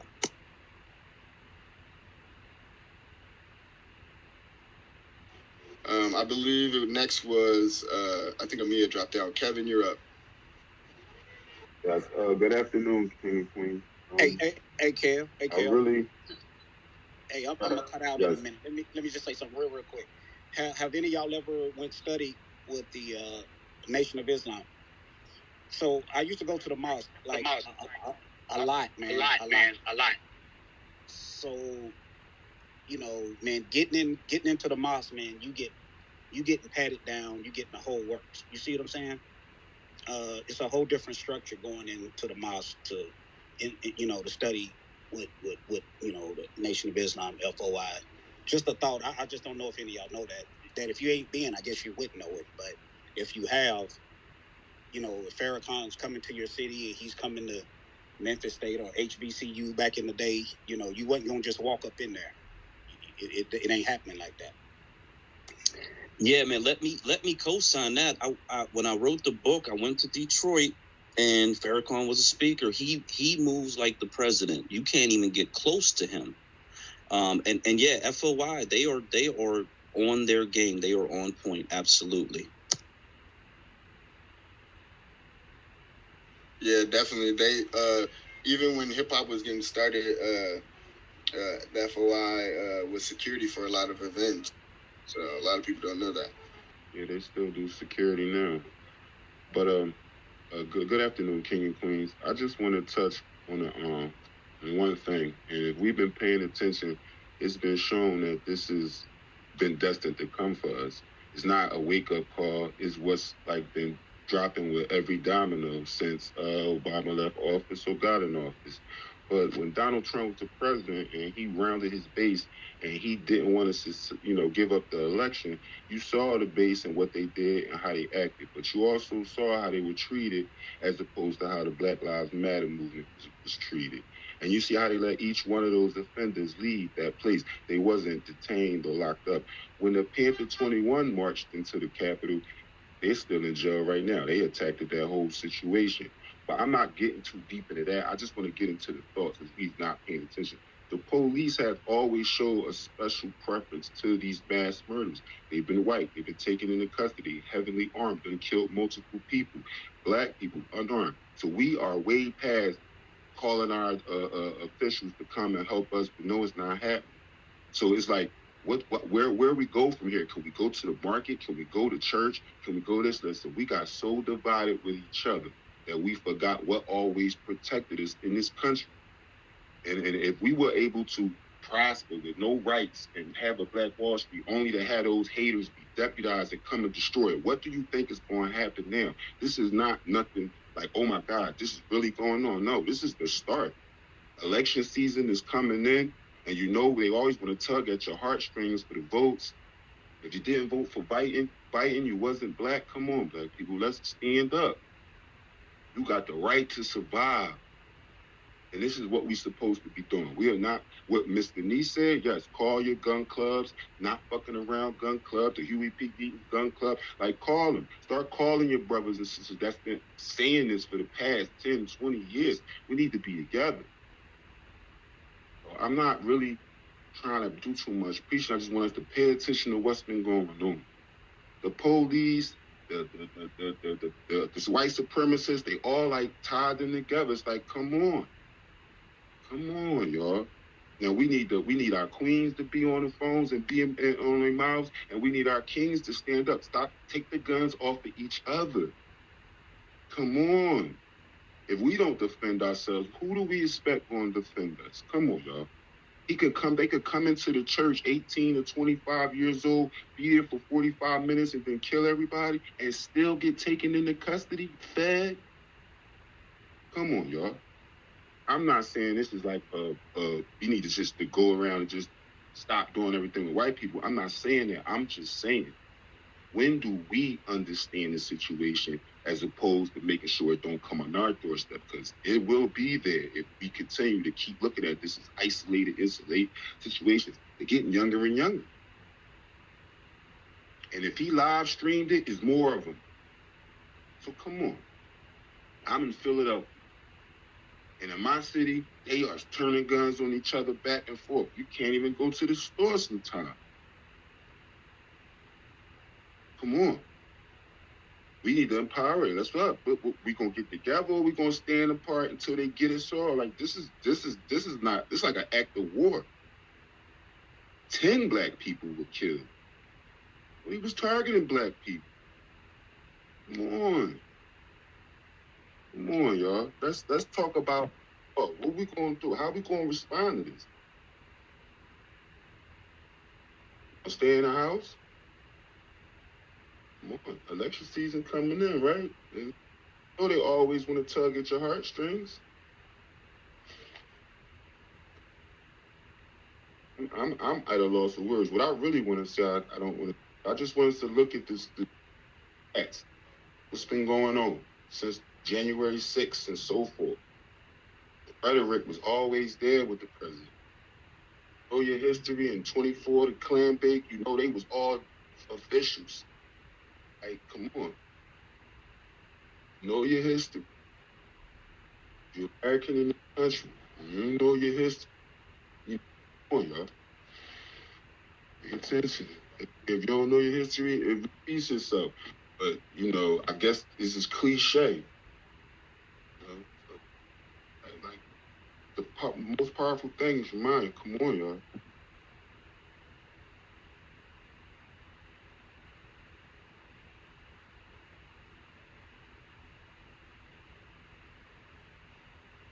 Yeah, I agree with that. Thank you for sharing that.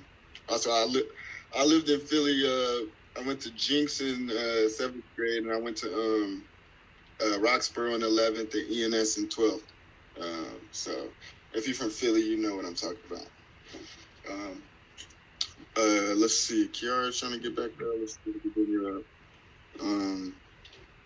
Yeah, I think the solution, the only real solution, is defending ourselves in reparations. 40 acres and an AR-15. And like Garrison Frazier, we just need to, come together and have our own colonies. That's what he said. I agree with Amaru. We need to enforce Special Order 15. It tells you we should have our own land, and no one should be able to live on our land besides us. It says that in Special Field Order 15. It makes you wonder why they asked for that when reparations, 40 acres in view. Yeah, and he said it. They asked him, they said, state in which manner you think you can take care of yourselves and how can you best assist the government in maintaining your freedom. Brother Frazier said, the way we can best take care of ourselves is to have land and turn it and till it by our own labor. That is, by the labor of the women and children and old men, and we can soon maintain ourselves and have something to spare. And to assist the government, the young men should enlist in the service of the government and serve in such manner as they may be wanted. The rebels told us that they piled them up and made batteries of them and sold them to Cuba, but we don't believe that. we want to be placed on land until we are able to buy it and make it our own. Question: state in which manner you would rather live, whether scattered among the whites or in college. Brother Fraser said, I would prefer to live by ourselves, for there is prejudice against us in the South that will take years to get over. But I do not know that I can answer for my brethren. Now, we know that animosity still exists, right? It hasn't gone anywhere. Yeah. And they proved that by the Black Wall Street in Tulsa. They proved it. All they needed was money. Exactly. Like, they couldn't stand to see our success, right? And so, I mean, Garrison Frazier, again, in 1857, he purchased the freedom of himself and his wife, right? And $1,000 in 1857 is the equivalent of $70 million today. So he basically put up 35 mil for himself and 35 mil for his wife. That's crazy to think. You know what I mean? One person did that. The players really know our history, know what's in us already. Like, our ancestors have been through this. They've been preparing us for this because they know eventually it was going to come to a boil again, because they're never going to want to see us prosper. Was it meant for us to prosper? So we got us, all our queens that's in these places. They got, like, Mr. Nice, like, she a goddess. She got that mind. Like, that's what we gotta touch into. The movement had women, like, Asante Shakur and them. Like, we gotta be together. All right. We let Black Lives Matter use us all the time. When we've been watching the police do that to us all the time, we need them to be in the front line of something that we're on the front line about. See, they up front with it, but they not on the front line like us. We really stand where we at. We're in a better position than 1960. If we fight like the mentality of 1960, oh my God, come on, y'all. They want us to be angry and get our guns and go to war. They want to prove that point. They have leverage. The police not going to shoot them. Come on. Hey, let me jump in here. Mr. Kevin Harrison, you're in Philadelphia. So, and I heard Amaru, and I love that special order 15. That actually, I quoted in the book. It's on the back cover of the book. So the practicality of that order is that we would be required for the federal government to do something that, under all of my research, they were not willing to do, and that is give up land. All of my research says the United States is only really designed to take new territory, but not to give up territory. Wow. So practically, and this is why we advocate for Black majority migration, so that we can establish Black majority states. In Philadelphia, there are approximately 650,000 Black residents. Delaware is quite literally a drive away from Philadelphia. Delaware only needs 300 to 400,000 Black voters to take over every elected position in the state. Every elected position in the state, all of the power of the state. That's why you have all that's going on in Philadelphia, which again is just a stone's throw away from a state where you can have all of the power. I plan to move to Delaware. This is what we advocate for. This is how we use our feet. We use our resources to bring about Reverend Garrison's desire. At that time, that when they interviewed them, there were 20 reverends that they interviewed. 19 agreed with him. One did not. One dissented. Which is interesting, right? I just understand there's always going to be that one person that's just not going to ride with us no matter what, even in those times.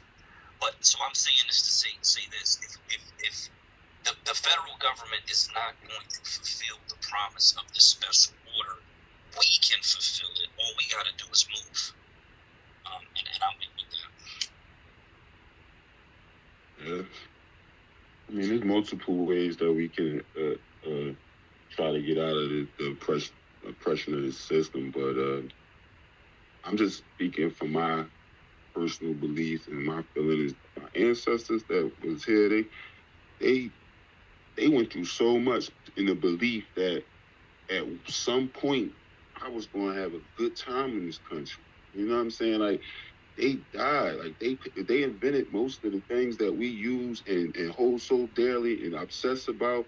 We created those things. And I'm talking about with not having the rights of nothing. And I understand that we really need to go to places where a lot of our DNA register more than we'll be going through here. But I feel like I'm not going nowhere out of this country. I would rather fight for it, just like my ancestors and all that did, because where else were they going to go? They didn't follow them through the Middle Passage out here. You know, none of them countries send no boats to come get none of us. So we was here on our own. And somehow, some way, through all of that, the conditioning that we in, the syndrome that we suffer from, that nobody will never just seem to discuss and or find resolve for, and we suffer from a syndrome. It don't got nothing to do with a white person really physically, because most of the black people under the age of 30, the only person they ever had a problem with was a black person. So, you know, it's not like, you know, they really just went outside and some white people surrounded them and was like, hey, N-word, get out of here. N-word, what you doing around here? N-word, you ain't from around here. No, when they go outside, it's other black people walking up to them. What you doing around here? N-word, you ain't from around here. N-word, you know what I'm saying? So it's like, you know, a lot of them haven't really experienced some real racism, like the way it's, it really goes down. So it's, you know, we really got to start paying attention to where we at, so we can take the gun off of each other, the evil eye off each other, and deal with the syndrome that we suffer from. And then we can deal with this, because we so isolated that, you know, they could just come in here and go to the supermarket and shoot us up. You know what I'm saying? They can come into church and just shoot us up. We isolated. We so separated. We looking at each other. We worried about each other. In some cases, because, you know, and I believe it's more of us doing what we need to be doing, and it's not getting the exposure that it needs than the other, you know. How do we take that isolation off of each other, though? How do we fix the individualism? You know what I'm saying? I mean, it's got us separated too far. You know, what's got the culture so toxic, you know, for us and each other. We fail to understand what our problem is. It's like, you know, if you don't know what your problem is, you could believe anything somebody tell you. They could tell you a lie for 12 years, and you will believe that's the lie. As soon as you hear the truth, you might kill yourself. But I need you to understand that we suffer from a Willie Lynch syndrome. Nobody want to talk about it. Nobody want to read the letter. Nobody want to dissect it. Nobody want to put that out there, because the envy, the mistrust, the hate that we have for each other, it, you know, that's what it's talking about. And it says it will last 300 or so more years. And that was like 1712. And it came, you know what I'm saying? It's like, what's our issue that we can't seem to get back together with each other? And I feel like that's what we need to be talking about. Why you feel the need to go after somebody that look like you as opposed to somebody that doesn't look like you? And it's fucking pathetic. Ask yourself this. You know, I tell people that Black America, man, it's especially males, we live vicariously through athletes and entertainers. So one of the most influential things going right now is our music. Nah, that's not influential. Hip hop is a toxic, low level, low vibration. It's at a low level, low vibration, low spirit realm in the state that is in 2022. Yes, I don't think we can't survive. Youth can't survive with what's going in their ears on a daily basis, all day. It's destruction, man, and it's killing us. It's no positivity in it. Not to cut you off, but you were right. But you're describing rap. You understand what I'm saying? Hip hop, and I understand nobody wants to use it, but it was supposed to be harmonic influences provided to help our people. It was the way we communicated to each other. It was like when the slaves was in the field and they used to sing those songs to communicate. That's what our music was. So it was empowering, fight the power, self-destruction. It was a way to communicate through the ghettos, to motivate. You know, when Rodney King got his butt kicked, just like the people say, the music dictated our response. How did we respond? Fuck the police, understand? So the music, you're right, they using the music in a totally different way. It's not influential no more because it's not giving out the same message. It's not had the same energy, like you're saying. The vibration is low. So now it's glorifying all the negativity, and it's glorifying all the demonic issues and stuff where people don't go to church, don't pray. So now who do you believe in? What is going on? And these athletes and these superstars, you know, most of them don't have a clue about anything, so they're not really putting this stuff out to their managers, their agents, and everybody else that's speaking for them because they're in the contract. So a lot of times, if they don't know, they can't respond better. Like, you know, LeBron James with a school for this and a school for that, or any other athlete that's doing anything in their community that doesn't get acknowledged. You understand what I'm saying? Like when Muhammad Ali said, "I'm not going to war, blasey, blasey, blasey, this," he was sitting at a table with all the top athletes, and they was like, listen, yeah, we support what he's saying. But when Colin Kaepernick took a knee for what was going on, he was by himself with, you know, like, come on. So, you know, the music is weaponized now to send us to jail, to get us to sell drugs, to get us to, you know, to do everything against what we're supposed to be doing. So I believe hip hop is needed, as Kendrick Lamar and his music is stating, as opposed to whatever else they got out there. Hey, a lot of the people perpetuating that the rap that's like not helpful, they're non-freedmen as well. So that's something we should be cautious of too. People like Tupac, for example, was a freedman. His mom was a Black Panther. And think about the more positive music that he put out, for example. People like Nas was a freedman. You know, so think about who's putting out the music. You know what I mean? And do they have freedman lineage? You can narrow down a lot of music by that. Yeah, definitely. And then speaking in reference to music that was being put out by Tupac and things like that, once they got rid of people that make music like Tupac and such, it was easy for artists like a Biggie Smalls and a Jay-Z and all of those to come in. You know, once Jay-Z was able to be accepted and the things that, you know, he was putting out and all that was, you know, supposed to have been, quote unquote, well, all of us agreed upon what he should be saying. It was the spokesman, you know, that's when it was over. You know what I'm saying? Because it started with Biggie, and let me tell you why. Started with who? With Biggie. Yeah, I believe you. I agree with you. So let me tell you, in addition to kind of, you know, just what happened, I learned something crazy when I was going through Biggie's documentary. Everybody knows the song, you know, Party and Bullshit, right? You know where he got the hook for that song from? He got it from The Last Poets, which is earlier New York group that was like in Harlem. They were kind of like a rap spoken word group, you know? And their song was called, I believe it was Niggas Are Scared of Revolution. And at the end of the song, like Biggie is in, this is where Biggie gets it from. He's in the car with a freedman listening to this song, right? And he takes this clip from the song. The entire song is Niggas Are Scared of Revolution, I believe. I believe it's that one. And the song ends and it says, you know, and I know that niggas will party and bullshit and party and bullshit. And then it says, and some may even die before the revolution comes. That's the fucking end of the song. The nigga took one part of the song that said party and bullshit, made it a hook, and turned it into a song.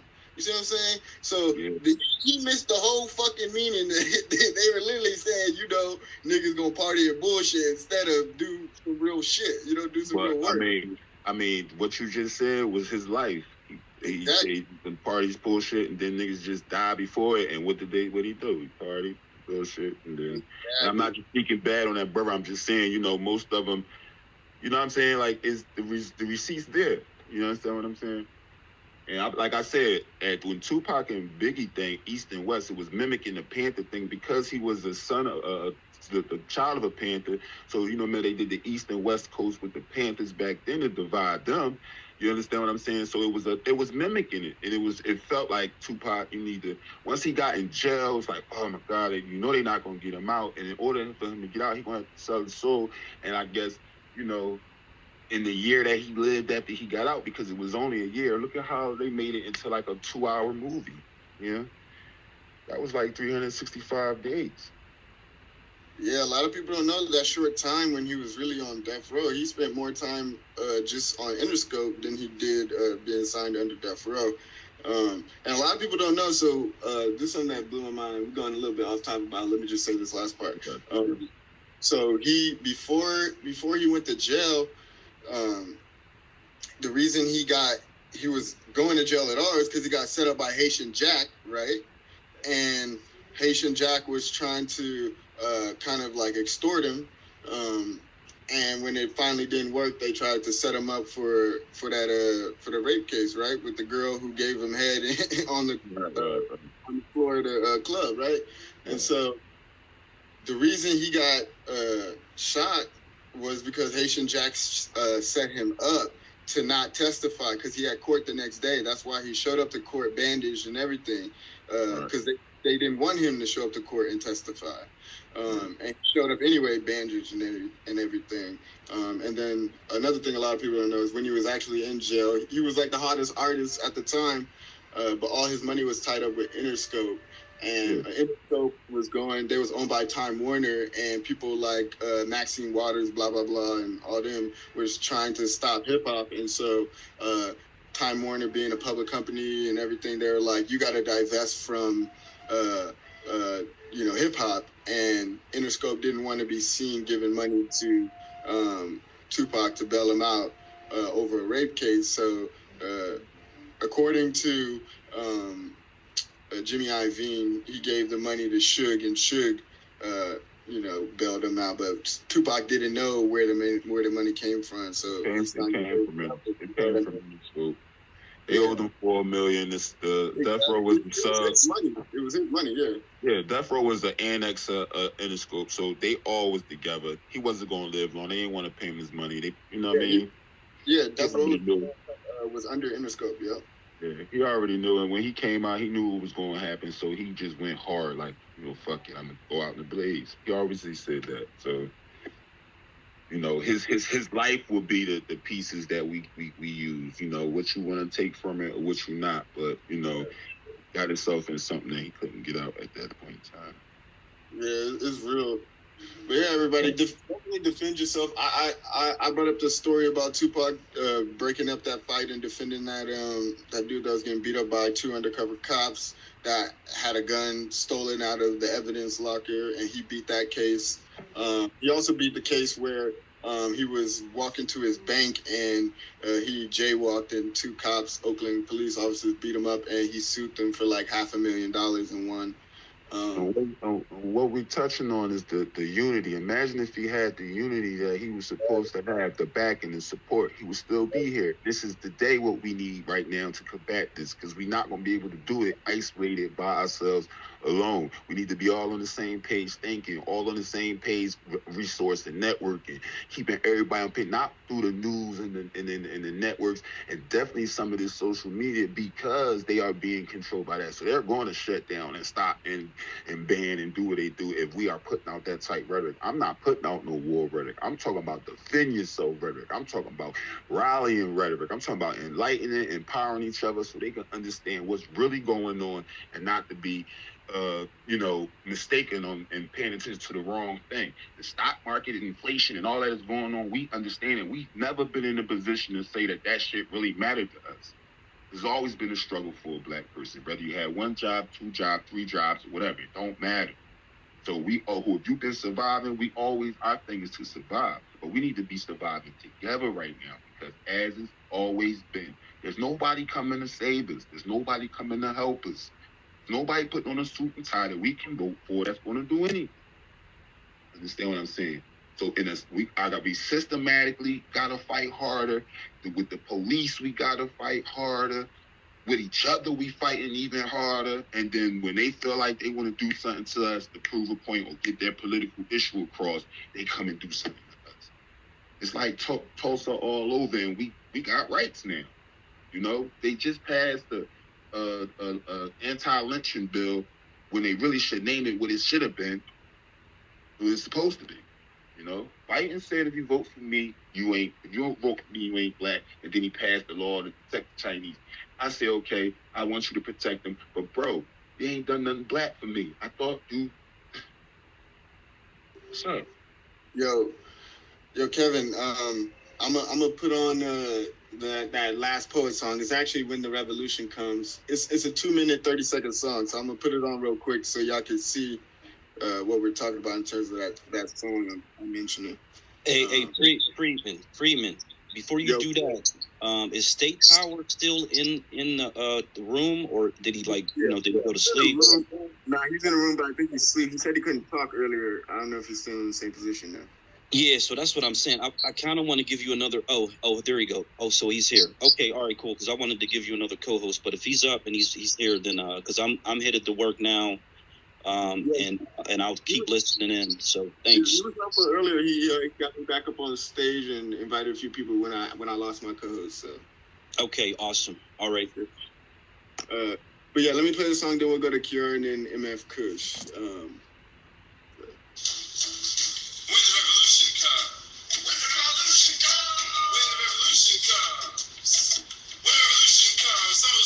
Catch on TV with chicken hanging from our mouths. You know it's revolution because there won't be no commercial. When the revolution comes,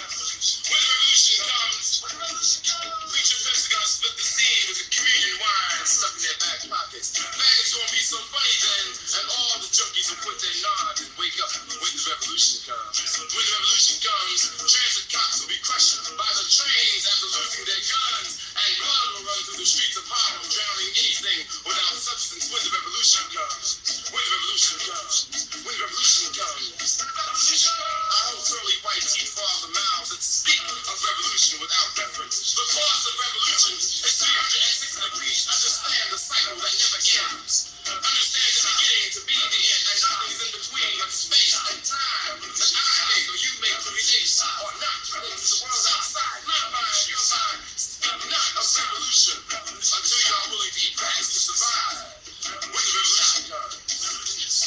When the revolution comes. When the revolution comes, guns and rifles will be taking the place. Supplying the revolutionaries with food. When the revolution comes. When the revolution comes, white devils off the walls of museums and churches, breaking the lines that enslaved our mothers. When the revolution comes. When the revolution comes, Jesus Christ could be standing on the corner of Lenox Avenue and 125th Street, trying to catch the first gypsy camp out of Harlem. When the revolution comes. When the revolution comes, Jew merchants will give away matzo balls and the filth confession to anyone they see with afros. Frank Sugar will give away the Apollo to the first person he sees wearing a blue dashiki. When the revolution comes. When the revolution comes, acros will be trying to straighten their heads, and straighten heads will be trying to wear afros. When the revolution comes. When the revolution comes. When the revolution comes. But until then, you know and I know niggas will party and bullshit and party and bullshit and party and bullshit and party and bullshit and party. Some might even die before the revolution comes. So that's the song Biggie was listening to, and he took out the part he took out on fire. And he probably was driving with Tupac listening to that. I wouldn't be surprised, but he was in New York at the time, so whoever it was, the point is he heard that song and took out like the least important part. And that's what most of them do anyway now, right? Look, now they got the RICO. They're about to round them up, start locking them up, send them in jail. Yep. Take all the money they made, to put it back into the court system. Right. The whole Yep. Kiara, you got your hand up. Go for it, girl. Yeah, thank you. I just wanted to touch on, I think what Kevin was saying about the hate crime bill. I'm sure y'all probably touched on this earlier in the space, but I think it's definitely important that the fact that it happened in New York, considering all the money that has been billions of dollars has been going into a lot of the Asian American communities because of the fact of the hate crime that they've been talking about and getting the hate crime bill. So it's an important opportunity, I think, for us to put more pressure on these people, not only to actually pass a real hate crime bill, and also that we talked about before, the protected class status for freedmen, but there's that, and then also the investments that are taking place to help protect and invest in these communities. So I think, like I said, the fact that it's in New York and the governor or whatever was there, and this church this morning that they said that some attackers, another gunman came into, I think it's an important time to put that pressure on them there. And then you mentioned as well just now about the RICO charges. So how about you talked about how on his the gunman, when he posted on like the 4chan and 8chan and all them places, that law enforcement is familiar with these sites, right? So they should be able to get a hold of these individuals who were sharing. They were sharing and whatever for this live stream. And why can't they round all them up and charge them for the RICOs? Like, that's all I had to say. Yeah, those are 4chan, 8chan, and Discord. Those are 4chan and 8chan particularly are known like white supremacist, incel type websites. So if you're a fucking FBI, CIA, local law enforcement, or whatever the fuck, you know where to be if you're trying to do some surveillance, and they either saw it and didn't do anything about it, or didn't do the actual real work to do the surveillance, which is, if all of us in this room could figure that out, they should be able to figure it out, because none of us are getting paid to do this fucking job. You know what I mean? And half the white supremacist media hasn't done the basic work of reading through the fucking manifesto, at least skim through the shit. Damn. Like, it's pretty clear what shit is fucking titled, and you know what I mean, there's bullet points. I'm surprised it doesn't have a fucking table of contents, you know what I mean? So they could go through this and figure out who he is. He has an about me section, he has a Q&A section, he has graphs and charts, and you know what I mean? It's very plain what this is. It's a hate crime. He says he hates black people. There's a question that says, do you hate black people? Yes, I hate black people. You know what I mean? So they can't get around any of these things. Are you a white supremacist? Yes, I'm a white supremacist. So, I mean, we know what it is.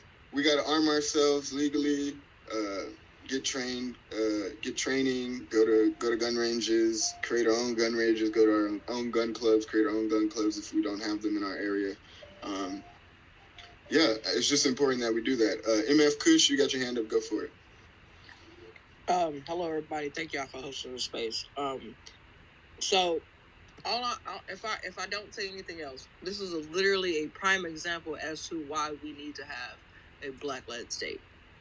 Because we understand in our communities, this would never even happen. This wouldn't even, the minute that people get inklings, and we know, it's literally coded in our DNA for us to know when something is about to go down. This is horrible. This is like the second shooting within the past 24 hours where black people have lost their family members due to ignorance, racism, and a whole lot of a complete kerfuffle that is eventually, in my personal opinion, is going to get worse. I'll be damned if I'm ever in a situation like that. I'll be damned. I feel so bad for these families. I feel bad for everybody that had to endure this. And the fact of the matter is, like, man, like, this if people try to say racism ain't real, this is a real thing. I definitely do feel like this is a ploy for the Democrats to try to get the black vote. because it's kind of really weird how coincidentally all this is now happening in this timeline of current events within the past 24, 48 hours. What is their plan? Like, are they going to continue to go into places where black people massively populate to go start shooting every single day until they get what they want?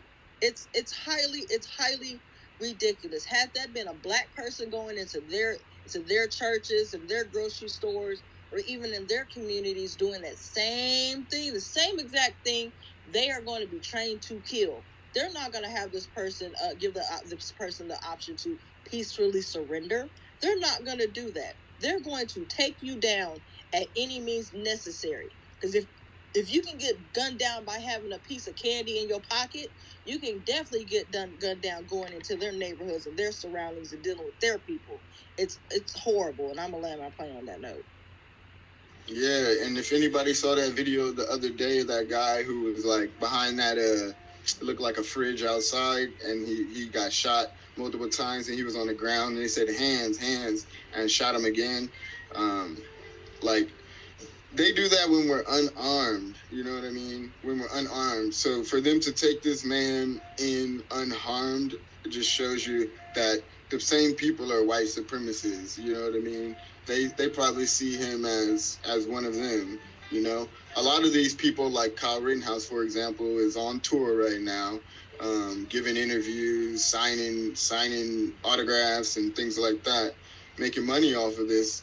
And they're grooming him for either law enforcement, right, or political office, or both. And so we got to understand that these people exist. They either wig out and do something like this, or they put a police uniform on and do the same thing. So and get away with it with qualified immunity, right? So let's be very clear what we're dealing with.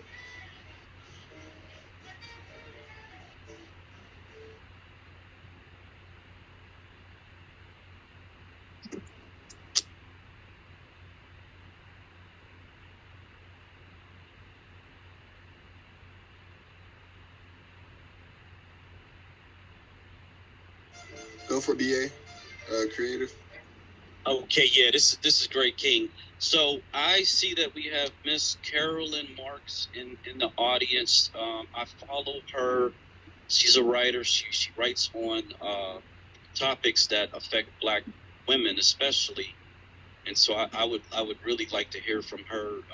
There were a lot of older Black women who appear to be the main target in this attack. So if she would like to come up, I would love to hear from her.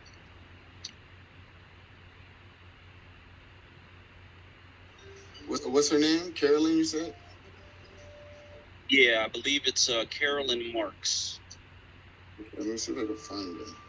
If not, she can request the mic and it'll pop up on my screen. Because right now it basically shows me as many faces as it can, and it says plus 88 other listeners, and I can't see who they are. So she may be in that group if she's not already in the group that I can see. Actually, no, Carolyn. Actually, I see it. Is it Carolyn Marks? Yeah, if she'd be so kind to come up and give her thoughts on these recent events, I'd really appreciate it. I just sent her a mic, so hopefully she accepts it. Carolyn, if you're on your desktop or a laptop, it won't work. You got to do it from your phone. That's the only way you can accept a speaker request right now. Hey, leader of the pack wants to come up too. He sent me a DM. So I don't see him down there, but I mean, he might be in there somewhere. Yeah, let me see if I can find him. I don't see him. Yeah, it's over 100 people in here, so they only show as many as they can, I guess. I mean, they could show more, but they're being lazy. MF Kush, you got your hand up. Go for it. I did want to add previously to what I had said earlier. This is a complete prime example of white privilege.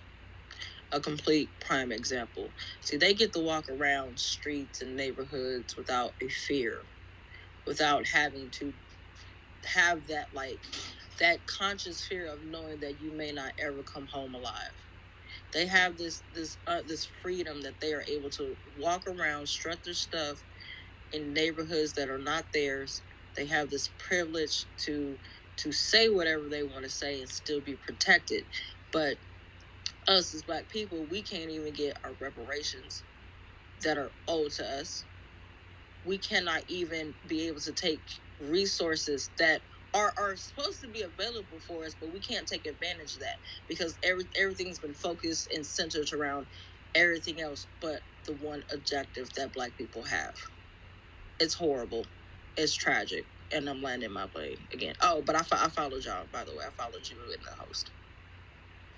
Thank you for that. Yeah, I agree with you. It is tragic. This is it is a form of white privilege for them to think that they could walk around. And if you, as we went through the manifesto, he got caught at the tops. But in the manifesto, he had a plan to drive past the police as they went to the scene, and then to go to either Walmart or to another predominantly Black neighborhood and start shooting indiscriminately. Like, he says this in his plan. And he's like, well, eventually I'll be caught. So his white privilege went so far to him thinking he could just keep rolling around and shooting Black people. Or to go to another whole...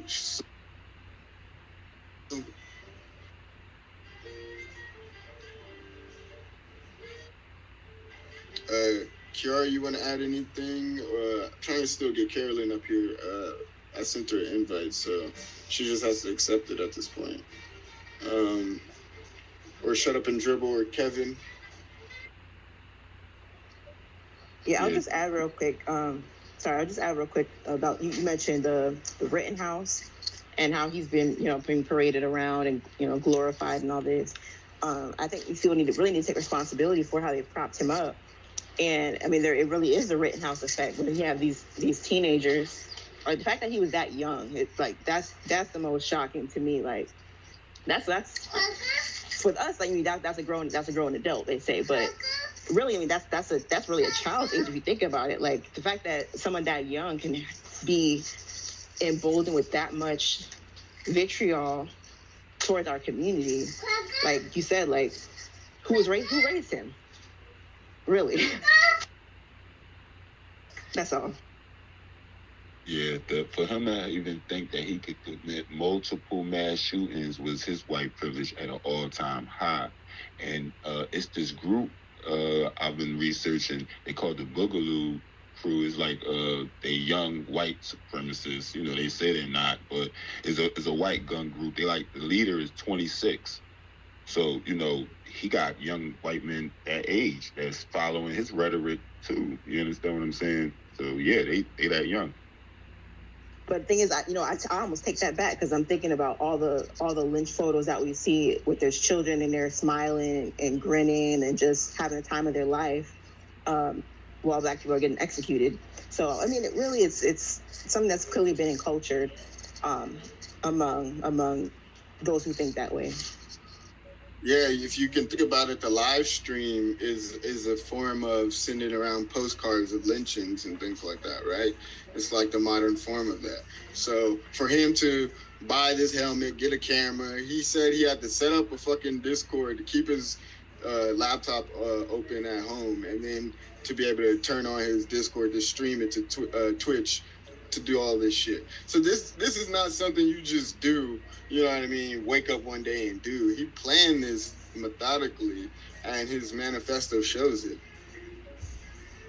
Yeah, it's not an isolated thing. I mean, he live streams for his followers, the people that's in his group, so they can see it. Yeah, his 3 stated goals were to kill as many Black people, to survive, and to inspire others. So, he literally said that in his manifesto. So that tells you exactly. They need to use the new law, anti-lynching law, on his ass, and they need to really prove a point and go after him. That's what I said. Nah, we read through, Kiara was there, we read through that lame-ass anti-lynching bill that they basically... They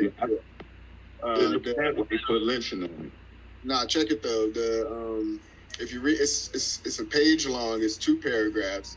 Wow. And in it, the first paragraph is about people who commit a lynching. It doesn't define what a lynching is. And then it says if someone commits a lynching, they can get 30 years max or a fine or both, right? And then it says, second paragraph is conspiracy to commit a lynching. And it says you can get up to 30 years max or a fine or both. So that's how much they value our lives right now.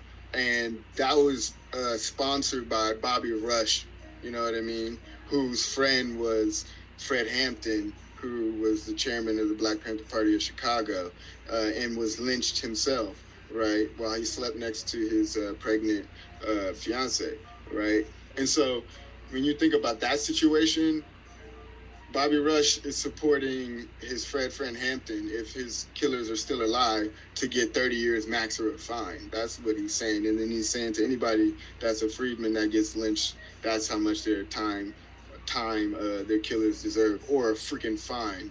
All you gotta do is pay money to get away with the lynching. And Eric, can I just add? I'm sorry. Yeah, go for it. And then we'll go to Token Black.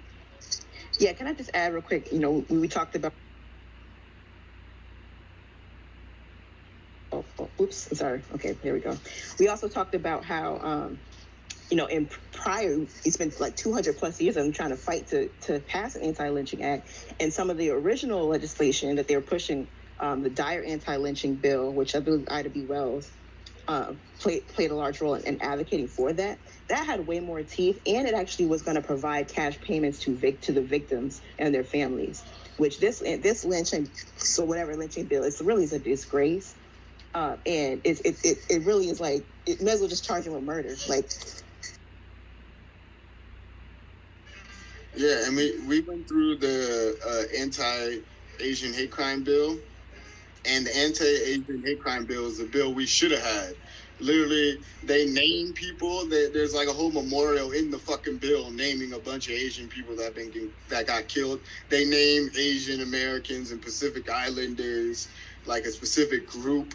They say we want reporting.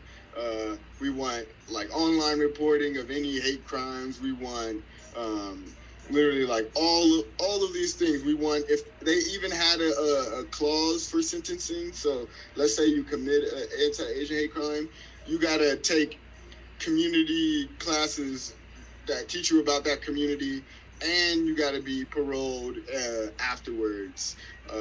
So like they added all these stipulations that should have been in our bill, but we got two flimsy paragraphs that didn't even define lynching and said 30 years max or a fine. So it's just crazy. Token Black, you got your hand up, go for it. Hey, thanks for allowing me to speak. Maybe this is something that's already been discussed, but I have a question. Has anybody talked, or has there been any conversations around basically suing family members of this individual?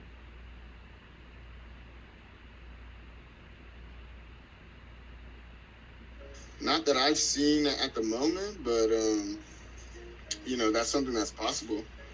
But don't let the NAACP do it. They'll give you a slave deal.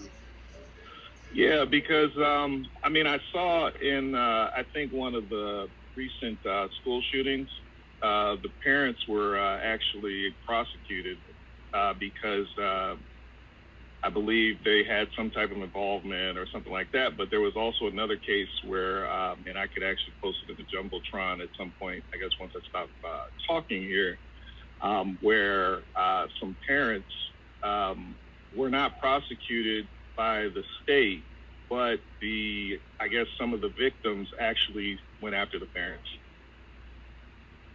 Basically for like negligence or something, like they knew, you know, that, you know, this person was in a state where they would potentially harm people, you know, so on and so forth. But basically they went after the parents.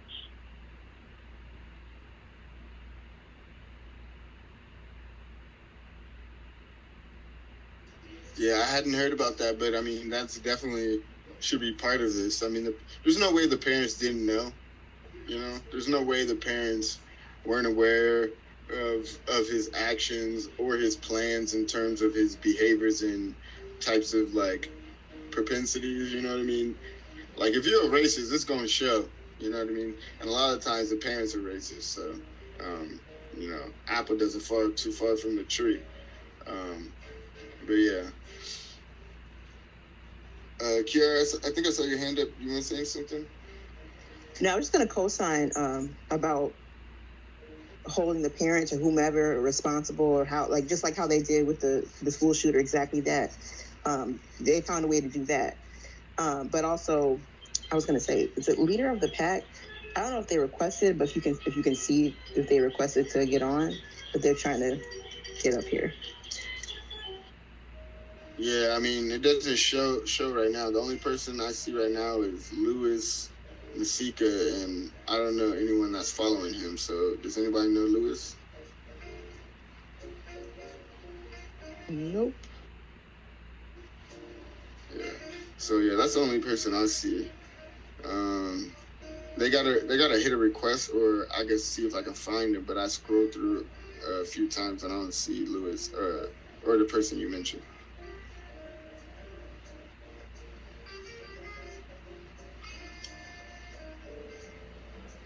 Yeah, he on here. You see him? Yeah. Yeah. Just raise his hand up. Tell him to request the mic. I can't communicate with him. I can send it to him. Yeah, I just told him, I don't know if he could leave. But yeah, I tried to tweet to him to tell him to basically try leaving the room and coming back in.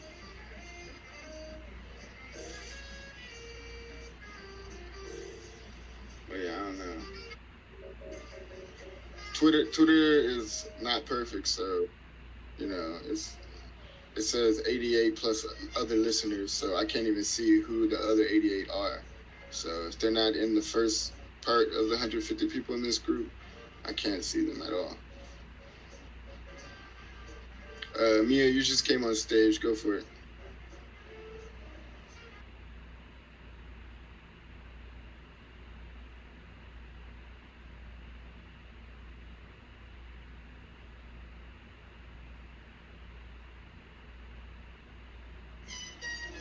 You there, Mia?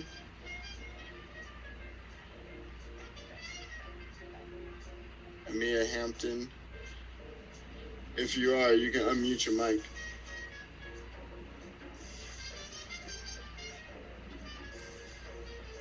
I don't know, maybe she's having connection issues.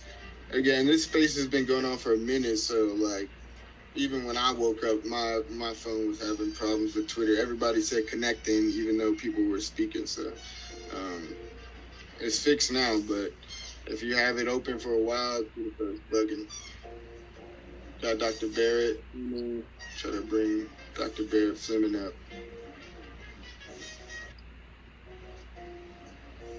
Okay, we got Dr. Barrett Fleming. How you doing, Dr. Barrett Fleming? Good afternoon. I would like to see these RICO laws enforced. Recently, they've been enforced against Young Thug and YSL.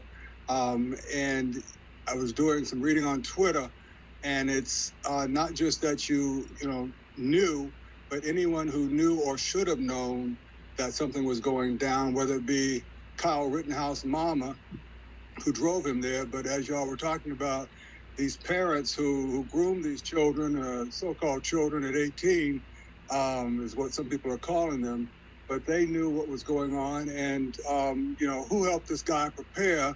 Where did he buy the equipment that he used? That is the body armor. Who deleted the manifesto? All these people are involved. This is a RICO deal, and they enforce RICO against black folks, but not against these white supremacists, whether it be the Proud Boys or any of these other white supremacist groups or militias. Hell, Donald Trump and his crew with the January 6th insurrection, again, RICO. So where's RICO when it comes to white people, but yet they can come after us? That's all I got to say. Yeah, that's a point.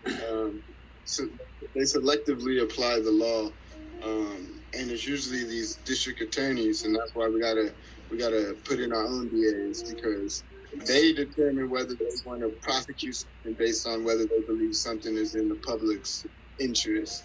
So it's up to them to what they do. So all the 1 to 10 crack ratio sentences to cocaine that the DAs decided to prosecute because they thought it was in the public's best interest, like, they're all guilty. You know what I mean? Yeah, and Tariq Nasheed did a good video, YouTube video, one of his talks on RICO as well. If y'all want to take a listen to that, I'm not, advertising Tariq, but if somebody says something worthwhile, I think it's worth taking a listen to. Yeah, no, I feel. Let's see. We got Black Creative back up. You want to go?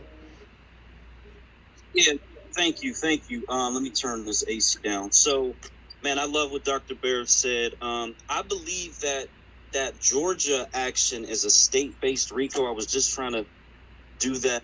Yeah, it is. Yeah. Yeah. So again, this brings us back to the reason why we need this state authority, because our governor or federal representatives would be working together to establish a state-based RICO action against all of these co-conspirators, and then at the same time using the federal levers to get the federal agencies involved in our state-based RICO action.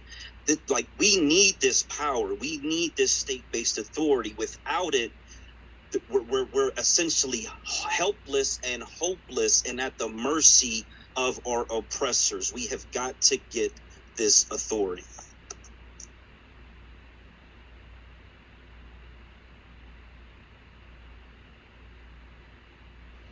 Yeah, local and state politics is just as important as national, federal politics. So your DA, your sheriff, your mayor, your city council, all of that is important to who you allow to represent you and who determines the life you live locally. So just make sure you're aware of the politics is on multiple levels. Yeah, maybe that could be the reason it's popping up during this election. These primaries about to come up because this is right before the presidential election season come into play, and these seats right here are important as well. So this could be a distraction thing too. Yeah, a lot of these politicians like to say law and order whenever things like this happen. That's why I brought up the whole thing about you're gonna see the right talk about law and order and we need to stop violence and end crime, and then you're gonna hear the left talk about the AR-15 and why we need to disarm everybody. So you're gonna hear these two things to rile up people to get them to vote. Meanwhile, they never addressed the white supremacy and never realized that no, we actually need to be armed to protect ourselves. There's a report that they had out that the FBI was saying that this is the number one threat to American security is the rise in white supremacists.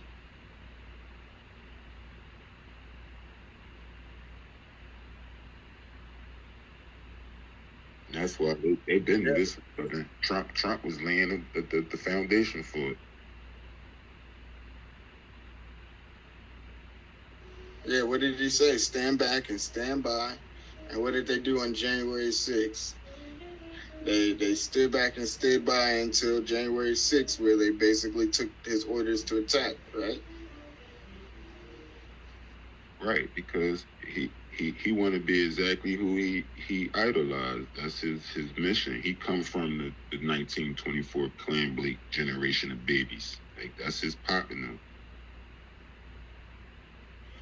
Yeah, and his dad, not only did his dad evict a bunch of black people, but Trump did himself. And he, remember was it the New York Five? Those kids that, Central Park Five, I believe, right?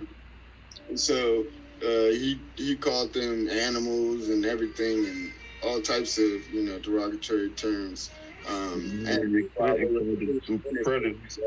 Yeah, super predators, right? So the rhetoric about us always been political, just to inform them, the sheepless, the ones who go off exactly what everybody say. Like Bill Clinton, when we was supposed to have been told that the government was found responsible for putting drugs into the black communities, we found out Bill Clinton was getting his dick sucked. So it was like, what was more important to the people? And Ronald Reagan. Ronald Reagan was tied into all that CIA Contra, Freeway Rick Ross, and Gary Webb and the Mercury News. Like, all that's crazy. If y'all haven't watched, there's two movies. To Kill a Messenger, that's about Gary Webb, and then you got a documentary on Netflix about Freeway Rick Ross. Both of those stories are like incredible. So you can't suicide yourself with 2 bullets to the head. Just put it that way. So yeah. Right.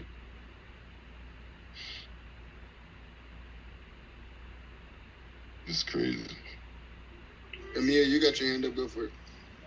Hey, Freeman. Sorry, I've been in and out your space, and also Black. Hey, how y'all doing? I've been in and out y'all space since yesterday. Great space, a lot of info in the Jumbotron. My phone died earlier, so I've been kind of going in and out, but it's just so sad. I saw the video from the Jumbotron, and it's just very sick. But I do thank y'all for, saying the names and having like moments of silence.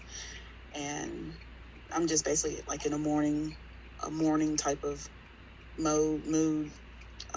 It's just sad, but also I don't forget the call to action, our amendment rights and things like that. But it's just so sad.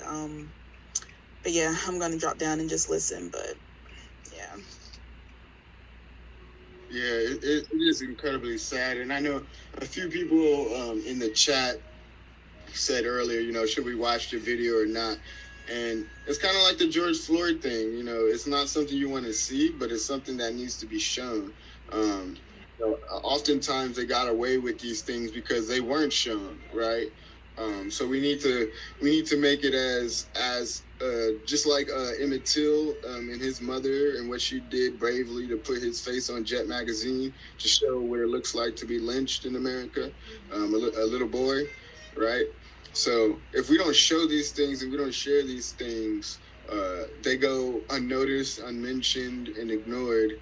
And the white supremacist media would love to forget this story and move on and start talking about Ukraine again, you know what I mean? Or abortion rights, So like we gotta stay focused on freedmen issues and realize what thing affect freedmen the most, and keep reparations top of mind.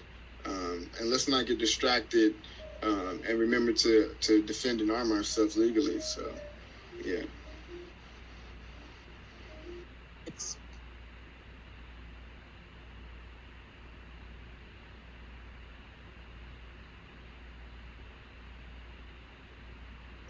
Eric, kind of to your point about, how these images are put out there. Hold on.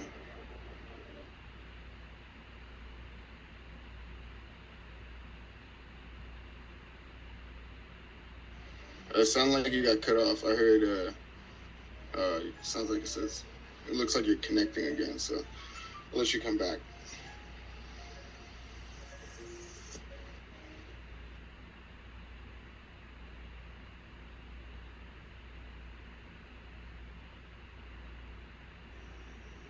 Hey, if you don't mind, I see some people down here. I'm gonna shout them out, see if they can come up and get a mic. We got Cadillac, AJB1.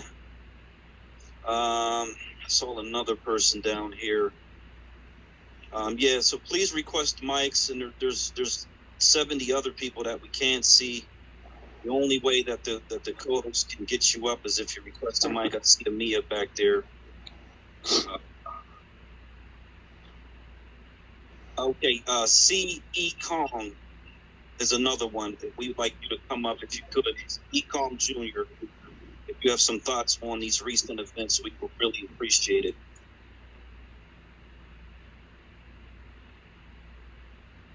Yeah, I'm handing out mics. So anybody that I'm trying to get you up here right now. I put another comment. I don't want to speak out of turn though. Yeah, no, go for it. Oh, here, Cadillac. Let's see Cadillac. So yeah, if y'all request a mic, you pop up to the top. It's the Cadillac now. You pop up to the top. I couldn't see him before. So if you do that, that helps. Now he's on the stage. What up, Cadillac? And I'm sitting here in this store, I'm shopping. But yeah, to speak to the topic, man, like I've been telling people for years, like every time these election cycles come up, they play these games where they go out and massacre black people. You know, put it in the press to get everybody in fear to go radicalize the vote. You know what I'm saying? Like, I understand the concepts. I know how they play and how they move off our emotions and our intelligence, you know. So, you know, I'm just going to drop down. But I'm here listening, man. I'm in the store shopping, so appreciate y'all, though.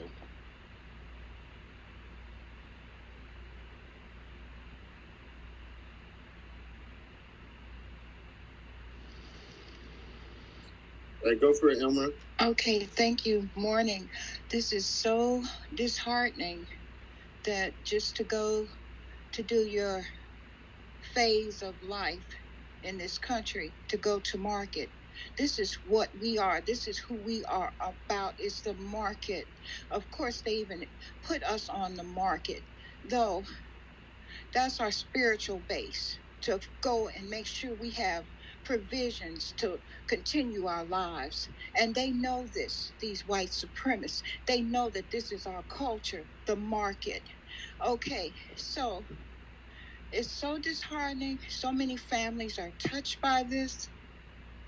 And I'm getting caught up in my emotions. I won't be mad, sad, because that takes from our mission. So just stay strong in our faith as to who we are. Thank you. Can I read something from his manifesto real fast? Yeah, go for it. Right. He said he started planning this attack back in January. He chose the top supermarket in Buffalo because it has the highest percentage population by zip code of black people. It has the highest black population percentage by zip code, and it wasn't far away from his Southern Tier home.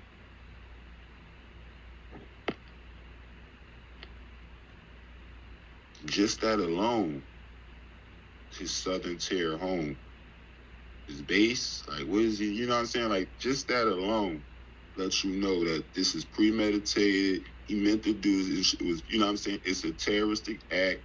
It is, he need to be made an example of. If y'all supposed to be going after him, just like the mayor of Georgia, she said, you mess with us. Oh, but the mayor, not Georgia, the mayor of New York, whatever, I don't know.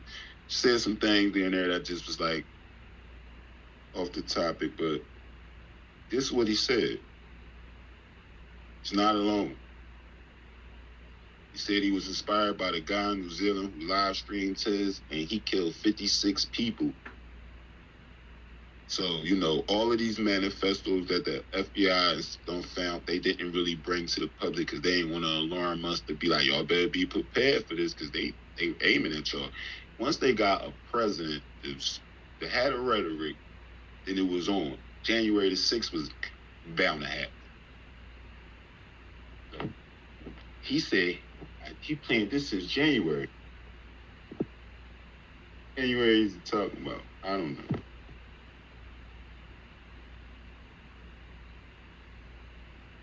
Yeah, thank you for bringing up the January part because right now it's May, right? So that's 5 months, right? 5 months of planning. 5 months. And if you as we went through that planned attack, he mentions he cased the place more than once. So he cased it, went around it before he did the shooting multiple times to make sure he had the plan correct. And he timed himself. He timed himself how long it would take him to get out, how long it would take him to pace the place. So this was not accidental. This was premeditated. Yes, perfect RICO case. Right.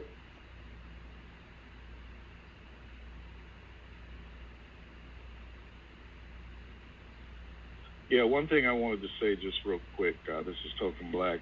when I was looking at that manifesto, the thing that kind of immediately popped out to me is that this seems like a how-to guide. So my thought process was kind of like, okay, well, he's putting this out there. Maybe he got somebody else's manifesto, and maybe the way it sounded, the way he was writing it, I think it was just to kind of set things up for the next person or group of people that do it. So, I mean, in that case, like, I kind of feel like, you know, we have to figure out how to be like really, really proactive, maybe about how we defend these areas. I mean, we know they go after churches. Now we know they're going after grocery stores, and they're really killing, you know, our elderly, you know, our young. You know, like just from what I'm seeing, it just seems like this is not something that's going to stop unless, you know, something major happens, I feel like, on our side. And I'm not saying like people have to go out and, you know, commit acts of violence, but there needs to be some type of deterrence. And I think even the government needs to also maybe get the message that they need to do something to potentially deter it as well. They need to be incentivized. So, I mean, it seems like during the whole pandemic thing, you know, people were out on the street and kind of doing things like that. But I don't know. I just feel like something needs to happen. Not sure what it is. I'll just leave it there. But it has to be like a never again, I think, type situation here.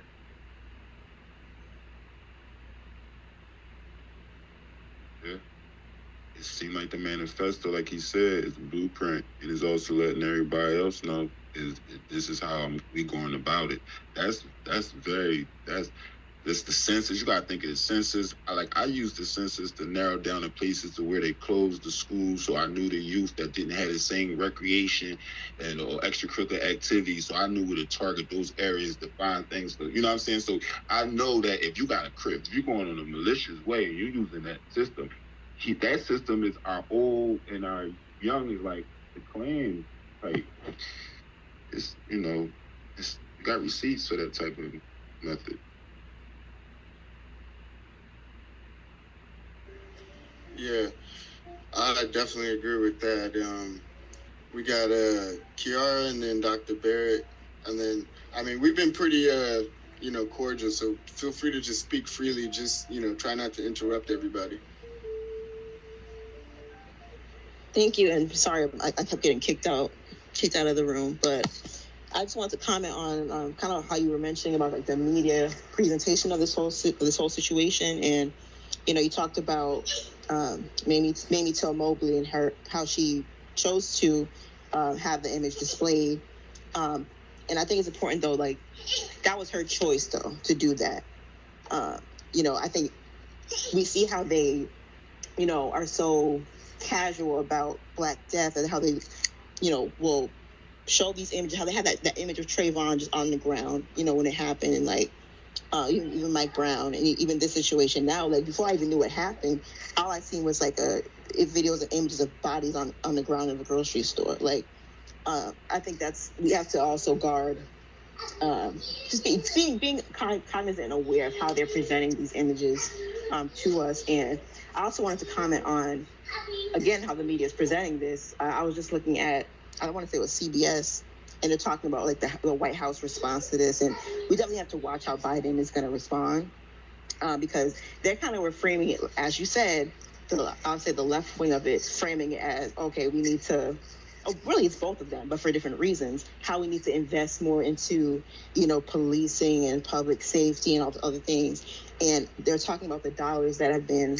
allocated from the American Rescue Plan, I believe, for public safety and measures and things like that, and combating crime and gun violence and all that.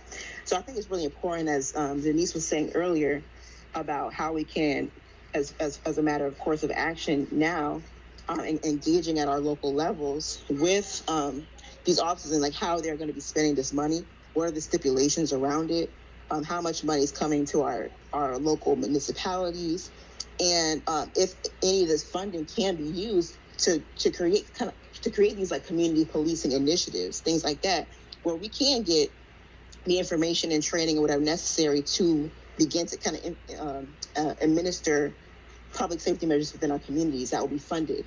So I think it's important for us to definitely look into that and see where that money is flowing to.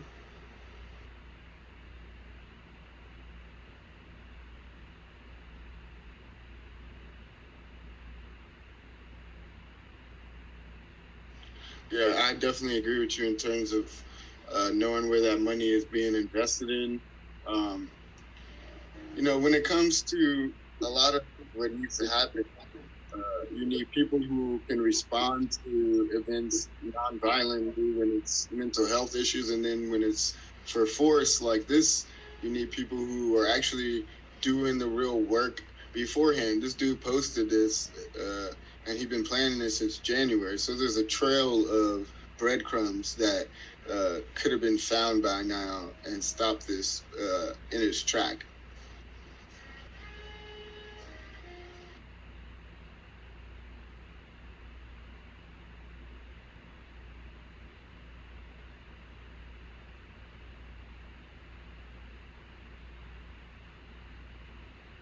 This one hit a little different because, once you read his manifesto, like all the other manifestos from all the past shooters that wasn't targeting really black people, they was targeting like Asians or the gay community or whatever. The manifesto was real direct.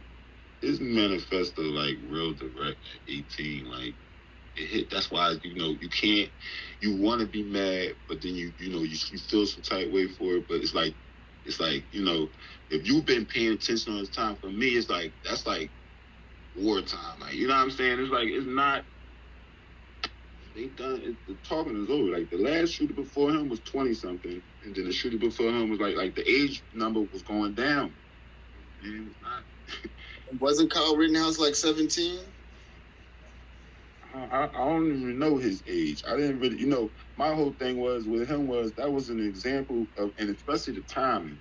It felt like, it was symbolic to Tulsa because that's what they did to him. They deputized him, and then they showed the video of him getting deputized with other people, the black people in Black Lives Matter march. Like, I'm like a fireball. It's like, you gotta process it without being upset because what's the intentions, but you gotta get people to, we gotta use our brain right now. The black man's downfall sometimes is the anger. And even when we angry, we probably got the right point. We can't get it across because we so angry. You understand what I'm saying? So we gotta calm ourselves and see between the lines, man, because they if we don't have that, we gonna get misled. They're gonna use our energy in the wrong way, like they've been using it so long. Like, we gotta get it back, and the only way to get it back is together. So we gotta talk. And we gotta have real conversations about things amongst us that we have to stop with each other, for real, because it's hard when you're trying to get a point across, and the same person that look like you down the street is doing the opposite of what you're saying we need to do. It's like, it's hard to get that message across. They dodging bullets and stuff. We dodging bullets in the street. I mean, I hear what you're saying, but how do I dodge these bullets? So we gotta calm. Like, this is like, you got people in the middle. Like, I've been walking a tightrope my whole life. Hey, what I know, history. I know that my people have done. I look like them. I walk like them. I talk like them. So I know I'm capable of anything. It's been proven. I've seen it without the rights and all the luxuries I have. I know that I'm struggling ain't nothing.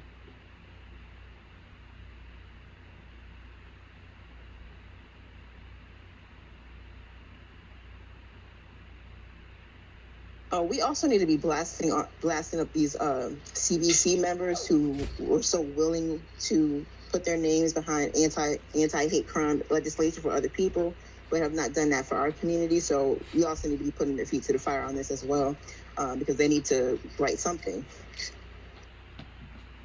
Yes. In every area, we need to be mobilizing and standing our ground and using what we have right now to get this done. The future should be rewriting this narrative. We should be going through this in the next 10, 20 years. Like, this is the whole sole purpose of this. 1960, like 60 years ago, I got grandparents that's not my grandparents that are older than that.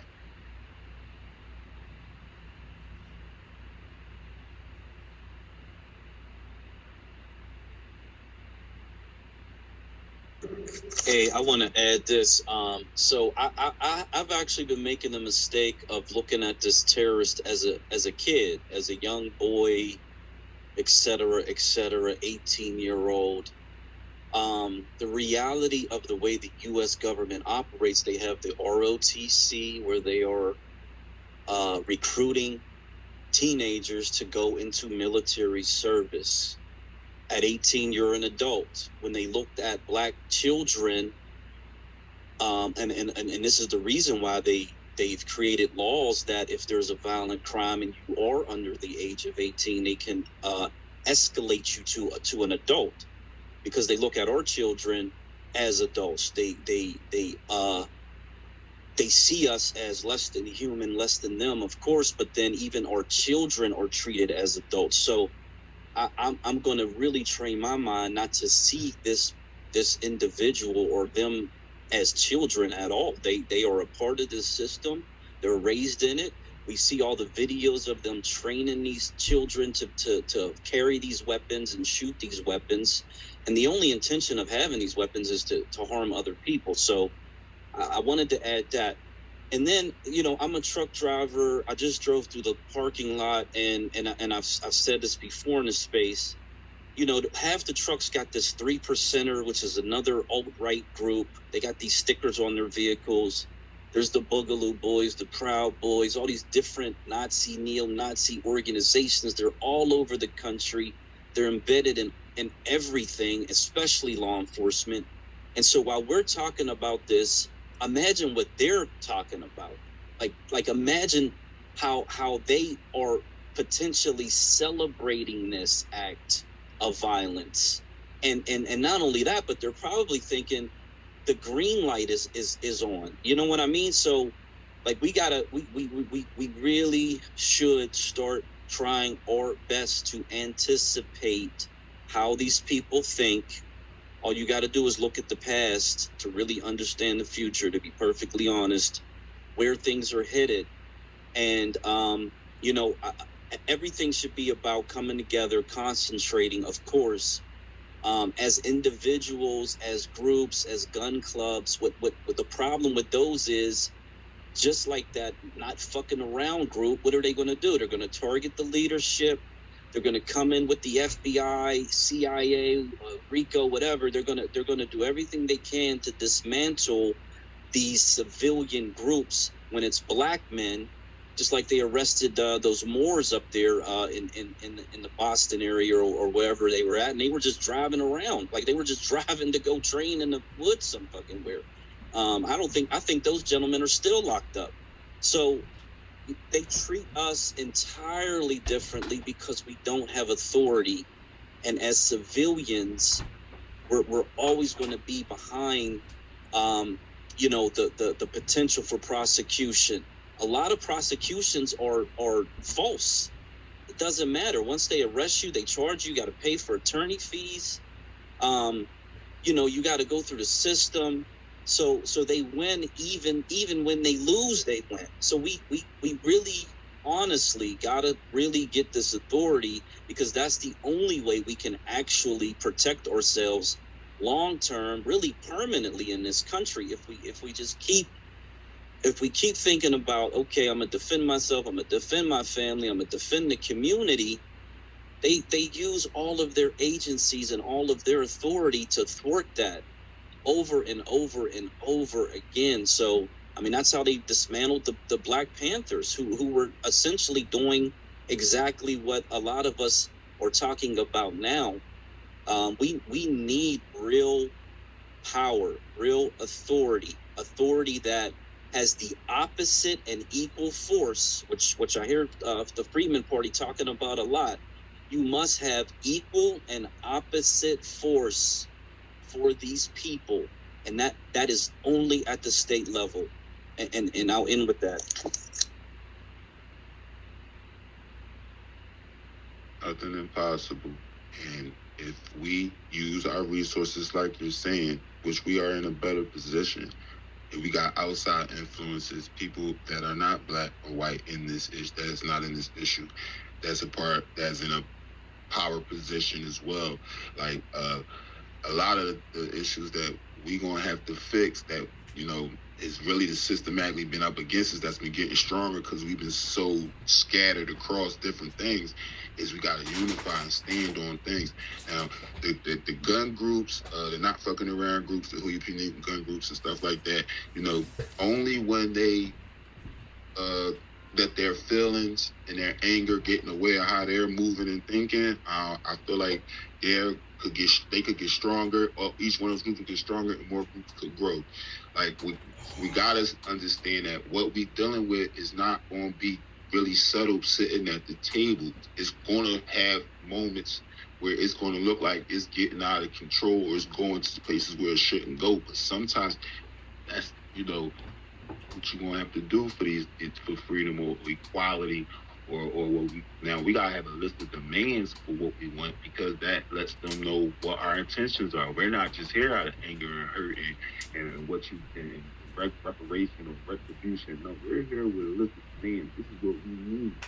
And we can kill all of this racism and all of this segregation and all of this divide that, you know, the president, like they waiting for this the guy saying the law enforcement showed us on the 6th of January when they did that to them Black Lives Matter protesters and you know, they had to walk in circles. You can't even stand around. If you stand still too long, they lock you up. It's like the law stuff they got. You can't stand still. You got to keep moving. So, you know, it's like the show. Like, what you gonna do? So, you know, look at all the mass shooters that kill people. They got McDonald's and investors and escorted, and Mike Brown had had a phone, and other guys had less. Come on, cigarettes. You know, that George Floyd thing was like on camera, and he looking at us, and you know, just letting you know, like, come on, man. We sedated.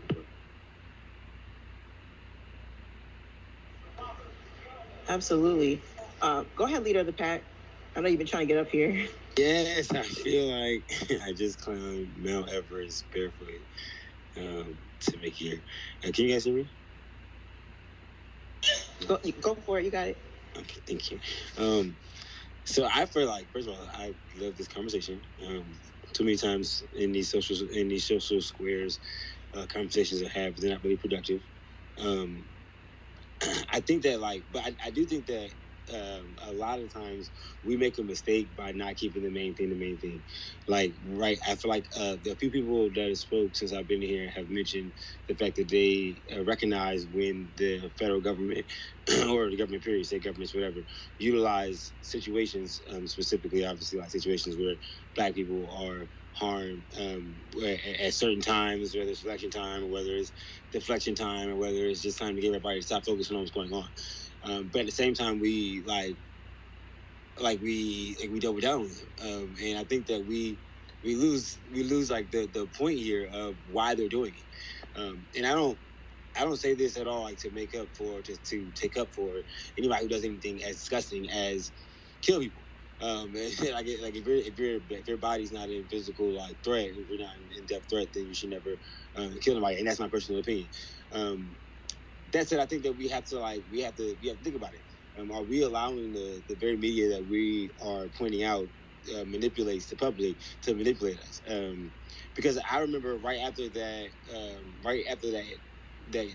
trial with Kyle Rittenhouse, the next week, a Black man who by definition is a Black supremacist, and I put it that way because I personally believe some of the things that he believes. Obviously, I don't believe that you should kill anybody, but this man got in his car, okay, and drove his car through the Christmas parade full of women and children, killing 6 people. Like, and not only did they not, put his name out there, or they never initially released like the picture because he's Black with dreads, with a tattoo on his neck. They didn't give a bio of him or what he thought, even though he had a social media footprint giving away of what things that he thought. And they blamed the car. They just said that, a car struck XYZ. And I think that we're allowing them to manipulate. Obviously, what we see, we can't really, you know what I'm saying, we can't do anything about what they put out or what they speak on, but we're allowing them to manipulate the way we move in our feelings. I think we're missing with Malcolm X, the point that he was getting to in his very last speech before he was assassinated, the bill of the ballot, the importance of that ballot. It gets crazy. Obviously, you have to, there's different people who say different things and do different things, but I think that we as a people, okay, we don't have a clear understanding of our political history at all. We tend to just chalk things up to white people, did terrible shit, which is totally true. But you know what I'm saying, it doesn't allow us to get into the nuances to figure out exactly what's going on. So even when we look at the situation right now with this shooting, even in this manifesto that we're discussing, this guy made it clear where he was going. He was going somewhere where nobody else had guns, or where at least one other person has guns. If you look at all the mass shootings that we discussed, whether it's the guy dealing loot from the church, whether it's the other guy in the movie theater, whether it's the guy here in the supermarket, whether it's the guy at the nightclub shooting, whether it's the guy at the concert, wherever these things take place, they're taking place in where a sick person knows for sure nobody else is going to be armed to stop me. The most armed counties in the country are the safest from gun violence, and there's a reason for that. There's a correlation for that, but the party in which we put in power above us or over us in our respective states, in our respective strongholds, as far as in the Black community, not only doesn't believe in that right of ours, but they work actively to disintegrate it. And I think that we miss a lot of things when we just focus on race. Race is important. I'm a Black man in America. I was born and raised in North Philly, Germantown, the concrete jungles. So like I get the importance of race. At the same time, I think that their whole weapon is race. So if we just focus and just look at the weapon in their right hand, we're not really paying attention to what they're doing with their left hand, and they smacking the shit out of us with their left hand. Yeah, let me just address. So to your point about how the media releases information and what gets out to the public about these individuals and what does not. You brought the Waukesha car situation, so we can kind of see where individuals are being protected, or where that's, as you said, a lot of things that happens is not necessarily organic. Some things happen because people in power and key players are orchestrating situations to get a particular outcome, and a lot of things can actually be instigated or perpetrated by law enforcement or other organizations, and then kind of to make it seem as if Black people are Black supremacists committing some heinous crimes. Things happen, but the way things are presented and how media is protected or put out there is very particular. And to your point about race being a weapon, or we're not focusing on the real issues, I mean, white supremacists, as it's been said, play both sides of the argument. They take both sides of the argument. So it's like you said, it's bigger than just Black and white. It's bigger than Republican or Democrat. But also we do also pay attention to the policies as well, as you mentioned. Like, we're talking about the Second Amendment. We're talking about how we don't want to be in places where, or support policy where our guns or what needs to defend our community is going to be confiscated. We don't necessarily support that. Not in the Freedmen Party. I can speak for that. We support Second Amendment. So it's definitely about, like you said, looking at the policies that beyond just the racial factor of it, which is very important, but it is also looking into the policies that are taking place and how things are being implemented into our communities on the ground. I just want to say, because I don't want to feel like or sound like I'm being combative or anything like. But I think that an issue that we have is that we're not paying attention to policies. I think that we as individual people, and even you guys as we as freemen, we may have our understanding of the Second Amendment and our understanding of its importance, but by and large, I think we're skipping the policies. Actually, I think if we were paying attention to the policies, right, a man like the previous president would be hung sung in our community, right? Because there's not one human being that is sat inside of that presidential chair who has provided more tangible gains to the Black community via policy. Tangible gains, real things that really help the Black community down to from the richest of us to those of us who have no high school diploma, have no nothing. He without a doubt through policy after policy after policy, from prison reforms to economic acts in our cities, to even focusing on people who were leaving prison and putting them in programs to get them back to working and getting back right, the destruction of the welfare system, the promotion of school choice, all things that promote and uplift the Black community policy-wise. Yet, I just heard a gentleman earlier speak on and say, well, back in the day, he wants to be just like, it was where he comes from in the 1930s or whatever. He discriminated against Black people in his building, These things are what we focus on, and we skip over the very essence. A man earlier mentioned, I think it was actually the Freedmen Party. He mentioned the disparity between the crack and cocaine in the sentencing. Without a doubt, Ronald Reagan was 100% incorrect immoral and wrong for pushing for 20-1 between crack and cocaine, because that was, that's clearly racist. The goal of that is it has a racist underline. But the man in which the millions of Black people just voted for in Joe Biden in the previous election made it 100-1, right? So he wasn't the president, he was in Congress. His job was to write the law. So he looked at 20-1 and felt like it wasn't even far enough, all right? And we as a people, so politically disincentivized, so politically uninclined. We're not really people, we as in our community, we need to be like, fuck that, I'm gonna work, we know our rights, we're gonna focus on our rights, whatever, we're just gonna work and feed our family and that's it. And when that becomes the case, we're not paying attention to, even go down to the RICO stuff going on in Atlanta. These are Black people, these are Black Democrats whose sole goal now and focus is destroying Black men and I guess women or whatever inside of the hip-hop industry, who white liberals pay to continue to promote the very image of what will get Black babies, young boys and young girls sent to the very same jails in which they're sitting now. It's a circle that continues, and it's because we're zoomed in. I think not everybody, but I think by and large, sometimes we can find ourselves zoomed in on the issues of race and not zoomed out enough on what's actually going on. These people don't give a damn about nothing. You think they give a damn about race? These same Democrats that we give our vote to, who have us kept up in slums and have us kept up and have had us kept up in slums for decades now, are at the same time simultaneously washing us out of our communities, so while they're promoting the very policies or whatever in these states, in these cities, in New York, in LA, that brings in massive Black bodies, whether they're dying in the streets, going to jail, or being aborted in the womb, at the same time they're bringing in millions of illegal immigrants from all around the world, not just South America, but from all around the world. Okay, these people who are going to be loyal to their political party, because Negroes are starting to get too uppity. We starting to say, hey, real fast, what exactly are you doing for me? You can tell me that I'm not Black if I don't vote for you, but what exactly am I getting for you? For I don't think you're Black if you vote for a nigga, because imagine it. He has a 50-year career of destroying our community. It's documented. It's in the records. It's not my opinion. His documented work has been the destruction of our community, and we unfortunately, in a large way, I personally believe they stole the election, but we unfortunately, in a large way, in large percentages, voted for this man. Niggas couldn't vote for this nigga to be a dog catcher. He's none of them.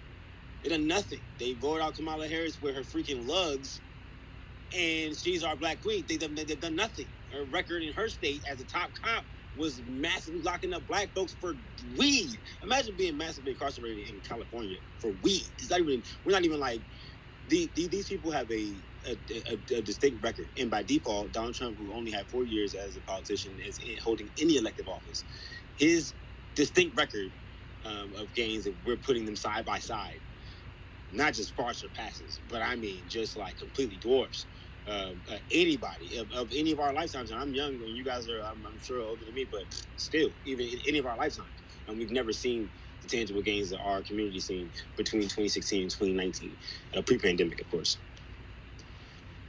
Great, and I would just to respond to that. So I think what you're bringing out, which is very important, is that we need to definitely be more politically educated as a collective, and that's the direction that we're headed in. We're having these conversations. We're talking about policy. We're talking about what are these politicians doing? What are they not doing? What are the needs that we see within our community? And not getting so wrapped up in the partisanship, not getting so wrapped up in who's the party, who's the personality of the politician. Like, do you like Joe Biden because he was in there with Obama? We have feelings about Obama, blah, blah, blah, blah, blah. Boiling it down more to the policies. And so that's definitely an important piece that we definitely need to focus more on. And that's where we'll begin to see, I think, some more results. But I will be careful not even to say, like, okay, well, this one president or Donald Trump, they had the First Step Act and blah, blah, blah, and all the things that he may have been working on in his administration. But the reality for most of us is that we don't see anything change on the ground where we are, regardless of who's in office. You can say Trump, passed all these things, but most people on the ground are not seeing any real tangible difference between what happened under Obama to what happened under Trump. Most people are not seeing that. So that's why it's definitely more important as well to see how are these policies that are going on the national level, how is it trickling down into our local politics? And getting is that are you saying that we're not seeing it in like a right now at this moment sense?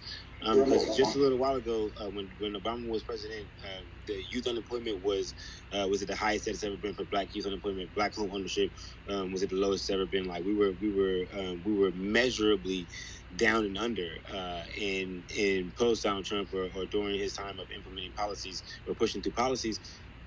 Those things changed. Our Black youth started getting jobs, started getting into the workforce. The wages for the bottom, not the wages for the top, wages for the bottom, the low rung of earners, of all colors, but specifically speaking of the Black community, were not just rising, but were rising exponentially. Black home ownership was going through the roof exponentially. The idea of not just releasing people from prison, but releasing people from prison and helping them go through processes, or helping them go through situations or structures that allow them to stay free, not just to get free, not just to be free, but to stay free, to get back into the workforce, to begin to feed their family. These things are tangible gains that I would argue were without a doubt fell on the floor. Not to mention obviously his regular policies of certain things where we were filling up our gas tanks for $20-$30 back then, and nowadays it's 3 times that. So I think that there's a pretty solid list of extremely tangible gains and extremely measurable outcomes that we can view and say, does this match up to the person that took over from him, or the person that preceded after him, or the person that came before him? And I think that he would win in that every time. And forget saying personal feelings about Donald Trump. I care about the Black community. So even when Malcolm X was making it very clear that we get nothing. Matter of fact, in that speech, which I just listened to again last night, the bullet on the ballot, his last speech before he was assassinated, he said, we are the cause for our own problems because we send these people to Washington and this is what they do for us. That was then. This is almost 4 decades later, and we're essentially not just in the same spot, but we're dug in even deeper in that very spot. And I think that's but I do agree with you. I think about the overall point of what I'm saying is that we have to become more politically conscious, and it is happening now. I think it's not happening at the speed that I want it to happen. I watched how in Virginia they switched a whole state from Democrat to Republican over CRT and over transgender bathrooms, which parents were rightfully absolutely outraged about, and did something about it. We got way more to be outraged about. We got way more what you would think is enough boost to want to get some change going on. And when I watched that happen in Virginia, and I had just moved out of the state like a couple weeks before the election, when I watched it take place, the governor, the state house, the lieutenant governor, the attorney general, all of that, I'm like, wait. This obviously is something that is practical and totally possible. We just, it's like we're not exactly all on the same page. We don't have enough people who a lot of people know the Democrats aren't where we should be at, but at the same time aren't doing their due diligence to figure out exactly why, and then figure out exactly where we should go from there, and to where we just kind of default back in and give them our vote. But LBJ said it in the 1960s when white Democrats gave Black people the very same rights that Black Republicans fought and died for 100 years before in the Civil War, America's most bloody war. LBJ, that white Democrat president, said out his mouth that he'd have these niggers voting Democrat for the next 200 years. And since that presidency, you look at the numbers, the black community has voted in plurality for the Democratic candidate at that top of the ticket every election since. And it's been tough. It's been tough. But I'm sorry, I'm letting that plane. I'm getting off my soapbox. I apologize. No, good. No, you're good. You're good. I definitely hear where you're coming from and what you're saying. And I'm gonna just say this, and then I'll get to the hands. We'll get to back to Black American and then Cadillac. To your point, what I was saying about seeing things differently on the ground level. I mean, we talk about the changes on paper as far as the stats. We talk about home ownership in our community or how the unemployment rate looked or whatever, but realistically on the ground, we talk to people. They're not seeing a difference. And broke 5 years ago, broke 10 years ago, dealing with the same things 25 years ago in the same community. So that's what I'm saying as far as people's not seeing things transcend into the ground level, that they're actually going to physically experience it. And so I definitely agree to your point about us not looking more into the policies, regardless of where it's coming from. If it's something that's going to support our community, then we need to be supportive of it. Something that's going to be detrimental to our community, we don't need to be supportive of it. And that's regardless of the party. And we can see, of course, and many of us who are in this space and who are in these spaces often, we're definitely on the piece that we're not necessarily going to just be voting for somebody because there's a D by their name.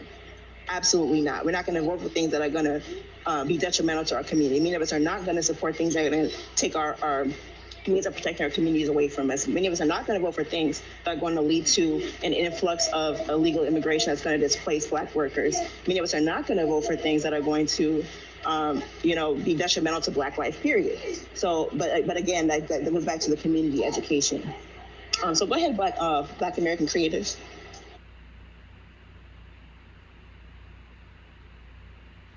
Okay, I think Cadillac is before me. Go ahead, Cadillac.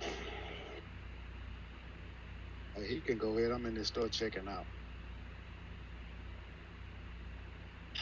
Okay, so I wanna say that there are no white saviors.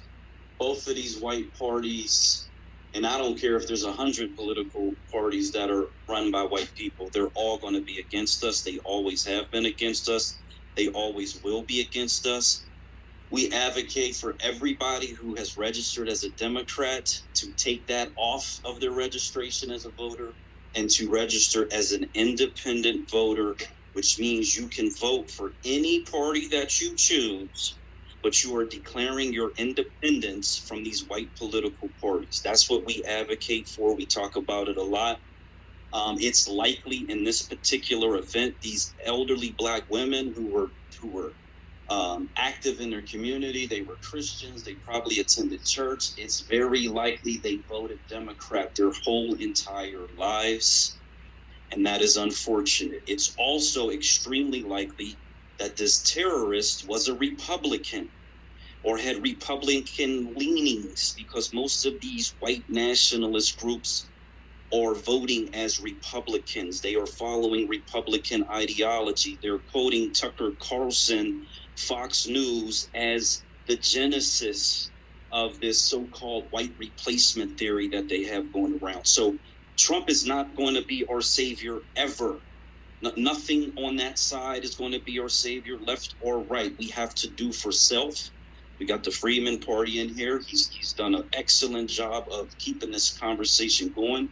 Truly appreciate that. But at the end of the day, we have to form our own political parties to protect our own people.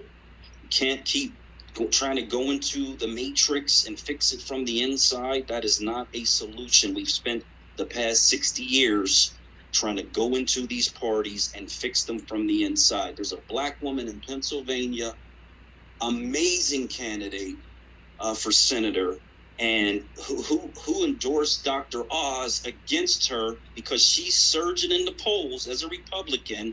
Trump endorsed Oz against her. Trump is trying to slander her credibility. She's a beautiful Black woman. She'd be an excellent senator for the state of Pennsylvania. But it's the white party, doesn't matter which side, that's coming to attack another Black American. So I really hope that we don't get lost in, we were in the left side of the pot The pot's boiling. Let's move over to the right side of the pot and think we're going to gain comfort in that part of the pot. The whole pot is boiling. There is no comfort in either of these white parties. So I just wanted to add that information. Thank you so much.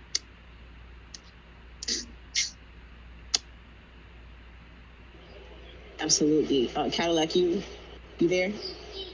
Yeah, I'm here. I mean, I agree totally with what the brother just said, because at the end of the day, like, I'm 45 years old, right? And I actually received a 240-month sentence, which is a 20-year sentence for 52 grams of crack cocaine. You see what I'm saying? Now, for a kingpin to get that same, well, actually, I got a 10-year sentence, but I got enhanced because I had a prior felony. Now, yeah, selling dope is wrong. Don't get me wrong. I reformed from that. I don't do that no more. But at the end of the day, you know, our people went out and voted for the same people who actually destroy our communities. And most of us do it not even knowing that that's what we're doing. And then a lot of us will do it not even caring that that's what we're doing, because we've been so programmed to vote for our favorite team, just like it's a favorite football team or a favorite basketball team, you know, without, you know, no prior consequences, you know, or no repercussions from our vote. You know what I'm saying? We just doing it because that's what we do. You feel me? And we got to get away from that, because, like the brother said, these people on both sides don't mean us no good. They ain't outraged right now. They trying to take more guns on one side.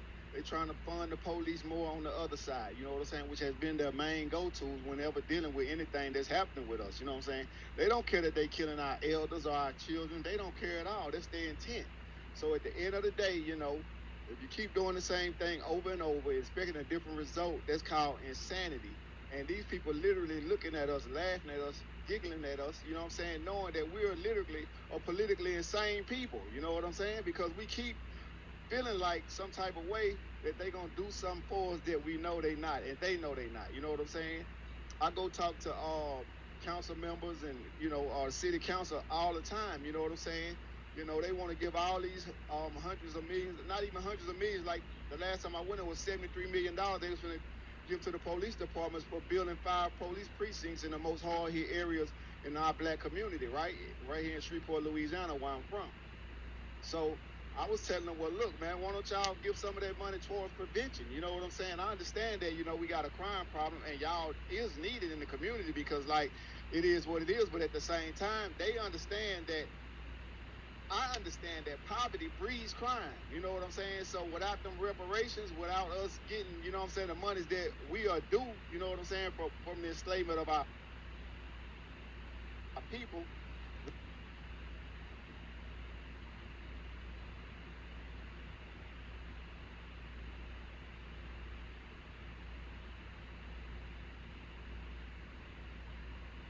Is Cadillac in the Matrix?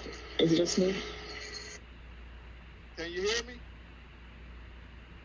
I can hear you now. Yeah, they gave hundreds of millions or billions of dollars away just the last couple of years to people who not citizens of this country. You know what I'm saying? Who are immigrants? You know, the Afghans, even the LGBT with they transgender agenda. You know what I'm saying? They giving all this money to these different groups, but when it comes to black people, they won't devote 5 cents towards us getting ourselves towards actually preventing us from falling into poverty in the first place. And we're the ones who've been in poverty since we've been over here. Like, and even, I ain't gonna say before, because we was already here when they pulled up. So at the end of the day, it's like, and I'm about to land my plane, yeah, we got to get out of this political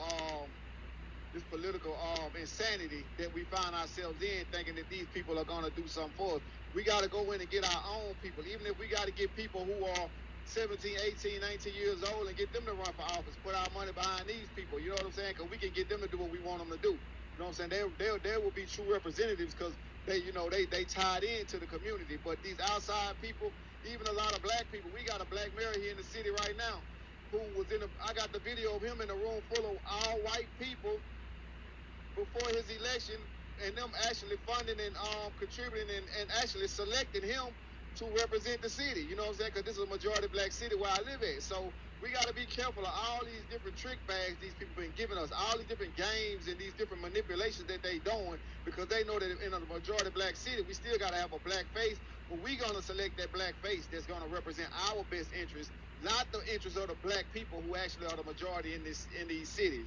So I'm going to land my plane right there. Thank you for that, and shout out to you, Cadillac, for your experience, having been in the belly of the beast and coming out and doing the work in the community where you are.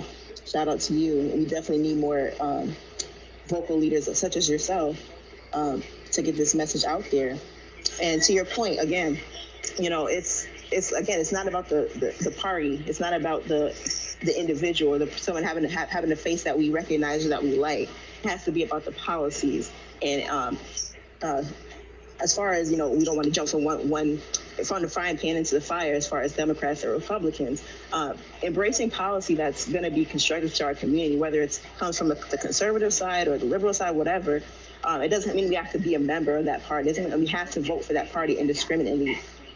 Regardless, always vet every individual, regardless of the letter behind their name, because you may find allies in other areas that you were not expecting.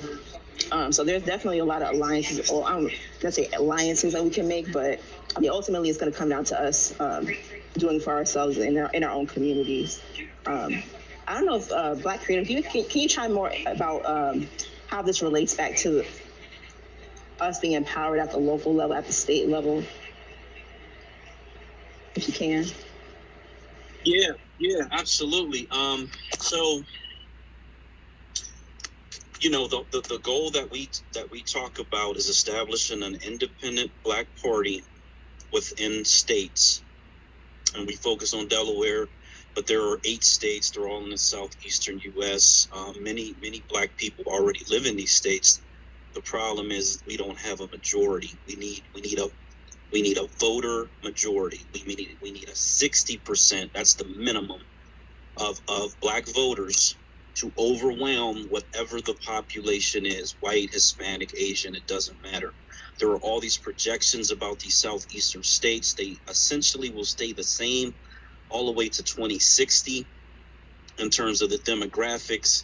The Black population will increase slightly by percentage, but we are not going to get to a majority based on their projections. So we have to fill up these states.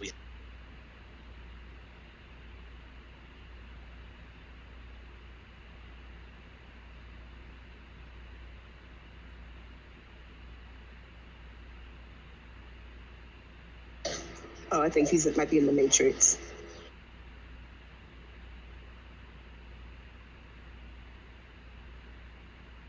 But definitely, if anybody else wants to chime in, if you want to get up to speak, definitely request. If anybody's in New York as well, if anybody's in Buffalo or in the New York area, if you want to grab the mic as well.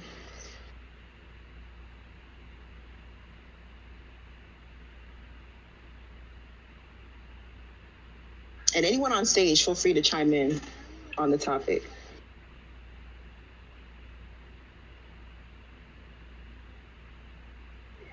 Eric, are you back? No, go ahead, Cadillac. Go ahead. I forgot to mention, right? That 240-month sentence, that 20-month sentence that I received, right? It would have took a kingpin 5 kilograms, which is only 2.5 ounces. It's 36 ounces in a kilogram. It would have took a person dealing in powder cocaine 5 kilograms to get that same sentence. You see what I'm saying? And then not only that, right? But since I didn't cooperate with the government and turn in another drug dealer, I received an additional 10 years. So that's how I wound up with 20-year sentence. You see what I'm saying? So like at every turn, they're using methods for us to go against each other. And I'm not saying that I should be loyal or some type of loyalty amongst thieves or something like that. But I'm just saying, like, at the end of the day, they got it built into their policies. But then it comes to policies of dealing with these guys who come around and they do mass shootings and mass killings and all this and all that. They don't have this same energy for these same people, these same individuals. Or even like with the population of the immigrants that's coming in, right? The immigrants are actually, because the white population is literally dying out. You know, you could go research and just look up any European country, the birth rates and the death rates. The death rates is outnumbered the birth rates. So that means they're more of them dying than being born. So at the same time, they're bringing in all these different immigrant groups to actually keep their numbers up, because most of them, and even a lot of Hispanics especially, they're considered as white on their birth certificates after 1984. Anybody who's born here. So these same ones they bring from the Ukraine, these Afghans, and even African, they consider them as white on their immigration papers. You know what I'm saying? Because they're keeping their population up. That's what's keeping these majorities up in these cities, and that's why this whole immigration thing, we got to get off immigration. We got to take that conservative route on this immigration, because what they're doing, they're diluting our vote. They're diluting our population, and these same immigrants come in. They don't like us. They don't do business with us. They make all these different these Asian hate bills when they're doing nothing to make these black hate giving the same energy to black people when the police are killing us on camera with your hands up in the air or whatever, shooting you in the back and this and that. They ain't giving that same energy to black people. You know what I'm saying? That's because they have these majorities. You see what I'm saying? And these immigrants come over here and they're locked in step with white supremacy, because they understand that having lighter skin or being considered as white has its direct benefits over here in America every single day. And I'm gonna land my plane. Absolutely. I'm a daughter. Go ahead. Shout out to everybody in the room. Good Sunday for everyone. It's not a really good day for me. I'm not happy about what we see. I'm not happy about what this is. And I've been watching one report after the other in the media. Have y'all noticed they real careful about not showing too many crying black women or crying black families? They not showing none of that. They not showing black people, period, on CNN hardly. I think I saw one. They don't want to get us upset at all. They trying to keep the peace more now than I ever seen them try to keep the peace. They already know this is the straw that broke the camel's back. We already in the middle of a reparations push, and they basically have played the game, and now here we go with this. So there is no way, and they are trying to actually spin this. I listened to all of the politicians that were at the microphone after the mayor, all of them talking about this was the neighborhood. This was the city of good neighbors. Nobody said anything about you not being good neighbors, because the person that came in there with that didn't even live there. He traveled 2 hours. But it begs the question, what kind of community are you where somebody feels comfortable enough to ride 2 hours to come and shoot 13 people? What message have you sent? And whose team are you on? Because he's not alone. If you look at that video, this boy was dressed to the nines with everything he needed to assassinate these people. And you haven't heard the word assassinate. You haven't heard the word too much murder. You haven't heard the word terrorism too much. They're real careful and cautious about how they protect their ones gone bad. They don't want. And then now, I'm sitting here and I'm watching. And not one time, they all are trying to control the narrative, trying to act as if they're outraged. But not one time have I heard death penalty cross the damn thing. As a matter of fact, the DA has already gone in and charged the boy, already came through with what he gonna charge him with, and they are saying that the maximum they could give him is life with no parole. Had he been black, unless that's the New York rule, I don't know if New York has the death penalty, but I think they do. How come he didn't get death penalty off the bat, off the rip? Because if it had been a black person, believe you me, if it was 2 white folks that got killed, off the rip, they would have wanted the death penalty. What up with that? And now they're saying they're seeking federal charges. Y'all moving so damn fast. Y'all trying to outrun us. Don't want us to say nothing. Don't want us to be involved in what happened there. Telling people around America, this is an outrage. This is no. When y'all gonna interview them people from the city where he came from? Where them white folks at? Where they at? Where are they? Where they at? Let's go look at where he come from.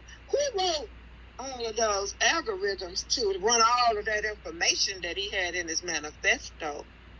Huh? Where they at? Where's Tucker Carlson with the RICO at? Why he ain't being brought down like Young Thug? Come on, man. Why black people are y'all still sitting here? We need to be, no, I'm not saying go in the streets, but I'm saying, y'all, look, they think they know us. And everything is pointing to a civil war in this country. And they are trying to keep it down. But this cannot continue to happen to our children. I got my grandbabies, and I'd be damned if I'm not going to do everything I can to protect. This boy is 18. Which means we got 50, 60, 70 more years of people his age coming with that bullshit. And our babies, we raising them to love one another, love your enemy. What? Love your enemies, right? Love your enemies based on the Second Amendment right to go in there and get you a damn gun and take your babies. You can go to the gun range as long as somebody is 18. Children can go and shoot a gun at the gun range. Y'all need to learn the rules. Y'all, we're not sacrificing our peoples to these people. We're not sacrificing our peoples to these people. You know, I mean, y'all, if I could just see some people put the hearts out there, just let me know I'm not by myself in this. If y'all could just touch the hearts, let me know that I'm not alone, that I am not the only one who feeling this way out here in these here Twitter streets. You know, this is ridiculous. I love my family. You love your family. But now I'm looking at this they showed this the ghetto looking black people. I know some decent looking black people. I'm not saying that the people they showing ain't decent. All I'm showing you is that they wanted to show the world that this was a poor community, that basically they're not warranting people to feel sorry for them. If you look at how they are framing this media-wise, it's more the same. It's more of the same. We know the data. We know the conversation. I've been on this reparations thing on my day one. I'm telling you, I've been out here. All I'm saying to you is how much more guys and gals, y'all, are we going to take before we see and understand that our babies are in trouble? And I'm going to land my plane right there.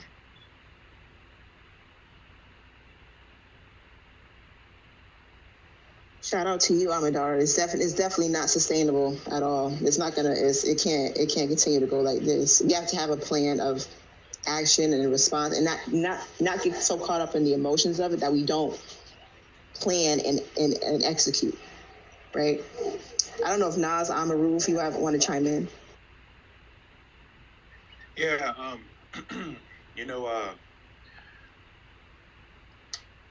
it's very important, and I'm glad that you pointed out how the media is trying to frame all of this, because we already knew that the Democrats and them were going to try to use this on some get the vote out bullshit when all of them are in power. And I think incidents like this are what happens when the people who pretend to protect Black Americans, actually, they don't do anything, and then it gets worse and worse for us. If you look at all of their statements online now, the people who are connected to Democrats or whatever, all their statements, you'll notice they'll say things like bigot.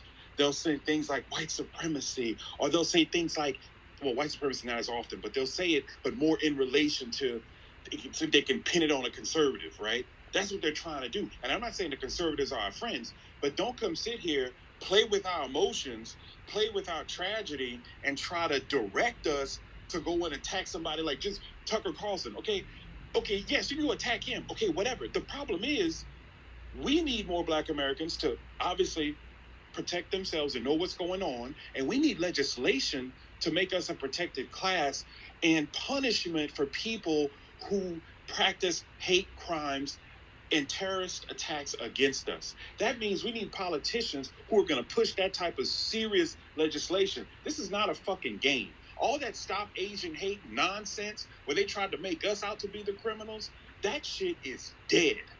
All these people of color, y'all seen there been people in the color in us too. If you read the manifesto or even glanced at it, because I glanced at like a lot of it, the guy is like, he knew he was going to attack Black folks. He planned to go to the zip code that had the most Black people. But the strangest thing about the manifesto is all the problems he was talking about, Most of them are problems as a result of mass immigration. But unfortunately, because Black Americans get blamed for every fucking thing that's negative in this country, he basically is complaining about the negative effects of mass immigration, but then going hunting Black Americans who didn't even fucking immigrate here.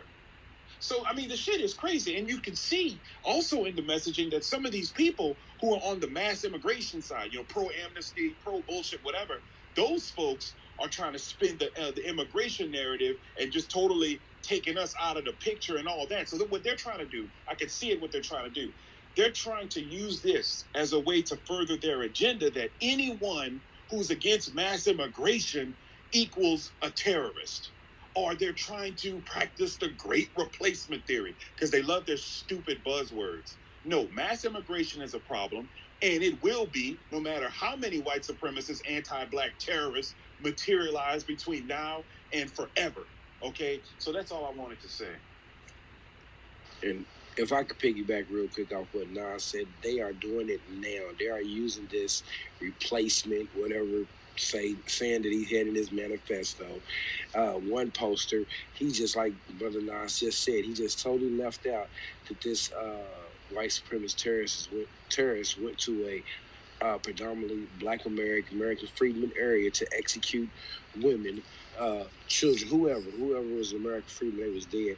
But because he mentioned immigrants, they ran with the title as if immigrants was the ones that was being gunned down. Family, we have to keep an eye on these liberals as much as we do with these conservatives, because they both playing the long game. They're always using our struggle as a trampoline in order to elevate other people, at the same time leaving us in the muck on the ground. So I just want to push on that narrative. When they come in with this Tucker Carlson, yes, he is a target. He should be a target, but this ain't about Tucker Carlson. This isn't even about the gun. This is about the white supremacist activity that is allowed in the United States of America by the United States government that goes unchecked, untouched, and unfocused on. If we remember, and I just posted about 3 years ago when they came with this Black identity extremist terrorist thing they was hollering about. Why haven't they done that for people who identify as white that are extremists? You see, this government in itself, that's why we need international pressure applied to the United States of America, because the United States of America can go to Ukraine, can go everywhere else, acting as if they are these great big humanitarians, and at the same time they're doing the dirtiest thing they can to the American freedmen who made this country, built this country, made it what it is. Go ahead, Nas.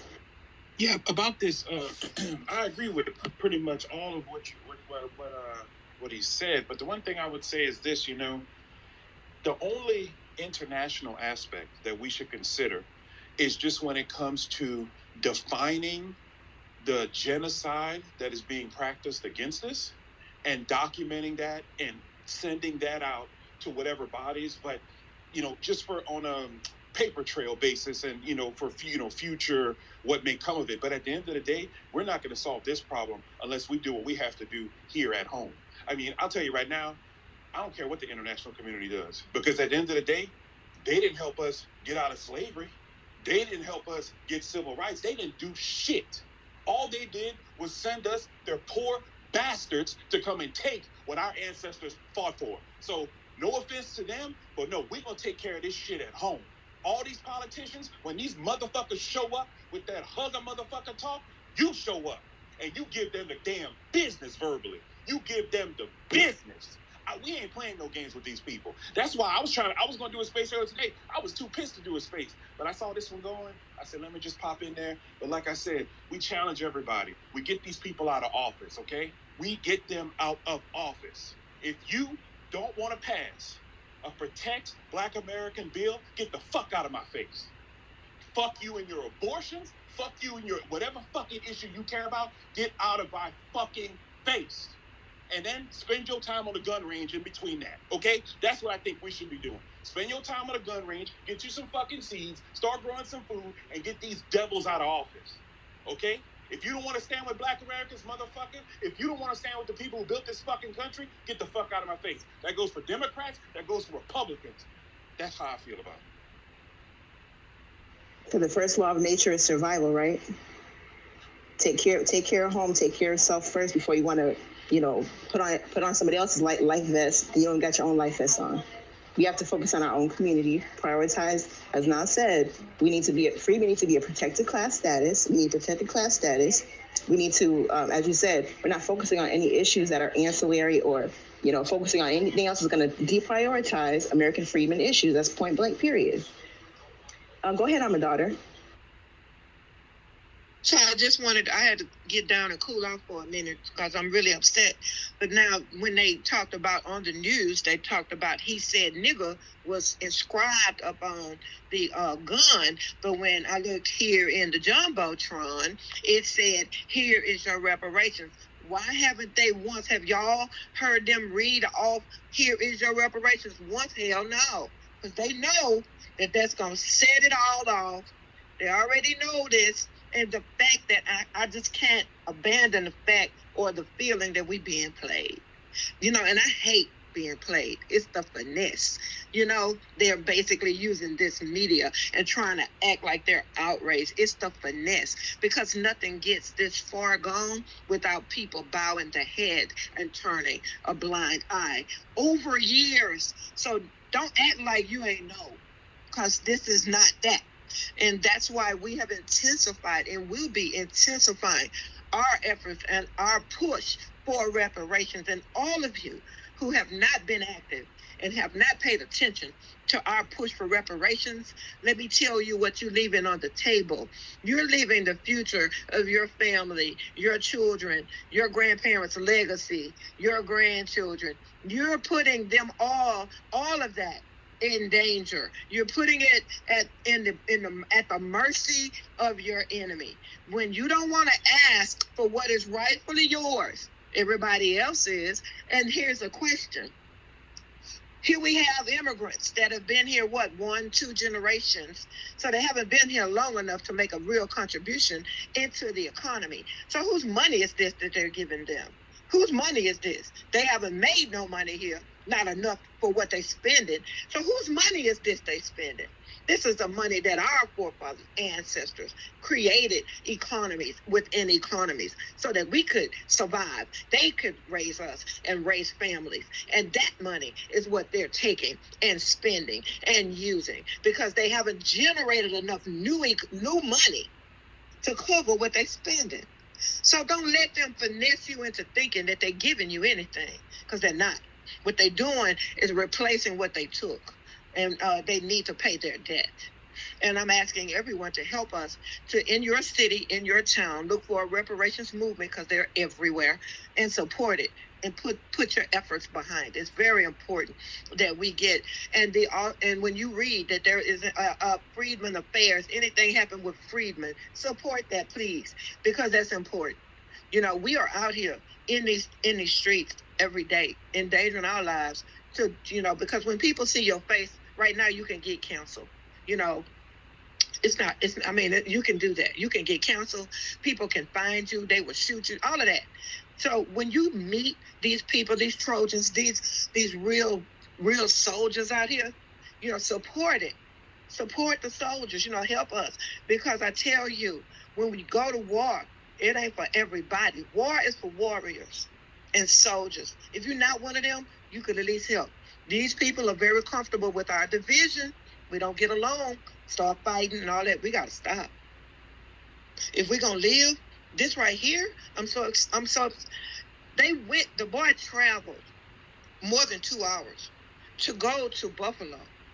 And if you looked at the video, he shot that young black girl point blank. And if you keep watching, one of the people that he shot was moaning on the ground, and he shot him in the head again, as if he was playing a video game. This person, I don't care what they say, they should be given the death penalty. I'm gonna land my plane. Can I get a word in real quick?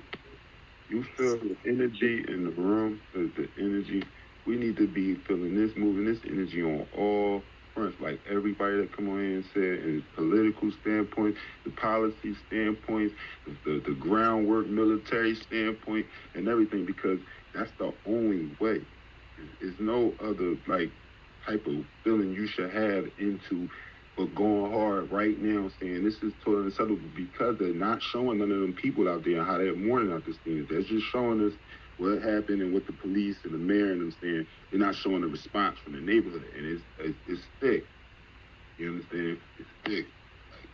Like, we gotta focus this energy.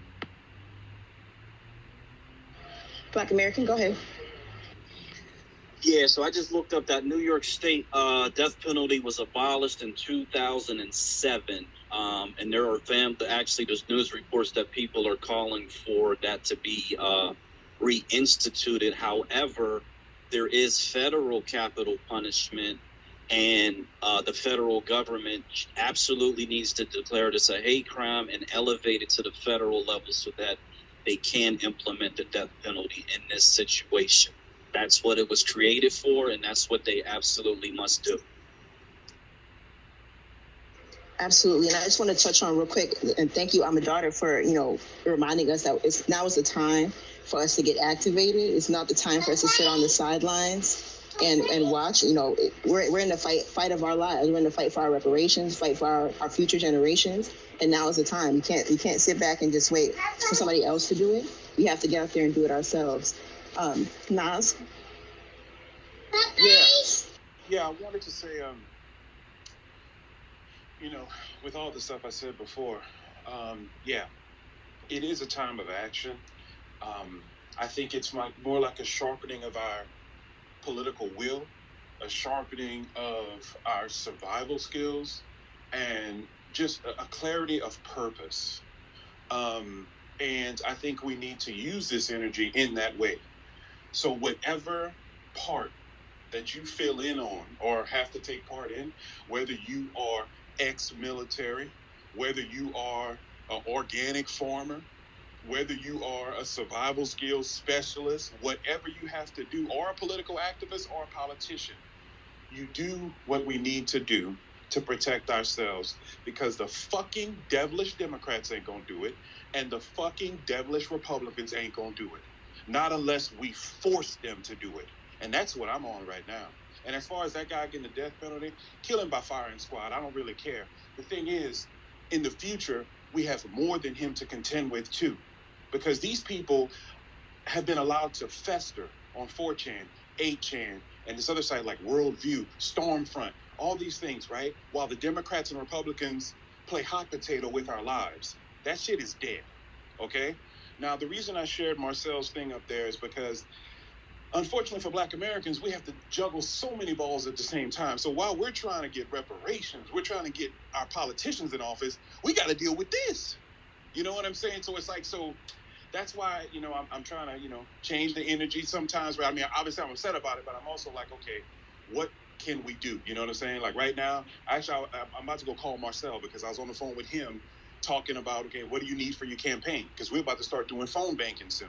So, I'd say like, hey, whatever positive thing that any of y'all can do, let's do it, whether that's pressuring a politician in office, all the other stuff I mentioned. Let's turn this energy, but also keep sure that we're focused on protecting Black Americans and not letting anybody come around us with that weak-ass talk, okay? And that's what I would say, and I thank y'all for having me. Miss Ciara, we gonna have to go, straight out with it, because one thing I know, and I'm just saying, Miss Ciara, because you're heading up this conversation, I'm telling you that we gonna, standing and marching and all of that, yeah, that's fine. But these people need to feel us. They need to know, hell no, this is it. You broke the camel's back. The camel is dead. We are not going to keep playing with these politicians. We ain't playing with them. Y'all stop playing with these people. Don't give them none of your money, and don't give them none of your time, and certainly do not give them your vote. And if you have to stay home, I'm not saying stay home. I'm telling you, they got propositions that benefit you, judges that benefit you at home. You don't have to be caught up in this mess. This is a matrix. This is to me, we're being pushed because somebody wants, this is like somebody's damn dissertation. Maybe somebody's running some kind of market study. I don't know what they're doing. They're testing our will and testing our patience, and pretty much we're being pushed into the corner to see what we will do. And now I've gotten older. I mean, and I raised my children to love one another and all of this and that. I did that and all of that. And my kids, though, they understand that when they threaten the fact that you might not make it home, that you might not breathe no more. They do understand that. And I think our families, we need to teach our children when they're in trouble. They need to know what the difference is. Like right now, we're in trouble. Absolutely. Thank you, I'm a daughter, for sure. I don't know, Eric, are you in here? Okay. Does anybody else want to chime in? Any other hands?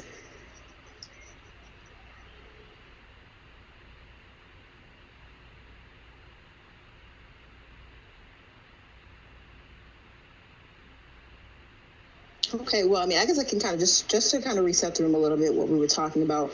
Obviously, we know that in Buffalo yesterday afternoon, a white supremacist walked into a grocery store, traveled multiple hours to get to a black area where he could then execute black people. And so we're kind of responding now to how the media has kind of been presenting this story, and also what is the response of Black Americans, what is the response of Freedmen in addressing these community concerns? What are we doing to respond?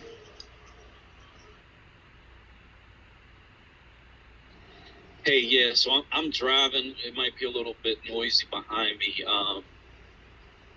Man, so as we talk about this, and I'm hearing all these details, and we're hearing about, you know, this guy's been planning this for 5 months, more than likely developing this manifesto, sharing it online. There's absolutely got to be a group of co-conspirators. I hate to bring in Hollywood, but here's the fact. You know, he obviously was training on these video game simulator first-person shooters, but in a recent blockbuster movie, this was like a pivotal part of like the third act, as they say, of the movie, and that was this Batman movie, wherein which there were these there was the character, the antagonist, the Riddler. There's a scene where he's essentially has this group online, which is very, very similar to this situation, and they all end up staging an attack at the end of the movie. But they had been following this particular individual and, you know, encouraging each other and building this energy off of each other, like Wolfpack mentality. You know, they always say it's a lone wolf, but I believe that that's not accurate at all. I believe that all of these attacks have had this group Wolfpack energy where they're feeding off of each other, they're sharing information with each other, and then they encourage one of them to step out to be the quote unquote lone wolf. So I'm trying to remember when that movie came out, but I can't remember if it was January or after that, but I can almost guarantee at some point, if this person came across that, it encouraged him even more. So I just wanted to add that. I think if you look at the way he performed, he had training. You know, like I said, they got a group out here led by a 26-year-old white male. They come 18 to 26. He moved like that, and his targeting, he took fire. He had on armor. The black the guy that was a police officer, former, whatever, he fired at him, but his shots hit his armor. You understand what I'm saying? Then he succumbed to his injuries after he deterred him from shooting up more of the supermarket. So, you know, it's like military training now. I'm saying we gotta digest it and understand. Imagine 2, 3, 4. You know, I can understand the video game simulation thing, but for that, under that pressure and fire coming on you, because you don't get the return fire on the simulation, you're sure not gonna get the gruesomeness of it. You know, so they prep for this. This is not nothing. This is real. Yeah, I agree. The way he took fire and was able to recover and stay that focused, that is absolute training. There's no doubt about it.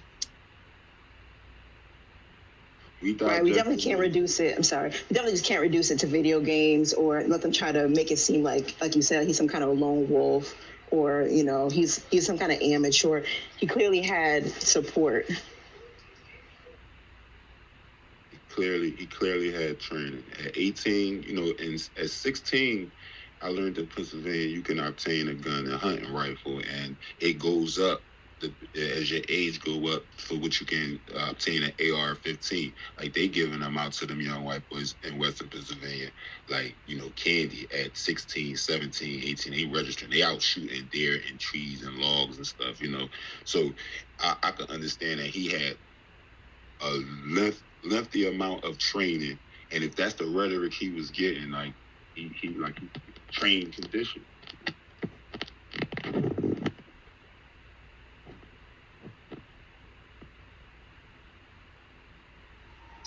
I don't know, Black American, I don't know if you still can see if there's requests. I don't know if Eric's still on here or not, but I don't know if there's any requests. But I know you're not, you're driving though. Yeah, you know what? Because so I left the phone, that particular phone at the house, so I cannot bring people up. That's why I'm under this screen, because I'm just a speaker. And I think State Power he either dropped off or somehow, and I don't know if the Freedman Party is locked out of his account or he's in the Matrix or what. But yeah, I'm unable to bring people up at this point. Okay, he asked me to host a little bit, but I don't have a co-host ability, so I don't know if anybody is here or not. But yeah, I don't know if anybody else wants to chime in who's up here. Yeah, they're starting to put the pictures. They're starting to put the pictures of the dead up. Shepherd Wolf or somebody just sent me pictures of the dead, so they're putting the pictures. I guess he'll put it in the Jumbotron. They're starting to put the pictures up. Here we go. Here we go.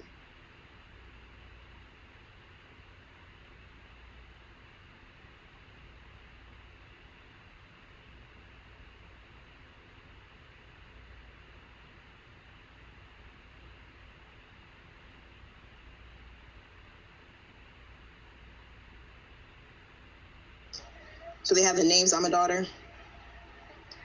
What he was showing me, what he sent me was, and I don't know how to put them in the jumbo. He sent me a post. I'm looking at it right now. I'm gonna come right back to you. I'm gonna cut my mic off. I'm gonna come right back. Let me try to get this on there. Yeah, you can if you have the tweet. There should be like a little button there to like the right side of it where you could share it to a space. Okay.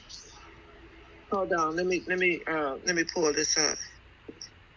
Let me go there. I'm gonna mute my mic because I might get stuck in the matrix. I don't know, but hold on. Dan, I'm sorry to people because I know that there's people requesting. I'm getting a lot of messages. I don't have co-host powers. I cannot admit anyone right now. I'm trying to get a hold of the co-host.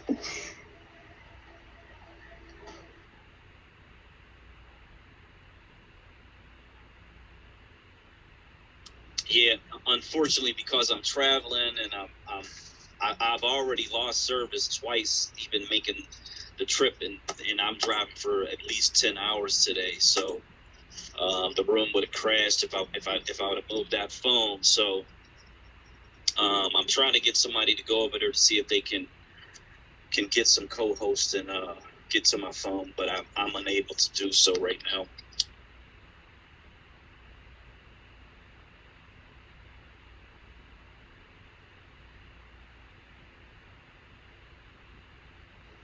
That's okay. I mean, I would hate to close the space because I can't add anybody else. Yeah, I mean, it's definitely just really ridiculous to kind of see how this is all unfolding and just reminding us, you know, what many of our ancestors in recent times witnessed on a regular basis and experienced on a regular basis. And I think as people begin to look more into your local history and the areas where your family is from, you'll see many more of these kind of situations that did not make any kind of headlines or notices. But this is you know, it's a longstanding issue in the country, and I think a lot of people have been kind of rocked to sleep. And this is definitely a wake-up call for many that it's not necessarily la la land, and dealing with these white supremacists, and how important it is for us to definitely be arming ourselves and training and learning about firearm safety in general, and supporting policy that is going to promote safe gun ownership in our communities.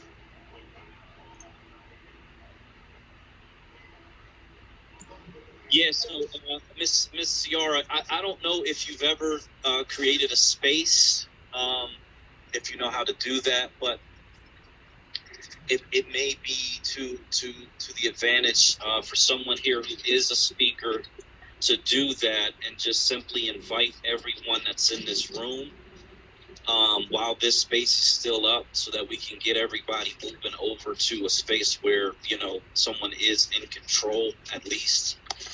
And sort of, you know, transfer everybody that wants to move over like that. Yeah, that's what I was going to say. Go ahead and start your space with a similar topic. You can do that, and people are just going to come right back on there. They do it all the time. Okay, and this one's been going for what, like 12 hours? That's what I heard. I haven't been here 12 hours, but that's what I heard. Well, no, the space started at 8:30 p.m. every day, so it is almost 24 hours. It's 20 hours. Shout out to y'all.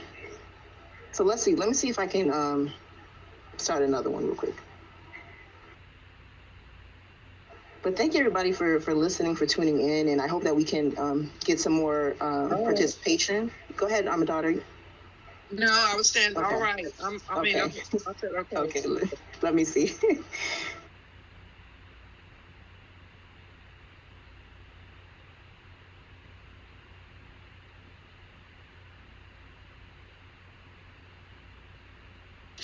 Yeah, if you create it, just put the link in the Jumbotron so everybody can sort of access it like that.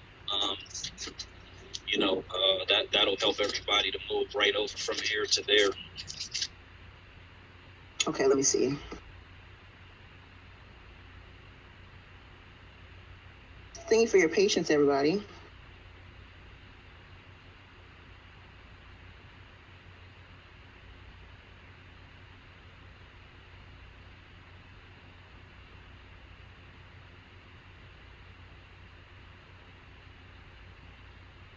Okay, so it says I have to leave to start this space. I'm gonna leave this space and start another one, and you know, whoever wants to come over and join that space can join that space. Yeah, I'll if you post it in the Jumbotron, I'll stay here for a little bit longer, and I'll encourage everybody to click that link in the post that you share in the Jumbotron, and try to get everybody over there. Okay, let's see how we can do that.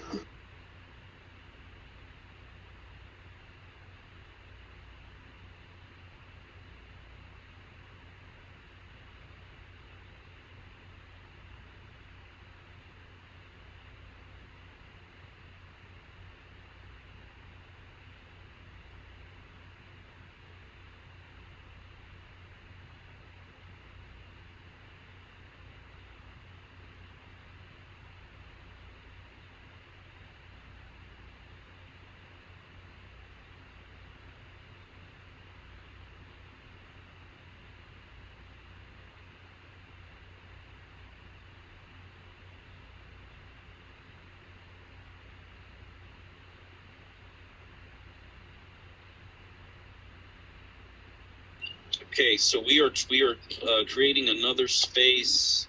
Miss Ciara is establishing a new space, and we're going to post that in the Jumbotron for everyone to move from here over to her newly created space. I'm going to try to find the link so that we can have it up there, and we can all transfer over to that space.